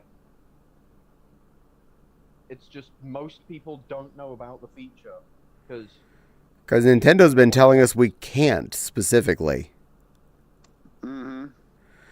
That's what they were saying, them words. You won't be able to, if you want any of these games on your Wii, Wii U, whatever, each time they did it, download them today because we're actually closing the ability to download them. Still, 100%, I do not trust they are not going to do this. I do not trust them, Sam I am. I trust Steam because Steam has yet to ever tell me they're closing a store. In fact, The other thing is, I Steam never removes stuff from your library. even I when can The have thing it is- removed from the store, but they're still there, and I can still visually see that they're there. same. The thing is, they will actually let you download a massive terabyte file of every game you've bought that is in your library. They will let you export every single one. If it's one that's not in the store anymore. If it's not on the store anymore, and if something happens, you still can just get them all. Yeah. And the funny thing is about what I said a minute ago. So, if you do specific things on the Steam client, you can still get games that are completely removed off the Steam store. I've yet to You have can still anything receive, like, lost. product codes on removed games. Not even just that. I know, there's other ways, but I'm just saying. There's a way to specifically search it up. It's like, you go to Steam support, like, add a game that's not in the library or something like that, and then you Yeah. search for that specific game that is not in the library, not on the Steam store, but it was on the Steam store at some point, and you can still get it. Yeah. It's how a lot of people have got the old Bayonetta or something like that. I was like, Yeah, I trust Steam. Steam I will let have digital copies of my games. Steam has lived with me for, I think I'm on my 5th desktop since I first installed Steam. And probably half a dozen laptops. I have the exact date when mine was made. 27th December 2008. This Nice. is when I bought the orange box. All I know for sure is mine was Portal 1 because they made it free and that's why I installed Steam. And then the next game was Aunt Fuzz gave me Borderlands 1. Not the Fuzz you know, Aunt Fuzz. yeah, there is over 1,000 delisted Steam games that you can still get, Steam good. specifically because of being able to search them in the delisted section or whatever the fuck it is. I can't remember how you do it. Steam good. Me still don't trust Nintendo, Microsoft, or Sony. Oh, no one likes Nintendo. They are Except for all hardcore fans. they are all untrusted children, and they all want you to rebuy games whenever you get a new system. Oh, you got a new system? Oh, you like Silent Hill 3? We'll re-release that on PS5 now. $20. What? I'm guessing on the price. No one go out there and fact check me on how much that particular game is. That's just me saying that. But they'll keep re-releasing it. Same with Nintendo. Oh, you got a Switch 2 now? Hey, we have a download system. You can give me another $10 and have Mario 1 again for the 87th time. I'm like, you do know I have a physical copy of that right behind me. I could just jam that into my my system and play that right now. I don't have to pay you dick. I have a controller. I have a cartridge. I win. The funny thing is, Caddy, Hmm. a certain internet bay was somebody tried to actually sue them for what they do. And the owners are like, we're in Sweden, your laws can't touch us, so we're gonna keep on going. Yeah. We don't talk about we don't talk about that on this stream though, sweetie. We don't talk about that at all. I know, I'm just I was gonna say, so that happened years ago, and well, they've been to prison for it, and it's still up because well, it never died. Either way though, we don't talk about that on this stream, dear. We do not talk about this on my stream. yeah. Yeah. But yeah, I am not a fan of any of these companies that take away from us or make us rebuy the game every single time they come out with a new console. Another reason why I don't get rid of my old consoles. Why? It's full of games. Do you know how many games I have on the PS3? I don't. I haven't counted them in a while. It's 20-something or 30-something. I'm not going to rebuy those on the PS4 and or the PS5. PS3 still works. I put disc in, I play game. You know why? Because I have a physical disc for that game right there. I have a physical machine right here. They go together. I have Infamous. I win. I try and download Infamous on the PS4 after they decide they're going to eventually shut that store down. I'm sorry, that doesn't exist anymore. Well, I bought it on your system. Can I have it on the PS5 or the PS6 now? 20 more bucks. But I bought it for 60 10 years ago, 20 years ago when I got it for my PS3. Faff off. Yeah, that seems alright.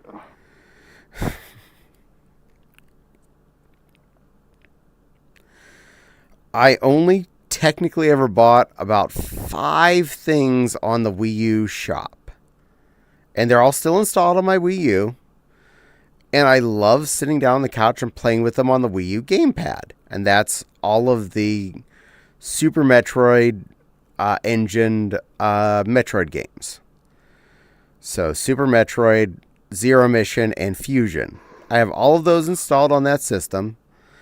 I don't even have to plug the damn thing into the TV, just into power, and I can sit on the couch with the Wii U gamepad and play Metroid Fusion comfortably on that nice screen, that nice controller, and I'm happy.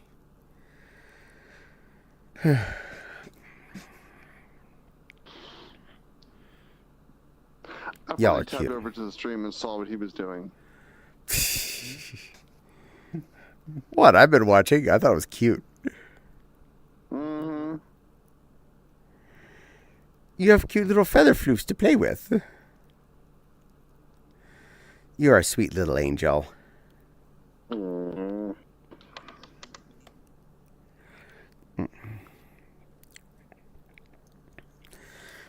So in the future, no. Unfortunately, I'm not going to be buying another video game console. I have been buying video game consoles, and there's no joke on that. The Atari, brand new, before the Nintendo Entertainment System was released in the US, before it existed. I have a brand new Atari from then that we got out of a box, brand new, still works, sitting on my desk right there, on top of a VCR, so I can translate it from RF to composite, from composite to HDMI, and then from HDMI into the capture box into my PC.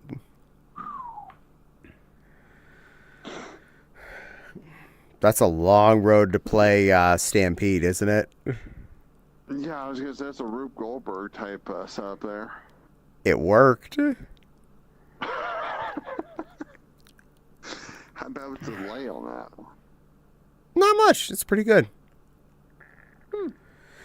To be honest, I was so close. I was just like right at the door of having everything to work. And I looked up online what people were doing to make it work. They were like, because all the tuners are all digital now, all you need is a source that has a analog tuner built in and has a composite out. And I was like, and they were like, use an old VCR. I was like, oh, yeah, I have 2 of those.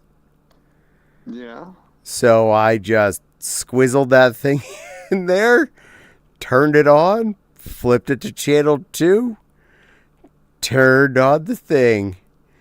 Magically, there was whatever game it is I put in first to try it. E.T. on the 2600. You do know I own 3 copies of that, right? I own 2 at one point, so... It was one of the games that we had given to us with the system. Yeah, they couldn't sell them, so they pretty much gave No, they them away. couldn't. When it's one of your only 6 games, you play it. And it was the most gamey game out of all the games we had. Because most of them were just high score games, but that actually had a plot to it. So, yeah, I played a lot of that ET game when I was a little kid because you don't get new games. You get what you got. Yeah, you-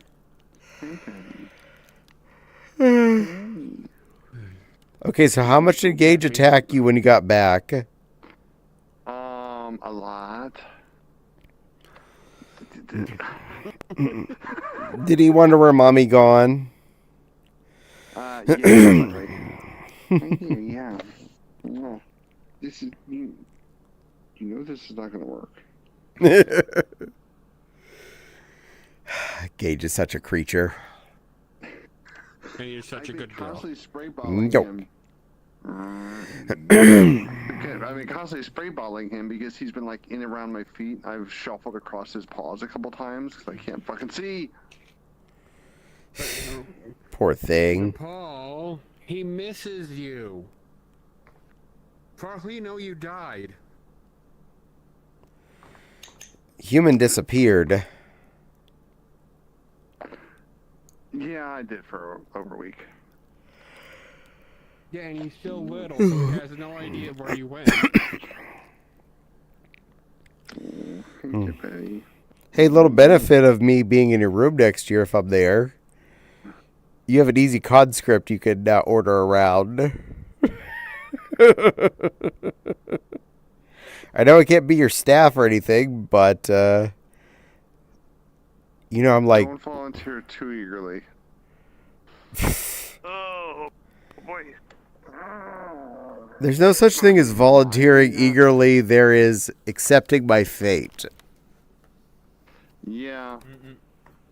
Okay, Gage, this is not gonna work, buddy. This looks weird. I actually fixed the glitter on this. Yay! Do you know the... It is. You're not a sparkly, but Shiny. you're still sparkly. The number of times Celeria convinced me to... accidentally convinced me to help her. Yeah. No. No. Chops. You know, it's bigger than No. his head. No.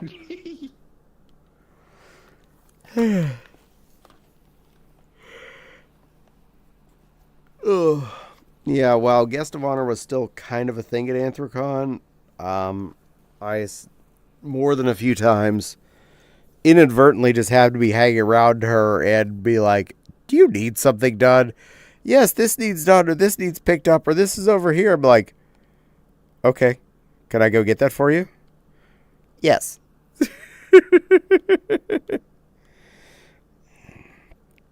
Did Nepal disappear? I'm over here because my cat refuses to go off my lap, and I'm a weird pretzel shape right now. Cute. Works well. Yay!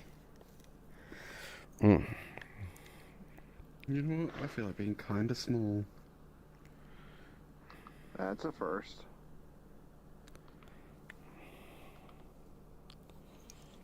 That's definitely small. Your name tag is bigger than you. What do you mean? Off my lap, cat. Off my lap. Somehow. You off my lap. No, the rules. Somehow.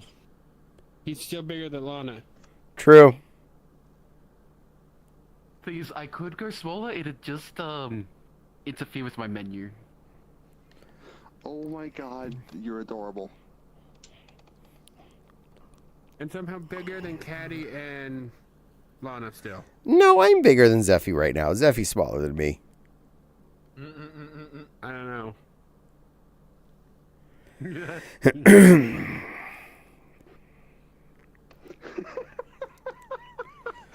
I heard the laugh. I turned around to see him darting out from under the couch and then back.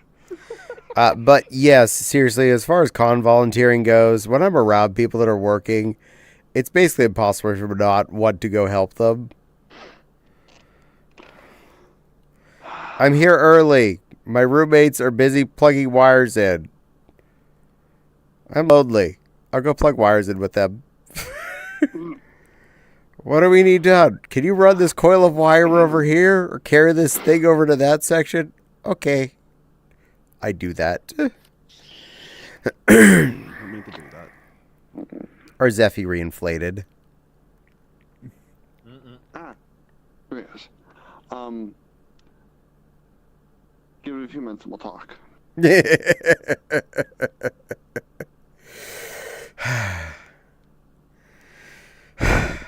Meow. You're a good girl. You're not evil. Even with that grin, you're not evil.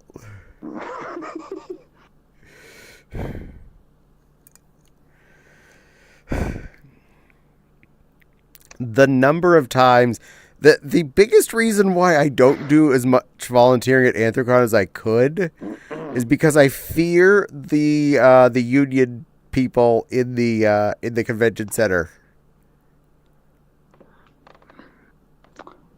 We have worked very hard to get a very good rapport with them, and honestly, they let us get away with probably more than they should, but that's because we're respectful of them. Yee. I only would do things if I am told by a staff member it is okay to move that chair 3 inches to the left of where it's currently spot. Okay. Trust me, they're not that anyway. We are a 20,000 person furry convention where a quarter of our attendees are wearing carpets and couches. They're not that picky about that. They've got way bigger things to worry about. Things move. Someone sits on a chair, ain't gonna scoot, or they're in a chair. They're trying to sit down at an event. It's like my ass is twice as wide as everyone else. I'm on the edge. Pulls chair out 2 feet. Sits down backwards. But yeah, I want to see. Lower the camera, please. Sorry, I didn't see that in time, but yeah. Zeffy was being itty bitty. Good answer. I just bought some military energy bars and drinks. Nice. I hope they're tasty. If I'm at a con where it is not anywhere kind of controlled like that, and I understand, yes, it is less controlled than I thought it was. It's like, oh, we're picking up chairs from this room. It's going to be an open dance room now. It used to be a room with people sitting down. I don't even ask. I see people are doing it. I start picking up chairs and stacking them on the rack. I start folding tables for them. What? Oh, you need a volunteer sheet to record hours. I'm like, why do I need that? Well, if you hit enough hours, then you get a free return. And in this particular instance, my answer is, I come to this event free anyway. I was a dirt for too many frickin' years. They let me come back forever.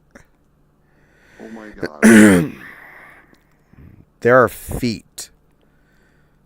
And there's paws reaching through the ceiling. We have the claw of God coming through to pet us. Oh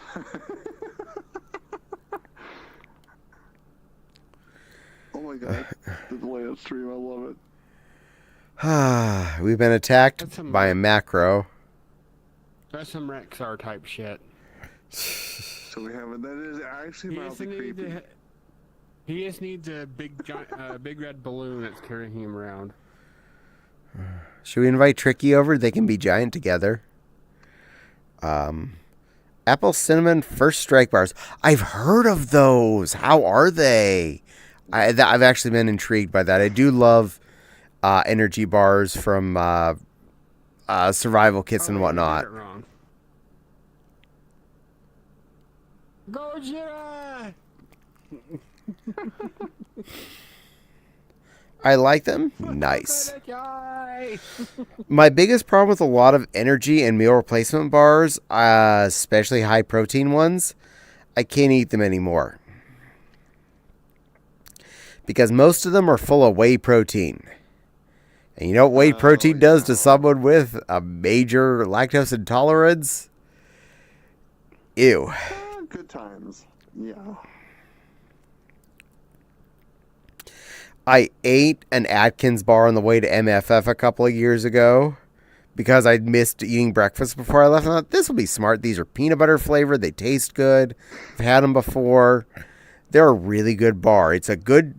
Honestly, if you aren't lactose intolerant, the chocolate-covered peanut butter Atkins bar is a hell of a good meal replacer. They're inexpensive, and it's very similar to a Reese cup, and it does fill me up. It made me feel like I had a breakfast or whatevs.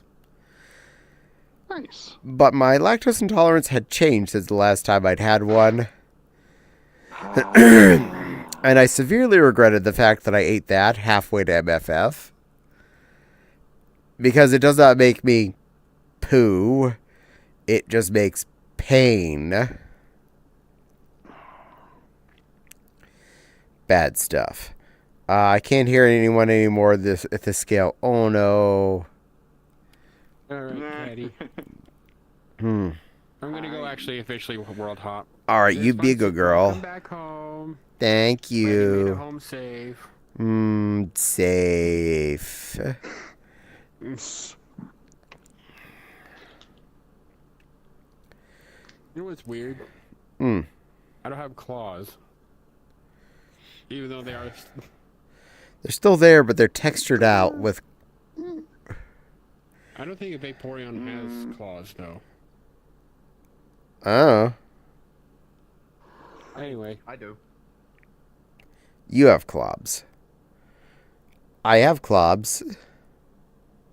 So do I. And you use them when you need to. I was just gonna say, and a certain someone found out, got the business end of those claws. Is it bad I have so much fun with that? I love the fact that it came down to part of your message was, Caddy has never had to ask me to do this to anyone on Telegram before, so you must have done something. You have done quite an effort to bother her that much. Let me find the exact quote because I thought, and we're, Oh my god. you're clipping through the wall and into us.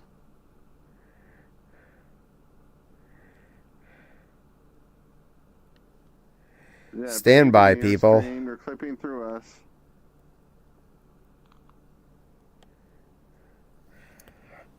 Haha, says Amethyst.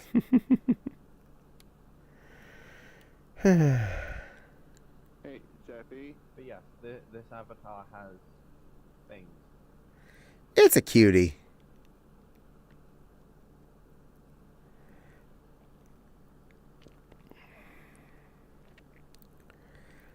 Just don't bring out anything that's past R rating while you're in the world with me, just in case something pops on the camera. Oh no, that's why I'm doing it behind the camera. Don't do it even if it's behind the camera. I don't need to see any hoochie coochies or whatnot. It's not anything like that. Hmm. Oh, wait, no, I know where to find it. It's over here. Oh, welcome back. Let's go. Welcome back, Zeffy the Giant. Where was that quote? Because I thought my quote was beautiful on that. Yours was much more eloquent than I made it. He has never asked me to intervene with anybody personally like this, so you reached a new low. Yeah. And trust me, I've been dealing with this for years on average. It's just, it only just had escalated during Anthrocon. I'm like, really? I'm on vacation, fella. This is my one of 2 times out of the year I leave the house for a few days. Let me have fun for my couple of days. And Oh, I had fun. And yes, I was drunk when he first messaged me. And then I remember at some point, I think he said something about spending all that money on alcohol. I'm like, what money I spent on alcohol? That was free. And delicious. That was the night I'd had 7 at the brewery before we went out to eat. Because because we had tickets to spend.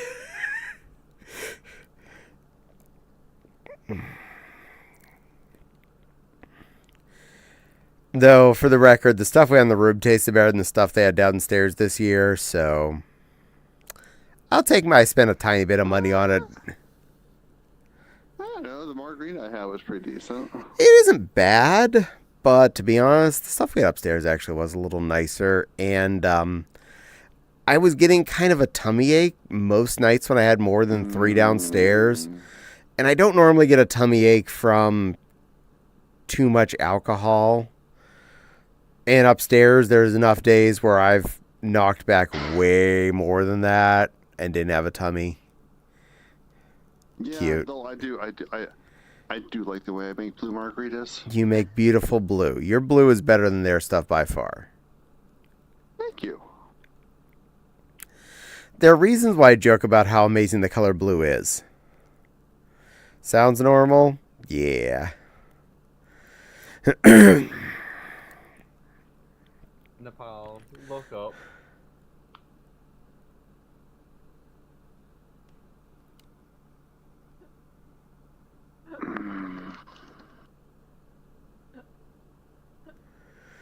You've been foxy beaned.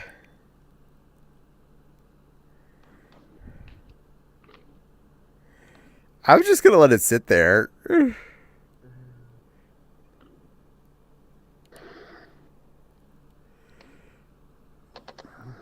Good work, Seffi.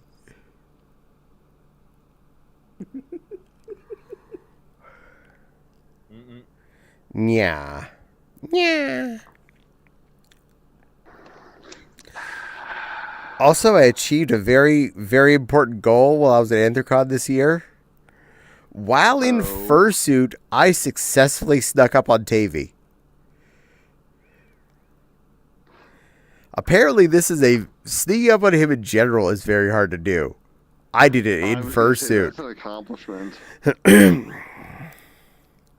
Because the first time I almost... Oh, go ahead. Good. Oh, because the first time I almost did it, he caught me right before I got to him. I'm like, darn, he saw me coming. The second time, he was engrossed in something. And I just walked up and tapped him on the back. I'd say that's an actual challenge with him because he is so bouncy. Yeah. And even when he's paying attention to you, he's moving his head enough that he's paying attention all around. It's like, oh my god. He's been a costume character professionally for enough years. He knows to pay attention to the world around him in a way that looks fun and does not look out of place. Mm-hmm. And I'll definitely say I do try and do that as much as I can when I'm in a room with people. Is try and not just keep an eye on the person talking to me, but keep an eye on all of the other people in the room with me, so that if they're trying to get my attention or someone's attention, if they need to say something and they're not getting a turn, I like to be able to, when I get a chance, say, hold on, Nepal, hold that thought for a second. What was it you were going to say, Amethyst? And then Amethyst gets to say whatever was on her tongue. Because I was using you as an example because you're a good girl. Thank you for being a good girl.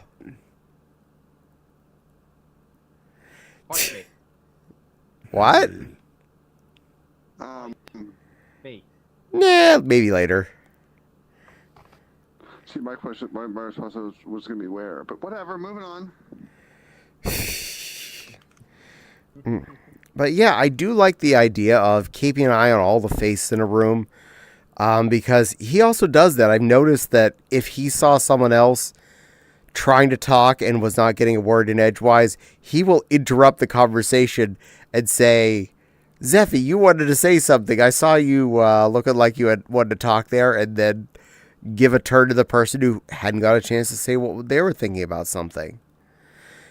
It's a skill that I like to have, and I like when people are exercising, because you gotta be nice to all of the people in the room, not just the one who feels like they are the talk show host.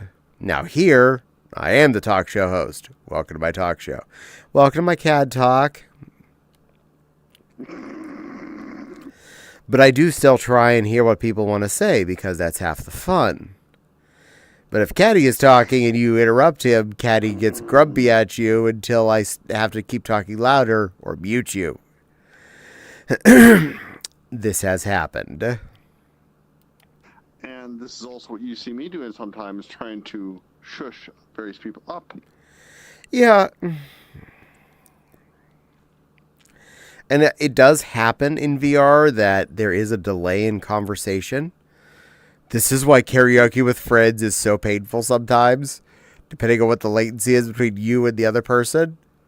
Because right now, I'm... the best ping on VR chat at 170. Ew. That's the best ping I'll get in VRC, like, ever. Because, like, it may seem like we're having a perfectly fluent conversation. Everything feels natural. But you start singing together, you find out how quickly you're not in sync at all.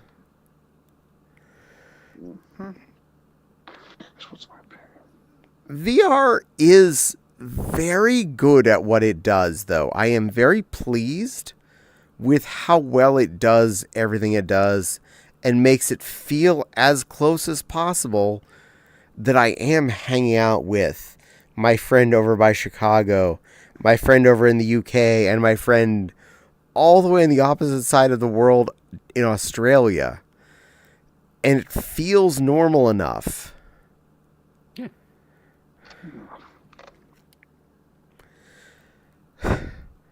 I know I bring it up often enough, but man, technology's come so far since playing Atari games.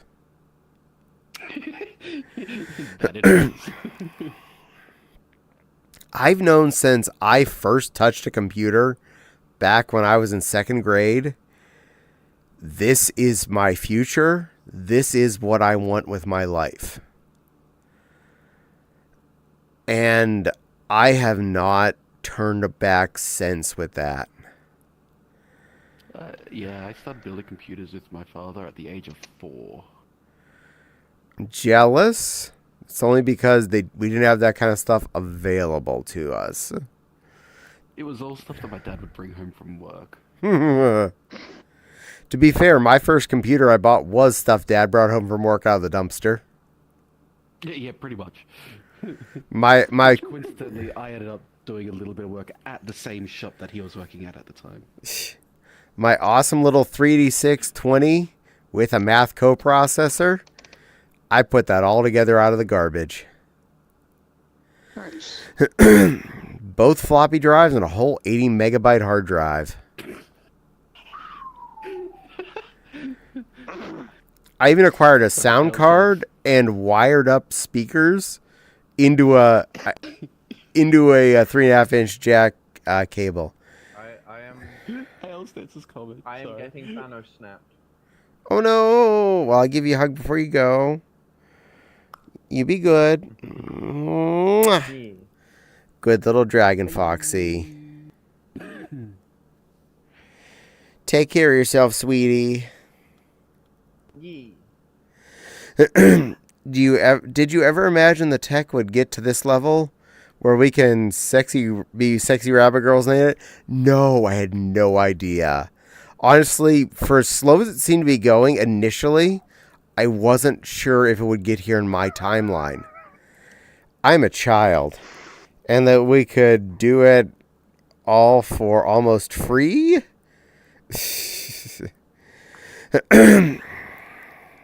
LOL. The way this discussion of older PC stuff, yeah. I mean, honestly, my first experience with the computer stuff, I am not joking, really was, video game-wise, Atari 2600. All of that super blocky chonk stuff that was block shooting other blocks. It was rare you had any kind of a rendered character at all in the vaguest sense. Seeing the Nintendo for the first time was mind-blowing. Seeing someone playing Mario in front of me with that D-pad and the 2 buttons, that was just like the world had opened up. It was amazing. And things just kept getting better and better as I grew up. The 16-bit era came out with the Genesis and the Super Nintendo. Both were... Genesis does what Nintendo don't. It has better audio, but it doesn't have Mario, unfortunately. Which is the one thing I missed. That's what I grew up with. Which one? Super Nintendo? The Genesis? And it was around when I was getting into college that the end of high school, beginning of college is when like the PlayStation 1 and the N64 and the Neo Geo and stuff like that were just coming to the block. And the PlayStation was ungodly expensive because my parents had last bought a game system at like $130. Oh my goodness. Vincent, you sweet little plushie. Thank you for resubscribing, honey. Thank you, thank you, thank you. Aww. Blushy, blushy, nuzzle, nuzzle. I love you, sweet critter. I miss you. You're allowed to visit anytime you want. You know that, right, honey? Also, Vincent, we have a hitman job for you. They live up in Canada. Can we have a body record later? We'll send you the details. I can shake my massive... I've got all the receipts and I've got stories. Yeah. I can shake my massive fat tush on the internet. Yay! I grew up with my dad's first NES. Nice. I don't have all the receipts. See, I came after the NES. My first console was an N64 and an original PlayStation.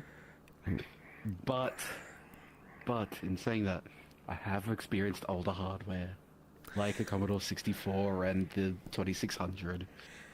At least you can say you started at the beginning of polygonal 3D, Yeah. where it was, and I referred to it even then, really chewy. I didn't want to go to 3D games at first because I saw Virtua Fighter. I'm like, what, this rectangle's punching that rectangle? I'd rather watch Mario punch another Mario. He at least has a lot of details. It wasn't until you started hitting some of the better stuff, at least seeing some of the better stuff in the early 3D days, like Mario 64, which is and was still pretty chewy, but it was a lot cleaner than, say, some of the first things that came out on the 3D zone. Yeah. It was better than Superman 64. Fly through the hoops. Fly through the hoops. Fly through the hoops. Yeah, I didn't want 3D games at that point. They looked so bad. There was only like two main games I would play on the 64. That being Pokemon Coliseum 1 and Star Wars Racer. You do realize those are two games on Nope. in my arsenal? Those were actually two of my first games I owned on the damn thing, too. I owned Pokemon Stadium before... Game until the 3DS. I bought my copy of Pokemon Stadium before I bought my N64. I got Stadium on the 64. For my birthday in 1999, I think it was. Or, yeah, 1999. Nice. Or 2000. NES. The Genesis I got, and then the 64. I started with the Genesis, but I say I grew up with the PS2. That is fair. SOCOM, U.S. Navy SEALs, and the PS2. Very good. Now, I bought the N64 for Pokemon Stadium. That's not even a question. That is actually why I bought it. I barely played much actual games on that system elsewise. But after I got out of college and I had my first real job and I had some cash in my pocket and the PS2 existed. Yep. And I didn't own a DVD player yet. $300. I had a DVD player and a modern console. one of the best and probably one of the best game system investments I probably made in my entire lifetime for as long as that thing had a span. We had the original PlayStation, we had the N64. The one after that we got was the original Xbox. Ah. Which then my dad went and got hard modded. So having Lovely. a modded Xbox, I still have it. It's on my shelf behind me, but Nice. I ain't ever getting rid of that thing. Nor my 360. Good plan. Don't blame you. The PS2 is the farthest back, that era is the farthest back that I happily will play most 3D games. It doesn't feel modern, but it feels unchewy enough, even on the worst of days. I pull my Xbox out and go play Need for Speed Underground. That's fair. A car Yeah, game you're probably right. looks great on, still looks great on that era. Oh, it does. It does. Genji, Dawn of the Samurai. I cut my teeth on the N64. GoldenEye looks terrible, but damn, I played it. You know, a lot of us did. I played that in college on my roommate's N64 before I bought mine. I had no idea what I was I'd doing, never but played- I've never played GoldenEye. it was for being one of the first FPSs that was actually good on a console, it was pretty okay. GoldenEye looks Fine, terrible, I got but my N64. yeah. Conflict Desert Storm. Oh boy. And seriously, PS3/Xbox 360 and up, most of the games, if you put them in front of me, you couldn't necessarily convince me they weren't a current version game. Some of the early PS3 games, I see it more, that it looks a little older. Infamous 1 compared to Infamous 2 does look a little bit, just a little on the crunchy edges. It's not that bad, but if you put in Infamous 2, it looks just as good as Infamous Second Son on the PS4. And It's amazing how good the graphics of like the PS3 and the 360 actually look this many years on. yeah, How... Okay, here's the thing about modern gaming. The games are so unoptimized that they need all this power to actually run properly. When games back on the 360 and the PS3 looked as good as they did on typically not the greatest hardware. yeah. Just because the optimization was there, and they've thrown the optimization out the window. And Because they rely too heavily on these upscaling factors like DLSS and FSR. And so many of the games were more fun and longer. And I'm not looking at you, Halo. You go sit in your corner and think about what you didn't do. But you look at, Yeah. okay, just a single playthrough of Infamous, which you better do too, because you want to play it both good and evil. Because it's actually it feels like a different game. You play it both ways. You're looking at easy minimum 40 plus hours to get through that game. And we get through a Halo in less than 6. Yeah. GoldenEye is one of the best games of that time. Yeah, it really is. It was one of the best games. Go ahead and apologize, though. Vincent wants you to do something. Of course he does. Yes, there we are. Vincent, I'm a good girl plushie, right on. Yes, you are a very good girl plushie. A very, very good girl plushie. Thank you, Vincent, for making the sweet little girl say so. Also, just for the record, Vincent, she was very well behaved and very pretty all the way through Anthrocon last weekend. She was a very, very good girl. And she looks really pretty in pink and fluffy dresses. Can I show Vincent?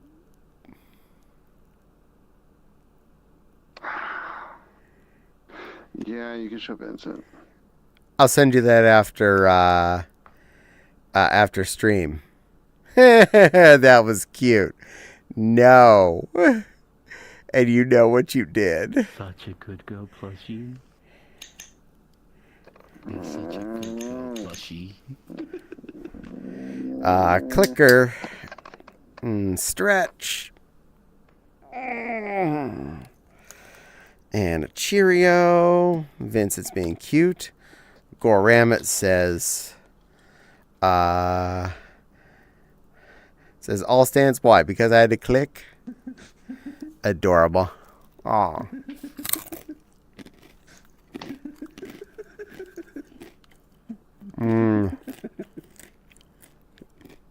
Throwing game to get the clicker. Plushie, yes, you are. Or if I'm in trouble. Keys. No, you're not. You have too much power? Yes, I know, Alice Dance. I do.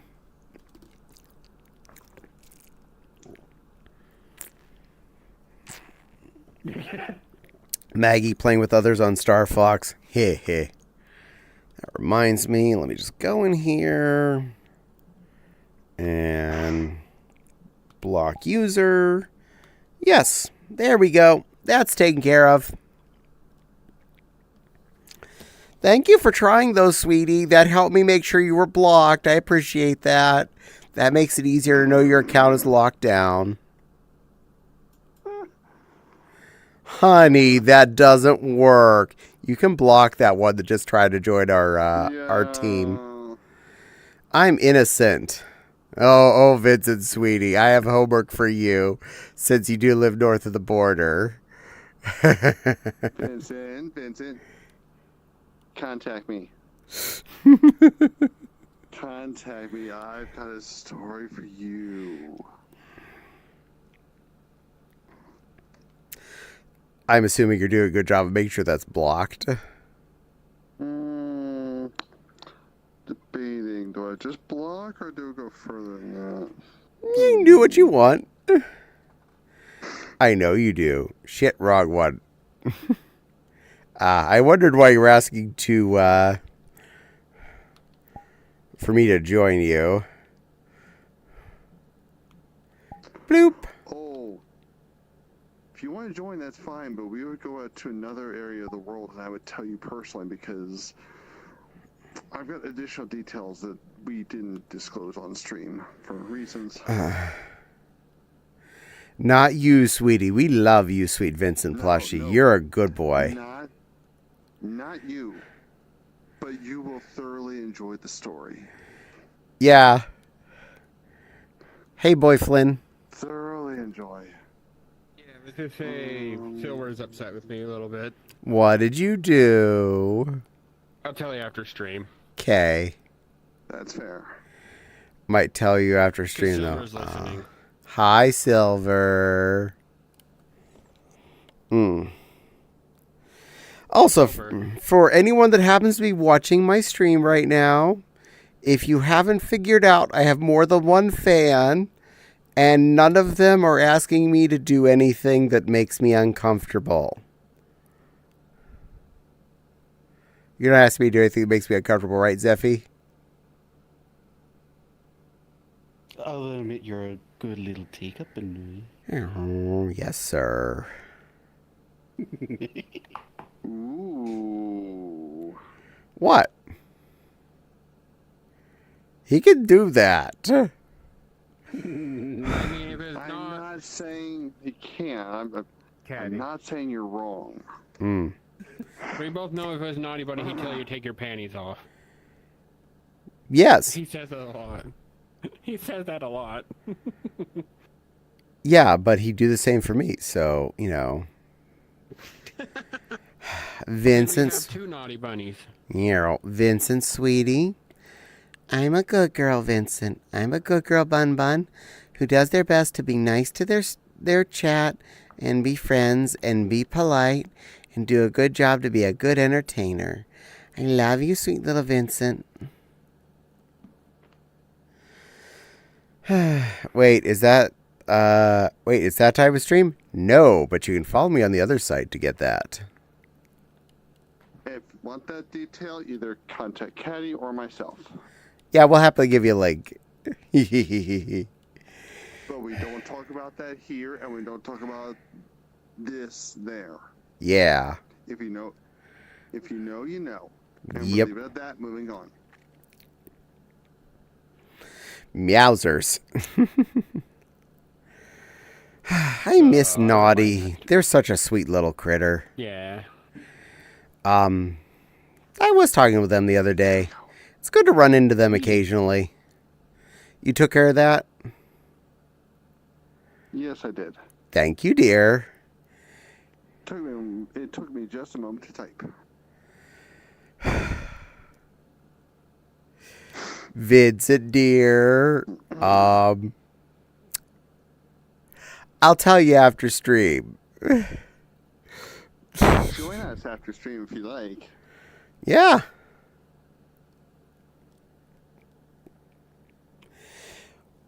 Which I'm probably going to go another half hour or so at this point, because I want to do things before my controllers die. That is fair.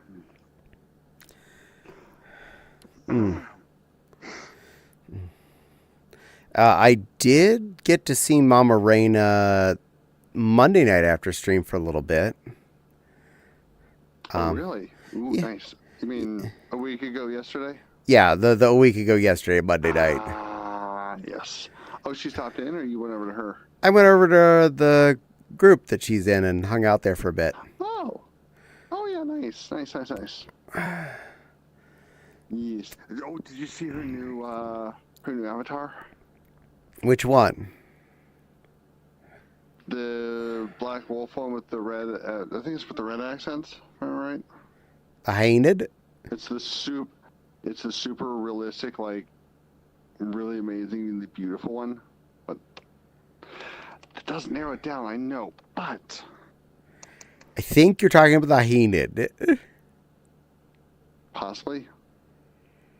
If so, yes, that's what she was wearing Monday night. The one that she reskinned? Yeah. Feeling bad wanting to hang more. You know, I understand, Maggie. I know what it's like. Gonna take a soak in the tub and go to bed. Good night, Jack. You rest well, sweetie. Have a good evening. Vincent, we can't talk about that on stream. Yeah. Bother us when we're not on stream. We'll happily tell you things. I just don't want to intrude. So also, this is fair. I understand. I get that feeling a lot. Trust me, the number of people who I didn't bother that were doing the same to me because they didn't want to, intrude on me to find out they actually wanted to hang out and do stuff was a scary number of people. The things and the stuff. Exactly, Vincent. The things and the stuff. Also want to give you hugs. Miss you, little plushy boy. Okay, I might download the VR chat. Yay! It's related to what I mentioned in the chat with you and your partner. With you and your snap up there. That's what it's relating to that.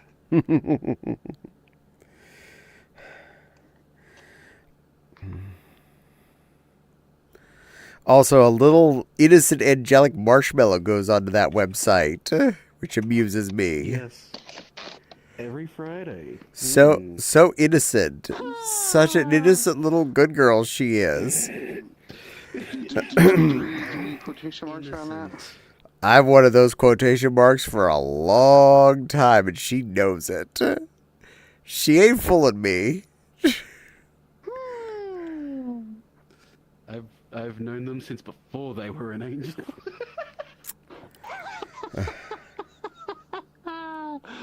Well, Satan was also an angel. Yeah, that's why when I see a corruption redeem go, I'm just like, oh, you're just putting in another uniform? Actually, You're good? her corruption redeems are closer to what the avatar she was using was when I met them. Not me on that one. No. And I don't expect everyone to go watch those kinds of streams. You know what? If that's not your bag, That's not what you go for.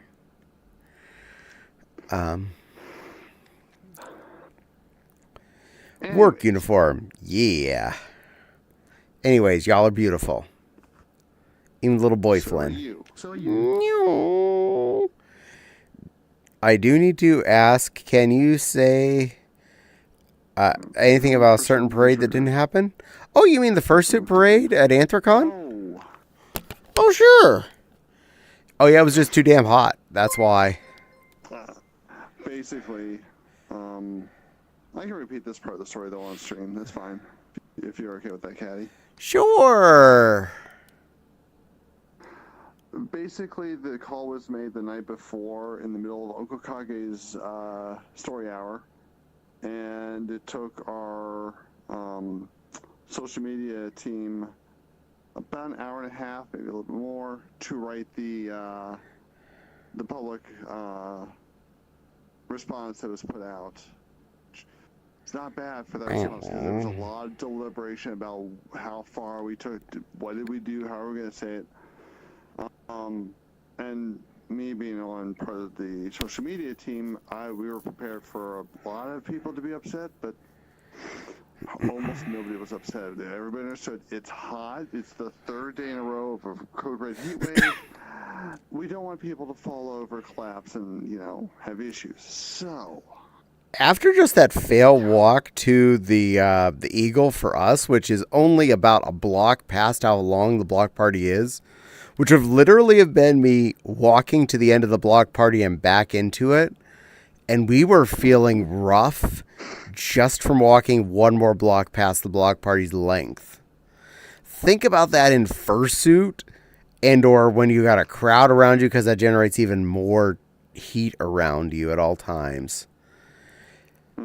So yeah, I heard people coming up with ideas, like outlandish, crazy ideas of how they could potentially have made it work, but everything involved technology we don't have, space that doesn't exist, or because everything I heard someone say that could have been done to make it work, I usually would have an answer quickly of not feasible, not enough space, or wouldn't actually do what you're wanting it to do.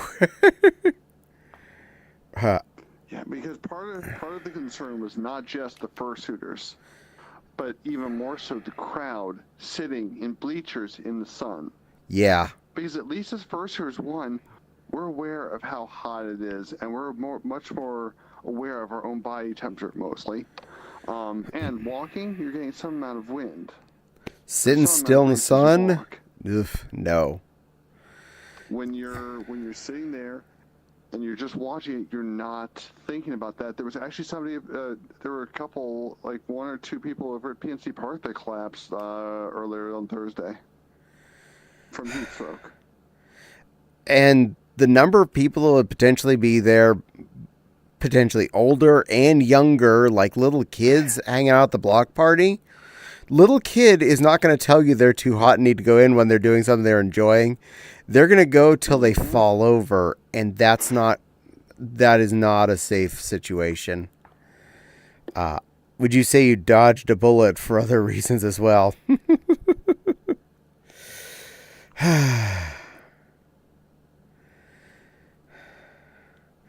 Well, I am okay with it not having happened. I do love the block party. It is a fun thing to do.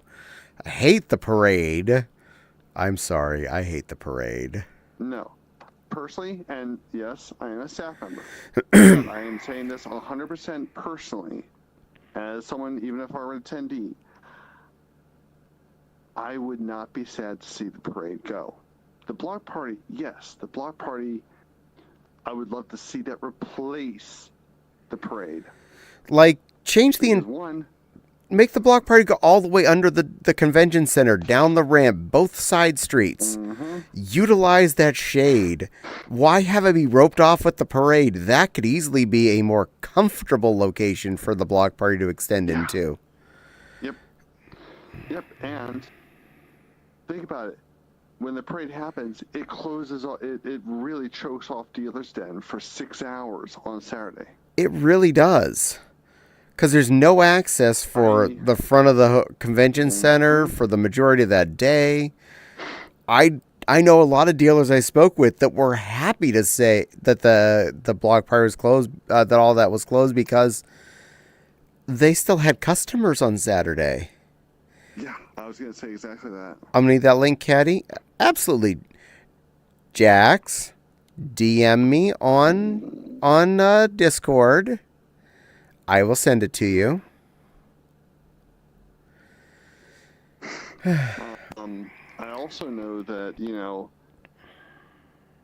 as a fursuiter, it is a lot of stress to get ready, get over there, get in line for the parade, and do everything.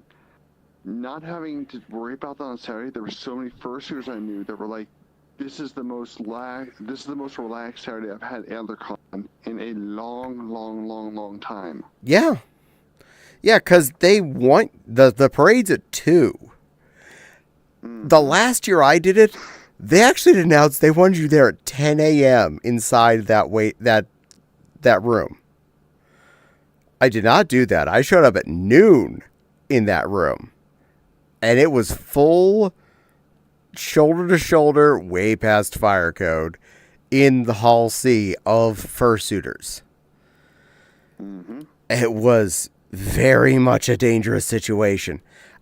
And for any of those ones that did what they were supposed to and got there at 10 a.m., they were standing around for 4 hours before the parade started. And then the parade itself. And then they have to find a way out, which they were telling us you were not allowed to exit the first floor there, back where the parade ends, and is out where the block party is. Which, to be quite honest, would have been the absolute best answer. Just outlet people from the parade when they're done in the water room right out of the block party. If we had a side door or some shit, that would have been like a feed of entertainment for the ones that could do it. But no, you had to. After that 4 hours of waiting, probably an hour before you were able to be in the parade, they made you go up 3 floors. Thank you, by the way. I was waiting for someone to notice that one. Go up 3 floors, go across the sky bridge, wait for an elevator to get you back down to the second floor of the situation to walk across the sky bridge, go down an escalator to go out the front door of the Westin. Which isn't that bad, but that's a lot more walking than if I would have just gone out the side door of the bottom of the convention center and walked straight across the street to my hotel. So, yeah. Oh, hey, I got a flower. Yay, flower! I'm assuming Fopsy isn't up still. Nope, she is asleep. I wanted a Kitsune avatar suggestions. There's a lot of good ones out there. What about when we did it in Nepal? It was that bad, right? Oh, walking the parade? The parade used to not go outside. No. It would go through like... The parade went outside. It would go through the dealer's room before was what it used to do. Mm-hmm. The parade goes outside because the city loves us and we acquiesce to the city wanting to see our fursuiters. And then Mother Nature said, oh yeah, I'll hold my beer. And this year it got really, really bad. We went outside and dealers. Oh, so you were in one of the first years that it went outside at Anthrocon? That is awesome. Oh boy. I had a shower grab, I'm like, oh, that's so cute. Yeah, some of the first years it still did go through the dealer's room when we were doing the outside arc.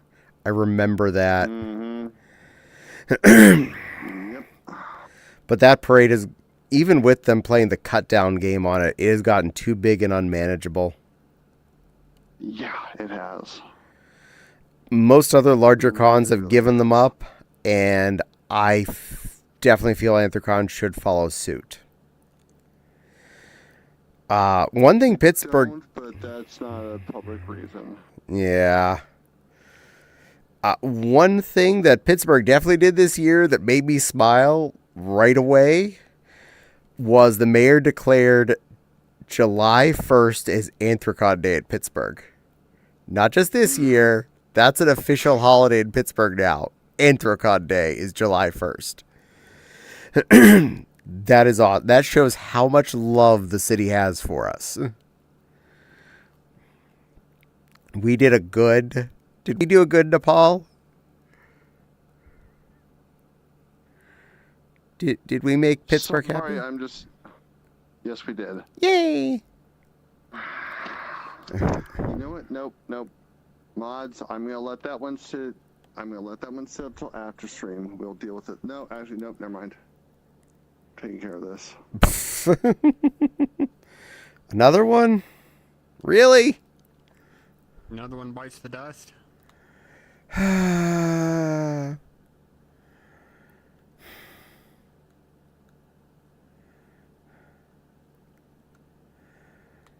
Children.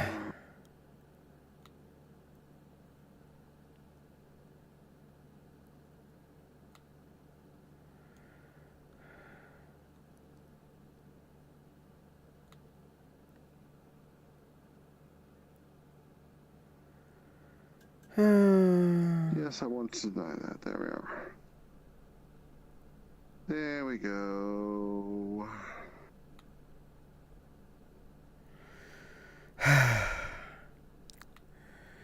We've got a caddy. Just keep going. It's all good. I wasn't too worried at the moment, honestly. I don't want to know. It's all good. Oh, wow. So Canada Day is Anthracon Day. Canada Day is Anthracon Day. Yeah. So, yeah. I'm okay with this. Oh, Canada. Oh, Anthracon. I was just going there. Just going there in my mind. We will fly both flags straight and true. I don't know any more words to that song, but oh, Canada.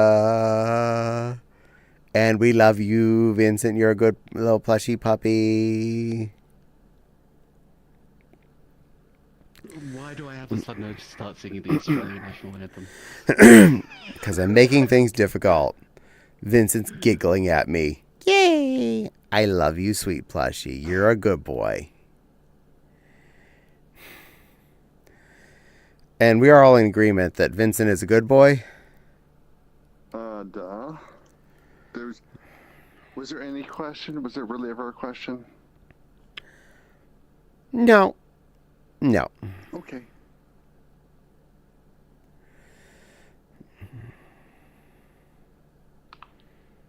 Yay.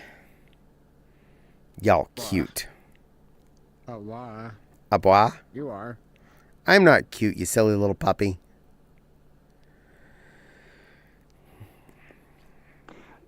Yes, you are, Vincent. Yes, you are. I'm good if you say so. Cool. Okay, we say so. You say so, yes? Mm-hmm. Okay, we say so. Yes, Vincent, you are a good boy. You're a good plushie. The guys in the helicopter also say so. Everyone in the helicopter do. Everyone not in the helicopter do. Oh, also, Nepal. Ooh, something we did last night. You don't need to visit yet, because only 3 episodes are out so far. More X-Men. Ooh, yes. We are 3 episodes in. I am spoiling nothing. I am just saying, oh God, if you remember where we left off, it did keep going from there. And it's been fun. One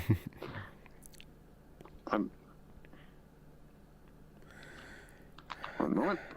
I'm going to type this in chat box here because I don't want to spoil it for stream. Anybody here? Just don't, look at my chat box.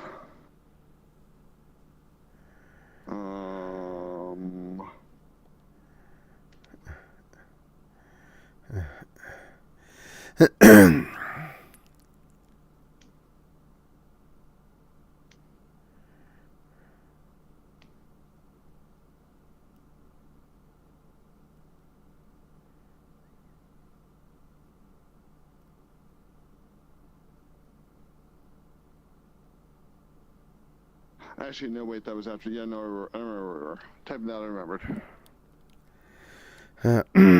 time travel at the end. And Yes, thank you.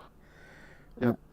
running into a kid, the one, and someone else very important in the past. Yeah. Major foreshadowing. All of that matters a lot where we start off. Oh boy. I am so anxious to see what happens. Still mad about how a certain character did end, but at least he ended with honor. Scooch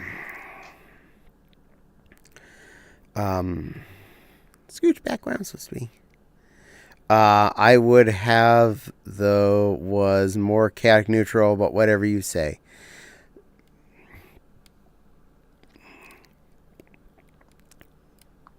Vincent, sweetie. Vincent, you pretty little plush boy. You're a good boy. You're a very good boy, Vincent. You're one of the bestest good boys ever. You're such a good boy. You're a very good boy. Caddy says you're a good boy. Caddy knows you'll be well behaved and do what Mommy Caddy says, won't you? You'll be a good boy for me, right? You'll be a very, very good boy for Mommy Caddy.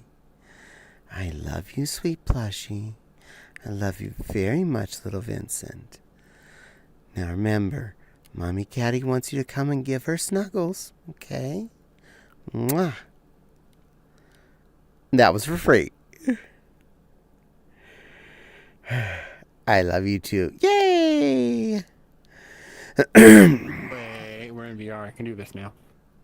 Lickies. Meow, I'm being licked by the puppy. Got puppy licks. Well, I brushed my teeth. You're so cute. Hef. Silly critter.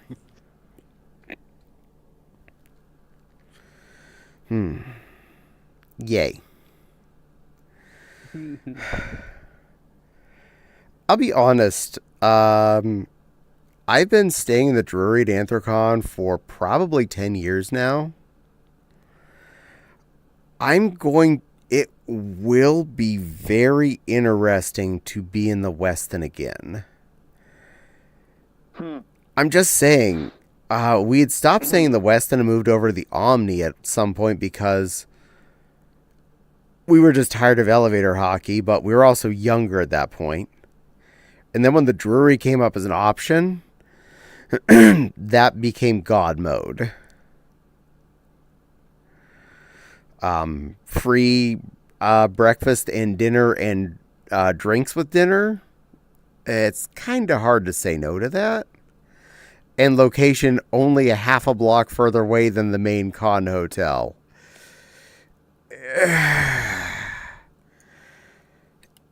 It was a good option. Well, hi, pet. Mama. Hello, Mommy Reina. It's wonderful to see you, beautiful. How are you tonight? Hello, Mama. I was watching your stream like a good bunny. I enjoyed every bit of it. I missed you so much. Do you know that, Mama? While I was away, I thought about you a lot. I made sure I dressed pretty in ways that you'd like. And I was a good girl the entire weekend. I was always in pretty things.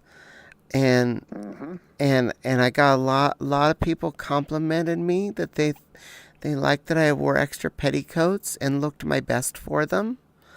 I was a good bunny. I was a very good bunny. Yes, you were. But I love you, Mama Reina. You're very special. Meow.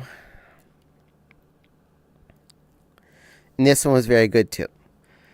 She was very preppy the whole weekend. Oh, thank you. Meow. I'm good. Gonna be on VR here shortly. Very good teacup, Benui. Meow. Yes, Zeffy. I'll be on VR shortly. I missed you too, my pet, and that is wonderful to hear. Good girl too. I love you too. We love Mama a lot. Yes, we do. Mm-hmm. Mm-hmm. I mean, how can we not? She's kind, amazing, protective, Mm-hmm. beautiful. And yes, I do mean that. All the Both way, in VR, 100%. Exactly. In VR and in real life. Mm-hmm. And if you're going to a group instance, I was actually planning to go there when I logged off of stream in about 10 minutes myself. Hopefully it'll be a little calmer this week than last week. It gets a little crazy sometimes. Meow. Good girl. Aww. Thank you. Very protective, especially Very for good my girl. pet and my plushie. Yay! Yes, she is. And I gotta say, it was glorious to see her reaction to everything. And yes, Mommy, I'm very sorry for if I made you worry at all, okay? I promise. I was being a good girl and trying to take care of things myself until it got too much, and I knew when it was time to ask for help. But I was a good girl and trying to deal with things. I don't like when people play creeper on me. I thoroughly enjoyed it. He.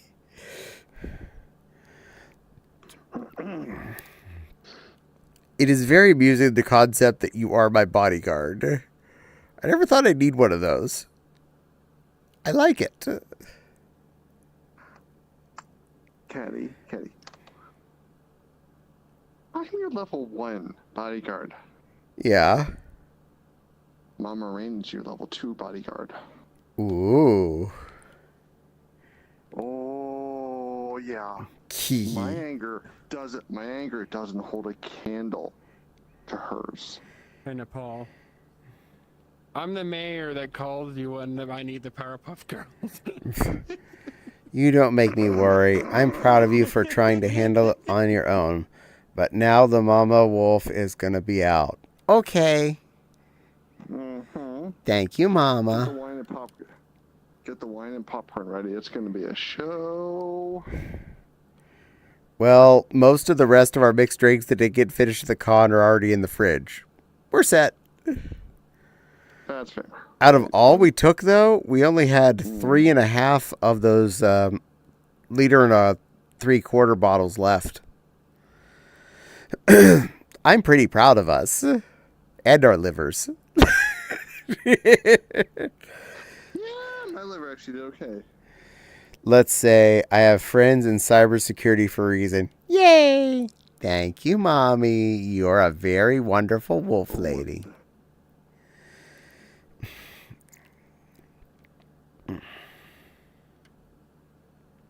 Oh, you know. Meow.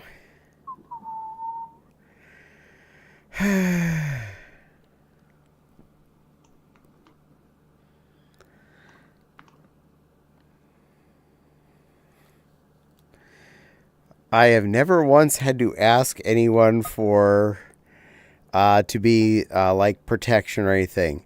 I will say I love it when they end up showing up and voluntarily doing the job. Boop.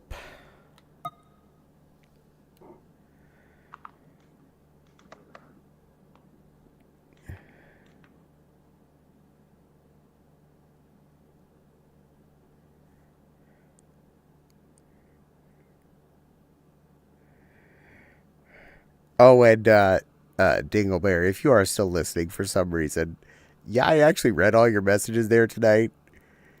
And I'm going to answer one of your questions because it makes me laugh. Why am I not arguing?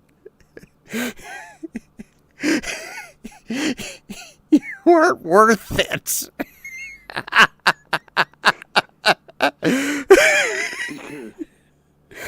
Because humiliation is so much more entertaining.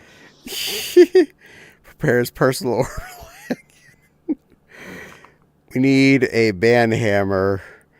Dual wield band hammers. You know what I've asked? If you're my pet, I will unleash everything I have on those who try to come for those I care and love about. Thank you, Mommy Raina. You're very wonderful. Oh, I don't know why you like me, but I'm glad you do. Because she has good taste. She's really nice. Yeah. And Miss Echo, you're really nice too. I think Miss Echo was one of... care about you. Miss Echo is probably the only moderator I even kinda had to ask about if she wanted the job. It was only after she kept showing up, I'm like, you do this already here. Zephy, I didn't ask. I just gave it to you. This is your problem now. Forced it upon me. It was... You didn't argue. No. Okay. You already were voluntarily doing a lot of the job, as it were, without it being asked in a way that wasn't offensive. I figured I'd give you the role. Have fun. Where are they? Let me at them, Swings Hammers. Currently nowhere in the room. They left me messages on Telegram and Discord. I blocked them on Discord completely. But even blocking them on Telegram, it doesn't make the messages go away. I'd say the more annoying thing is they were using the call function, which made my computer ring. I hated that. Yeah. And I was trying to figure out... See, the hard part was figure out what was causing a ringing noise, because I don't get those very often anywhere. Mm-hmm.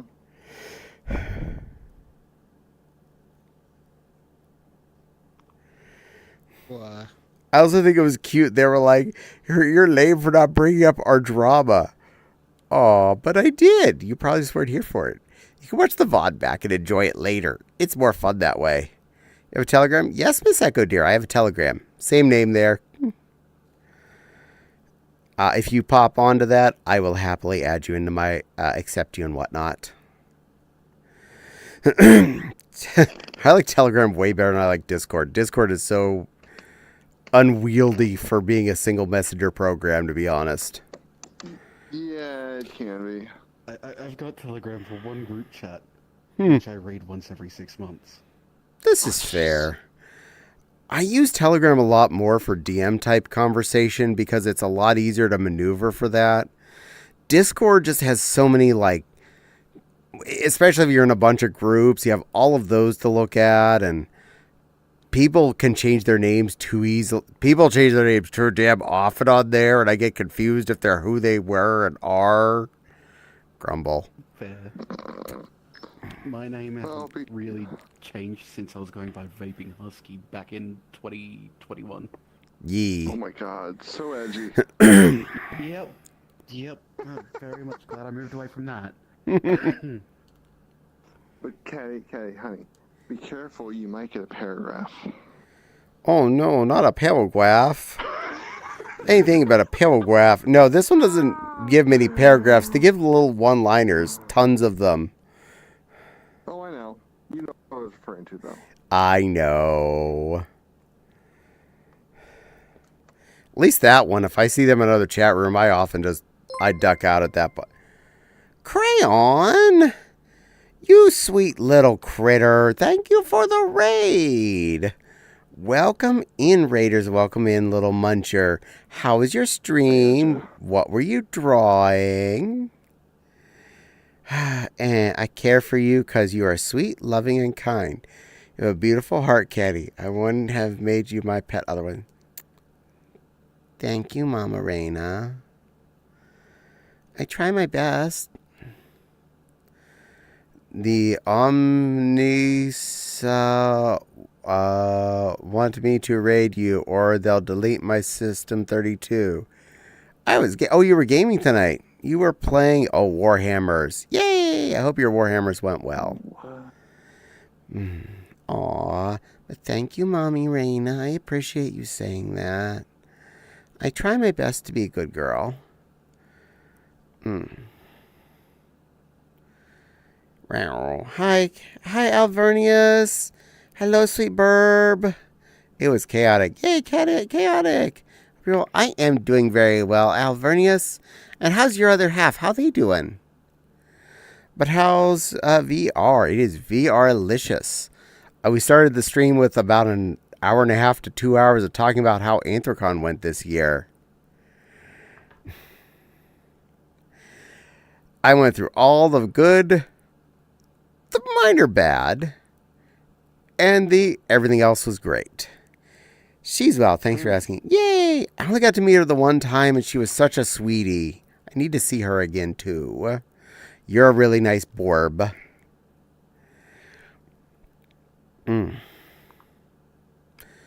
Mama Rain is making me blush because she said nice things. Z is amazing. She makes me blush on a regular basis, so, you know, that makes sense. She's good at that. Yes, she is. Y'all are all cute. All So y'all. you. No. You're such a good girl, little teacup and Yes, Zeffy, I'm a good girl. And thank you. I appreciate it. Been busy moving and changing. Thank you. I appreciate it. Been busy and moving and changing my whole life. Oh, yeah. I remember you were talking about that last time I saw you in Ver. It was one of Faye's meetups. Hopefully everything has gone well with that. Maggie lost trying to figure out this new thing. Oh, what? VR chat? Takes a minute, I promise. It's an experience. And just go to Prismix. I can really make you blush if you want. Meow. Yes, mama. I was just going to say, you really want to know you being cute with Mama Marina in the chat? No. She did. Mama, can you back me up on this one, please?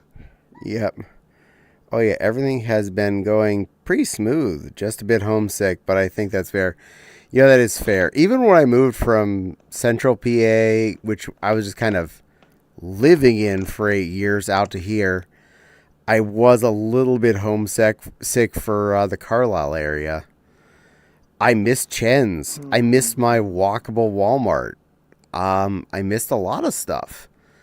But I feel like what I gained was way better than what I gave up there. Mostly since the PC and the first time, it takes a little bit of getting around. Hee. Nepal's threatening cute stuff. Sorry, I was dealing with my kiddos. Aww.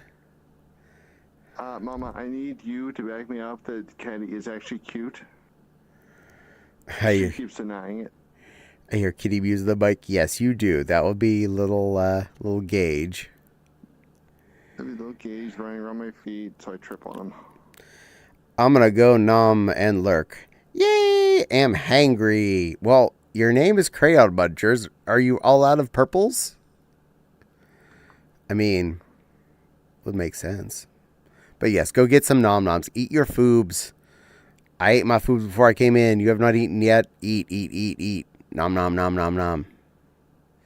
Come to think of it, that was 6 hours ago I ate. Over 6 hours ago because it was right about 5:20 when I put the food in my face. Thank you for backing me up, Mama. Caddy, you are cute. Do not deny or Mom will punish my pet. Yes, Mommy, I'm cute. I'm a cute bun. Yes. I'm Yes, your you cute are. bunny girl. I'm a good little hippie hoppy cute little pink bunny girl who loves making Mommy happy. Thank you. Bow. Hi. Good girl. Thank you, Mommy Raina. Meow.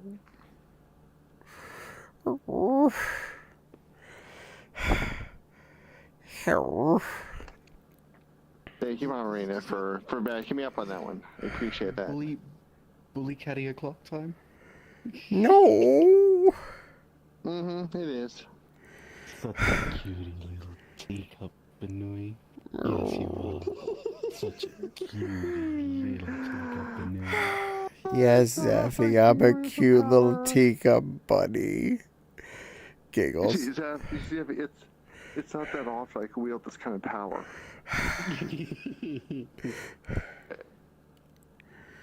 Hi. It's hard enough to say no when Zeffy says it. I can't say no when Mommy says it. No, you can't.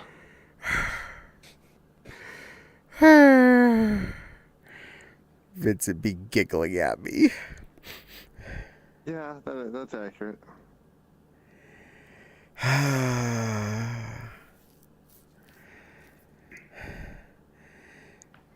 Love you, Mommy. You're a good wolfy creature. I thank you for being extremely protective and very, making sure I'm good and behaving and not fibbing to you. I'll be good. How about not fitting in general?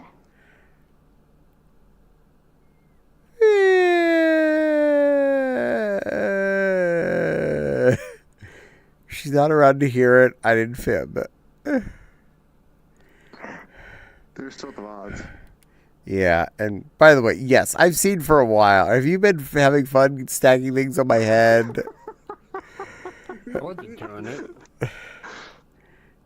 Mm-hmm. I was typing shit into this and I was arguing with the baby. Ah. Yeah, I was looking up stuff on Google. But I don't know, he was looking away when he was looking away. No idea what you're talking about. Well, I gotta go for now. Have a good one, Caddy. You rock me. Aw, thank you, Avernius. You tweet well yourself. Go flappy flap, hug your sweet Z, and I'll see you next time. You be good. Meow. Another sign that it wasn't me. What? I only do that when people are AFK. You weren't AFK. Aw. When that happened. True. Thankies. I will. See you around. Meow. You know damn well. Every time somebody's AFK, I go around the room, collect all the grabbles, and stack them on top of them. Yeah. You were one of the victims. Right, but I was watching on stream when you were doing it. No, when we were with Popsy that one time. I'm saying this, and it's in the VODs. You can see the VOD and see that I didn't do anything. My children are all silly. If you think I'm protective, you haven't met my altar yet. Her son is a dragon. Ooh, I like dragons. Ooh. Dragons are fun. I'm being accused. Sometimes. I can be your little pink kobold if you're a big scaly dragon. I don't think Yeah. that one does not have Get my wings on this avatar. access. Her name is Val. Ooh, that's a pretty name, Mommy. Very pretty name. Nice. I don't know if I have a kobold avatar. I don't think I do. I need to buy my the feathered dragon ring asset for this. No, Yee. I do. I have this one. The one that matches my tail. One moment. Yay. Oh, the Delphi card. Yes, I have this one. Delphi is fun. He's cute. It's my fault you have the Delphi. I ran into it and I shared it. Yes.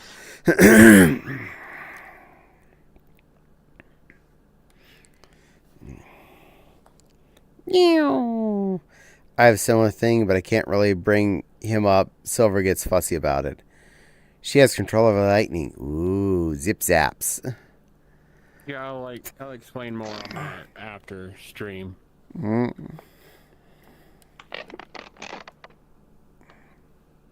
In regards to what I said about Silver getting mad at me. Ah.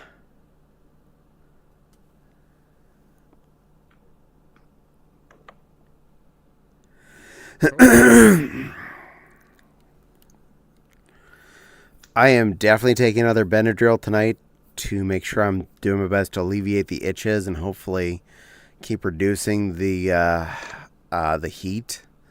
My arms are a little itchy, but I'm mostly not itchy at this point. Okay, yes, I love that dragon. That's on my wish list. Ooh. Oh, very nice.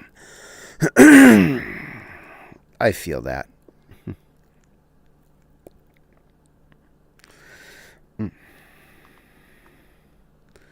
Meow.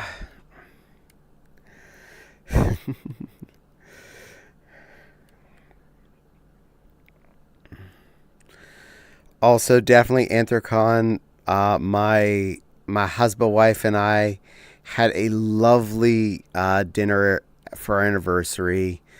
It was very magical to be there with some of our friends to get to celebrate our like 11 years of being together. It was kind of special. My sweet love. Mine's complicated on how he operates. Oh, Raina has altars? Send some my love to you. Aw. Yes, sweet plushy Vincent. Mama Raina's a very important special creature. Yes. As much as I think we both want to protect her, I should do. I think she's much more protective of us than we could ever try to be of her. He. As much as we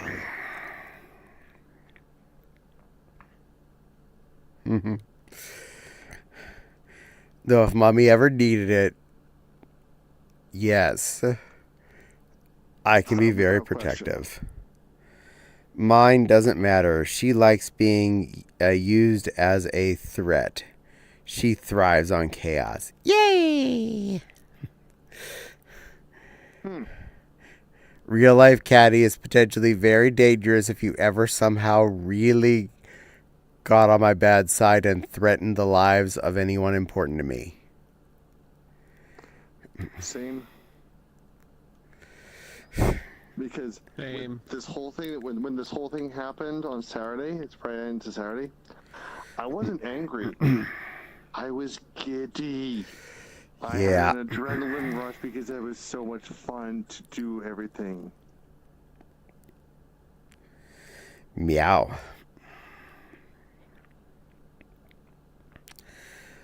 I don't get at this point. I don't get angry. I get even. I go beyond even. Oh, so you're like me. You're a hemorrhoid. Fun You irritate assholes. Fun fact, though, ever since I was 8 and Dad first took me out to the range, I've known how to make real life guns go pew pew. I, growing as a teenager, got to be quite a marksman. I am extremely accurate with a wide variety of projectile weapons that I have used over the years. I may or may not have several projectile weapons in my closet and or by my bed. Thou shalt not threaten my life, my wife, or my friends. Or I have the same thing. I know how to make things disappear. Do you have any idea how many bodies are probably at the bottom of the Monongahela? Just saying. I'm gonna play the fifth. I'm playing the fifth on that one. Pew pews are too quick. I like things with an edge so I can be up close and personal. This is fair. I totally respect that. I also have a wide collection of steel in my collection as well. I'm not as good with that, but yeah, I have a wide array of different bladed objects in my collection. Oh, my husband has a spear that is actually insanely sharp and pointy. Nice. And would do a heck of a lot of damage. Having trouble with your worm there? A little bit. Yeah, Caddy. Hmm. You have that. I have a dad and a brother with walls of pew-pews on the wall. I You would mean, have to get through those two to get to me or my mom. to be fair, I have a small pile of... if I still lived at home, Right. if I still lived at home, I have enough family members like that. I grew up in the middle of nowhere, Pennsylvania. There was nothing to do. When my grandpa passed away, we got a big giant pile of rifles from him. Nice. You say we're armed to the nines. Yay. I have been fairly well weapon safety trained. Also weapon unsafety trained as to what to do with what I have. Some people say you can't kill someone with a 22. I say you're not trying hard enough. You have to know where to hit. The double barrel. Carotid artery. Carotid artery, eye socket. Trying to go in between the rib cage is way more complicated. Throat is an easy target. Eyeballs are an easy target. Hit either of those with a 22, you will succeed. Carotid artery is actually... Ear canal, too. Ear canal might work, but it's a little harder to aim for. Carotid artery with a small peck like that would take a lot longer to bleed out. Eyeball is actually the best bet. It is a nice big target. The skull behind it is actually very thin and soft. And at the point whenever you've gone through an eyeball, you are getting into either the actual left or right hemisphere. And once you have lead in there, it is pretty much instantaneous game over. Yep. So as long as you don't hit a thick part of the skull on the back of the eye, you will definitely cause a kill on that blow. Yep. Yeah, it's nasty. Not to mention, if you also hit, you can also shoot the thigh and hit the femoral. Still, with a 22, that's slow. Anything that's an artery kill is a bleed out. And they will still be active. And I do not want a threat to still exist when they're attacking me. I take respect to your double barrel, but I do have a single barrel breech action 20 gauge next to my bed. It was Grandma's. Oh, you sweet summer child. Here's the thing. I'm in Australia. It's hard to just do anything with guns in general. It's fair. I am not a sweet summer child when it comes to guns. I'm just telling you the thing that's next to the bed. I have a 10 gauge. And? It'll blow somebody in half. 20 gauge will do the same duty. Depends on how much brass you have.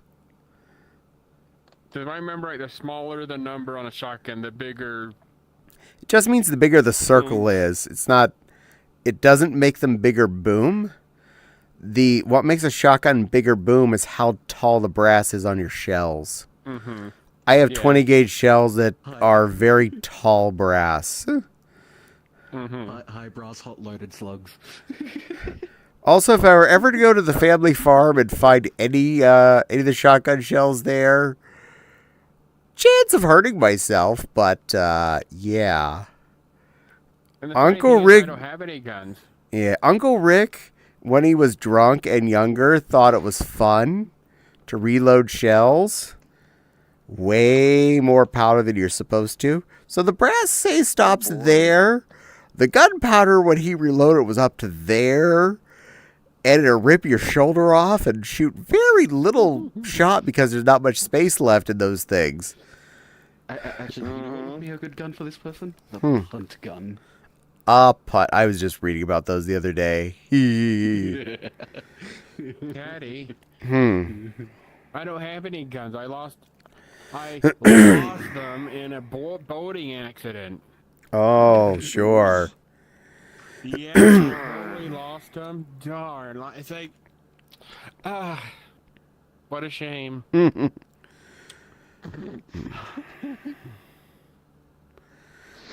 But I'm a safe creature. I have been gun safe trained since I was a small child. I've understood and respected these things since I was very little. Before I got to even touch the guns, Dad brought us into the room and explained what they were. Because he was going deer, because where I grew up, Monday after Thanksgiving is a major holiday. First day of buck. So all of the teenage to adult males and half of the females basically disappear out of town that day to the woods. I was going to say good thing I'm a doe, but that doesn't help, apparently. Never mind.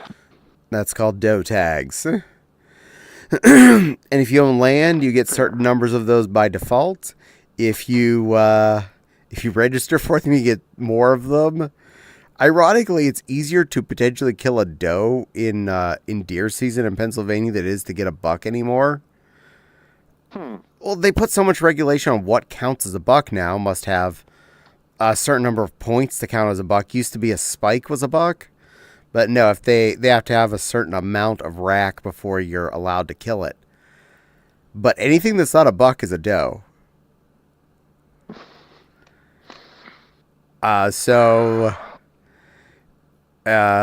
season's a different season than buck season, but there are herds of you and slim counts of the other type. Fair enough. Let me know if you need an alibi. Absolutely, Miss Echo.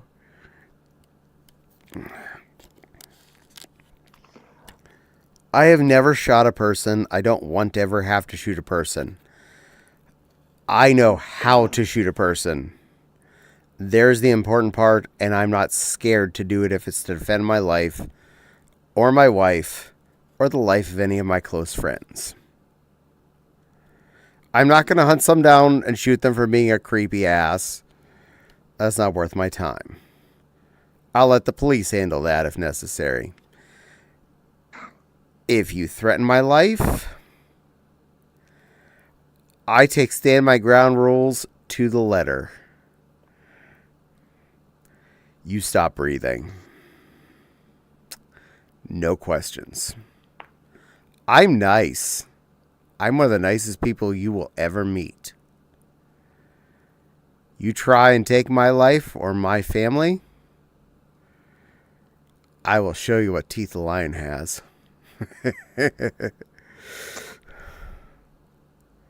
Same with me. And I'm willing to fight dirty. Well, dirty's the best way. The void will consume. Go for the pills, go for the throat. Bingo. And for all you guys out there that think that your spot's the sensitive one down there, trust me, hurts on women too. I'm just saying. I mean, a lot of guys actually don't know that is as sensitive because they don't have dingleberries hanging out. Oh no, that area hurts real good there too. Yeah, it's just that there's more to. It's a more satisfying hit when you knee a guy in the crotch. True dat. Well, I have been overstreamed by a good bit here now tonight, kids. I really should wrap this up. I love you all. You're all wonderful. I've missed everyone since I was away at Anthrocon.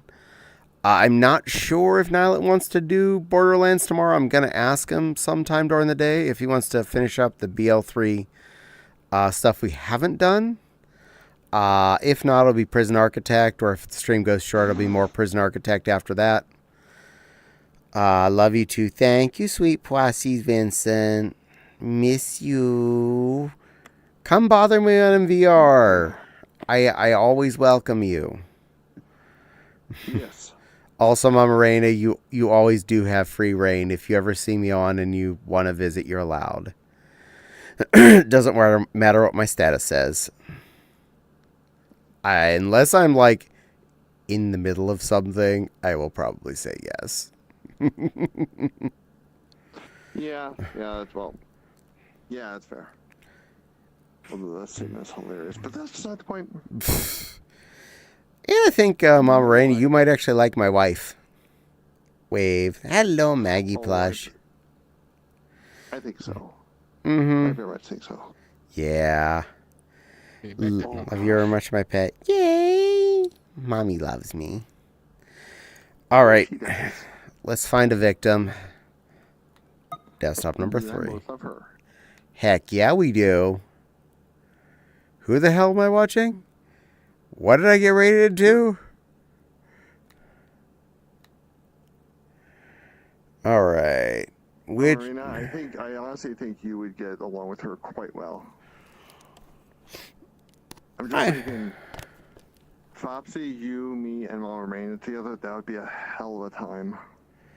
Yeah. All right, I got a Heck victim. of a time. I got a I've victim. only spoken to Raider on their stream or Yay. Daddy's stream. Stream manager. Raid thingy. Keyboard.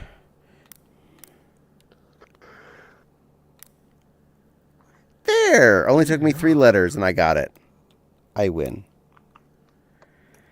Alright, we are sending you down to near Zeffy. I'm sending you to Australia. Doot. A lovely blue creature down that way is up and running, and I'm going to send you off to have fun with them for the rest of the night. Pokari is a very sweetheart. Send some love to that one. I'm about to hop into VR. I would love to meet her one day. I hope so. Still playing with VR chat stuff. Yay! They're trying to join the group. Haha, denied. Yeah, absolutely. But be good to Pokari. Have a great night. I will see you all again tomorrow for something. Whatever that something turns out to be. Not this one yet. Bye. Poof.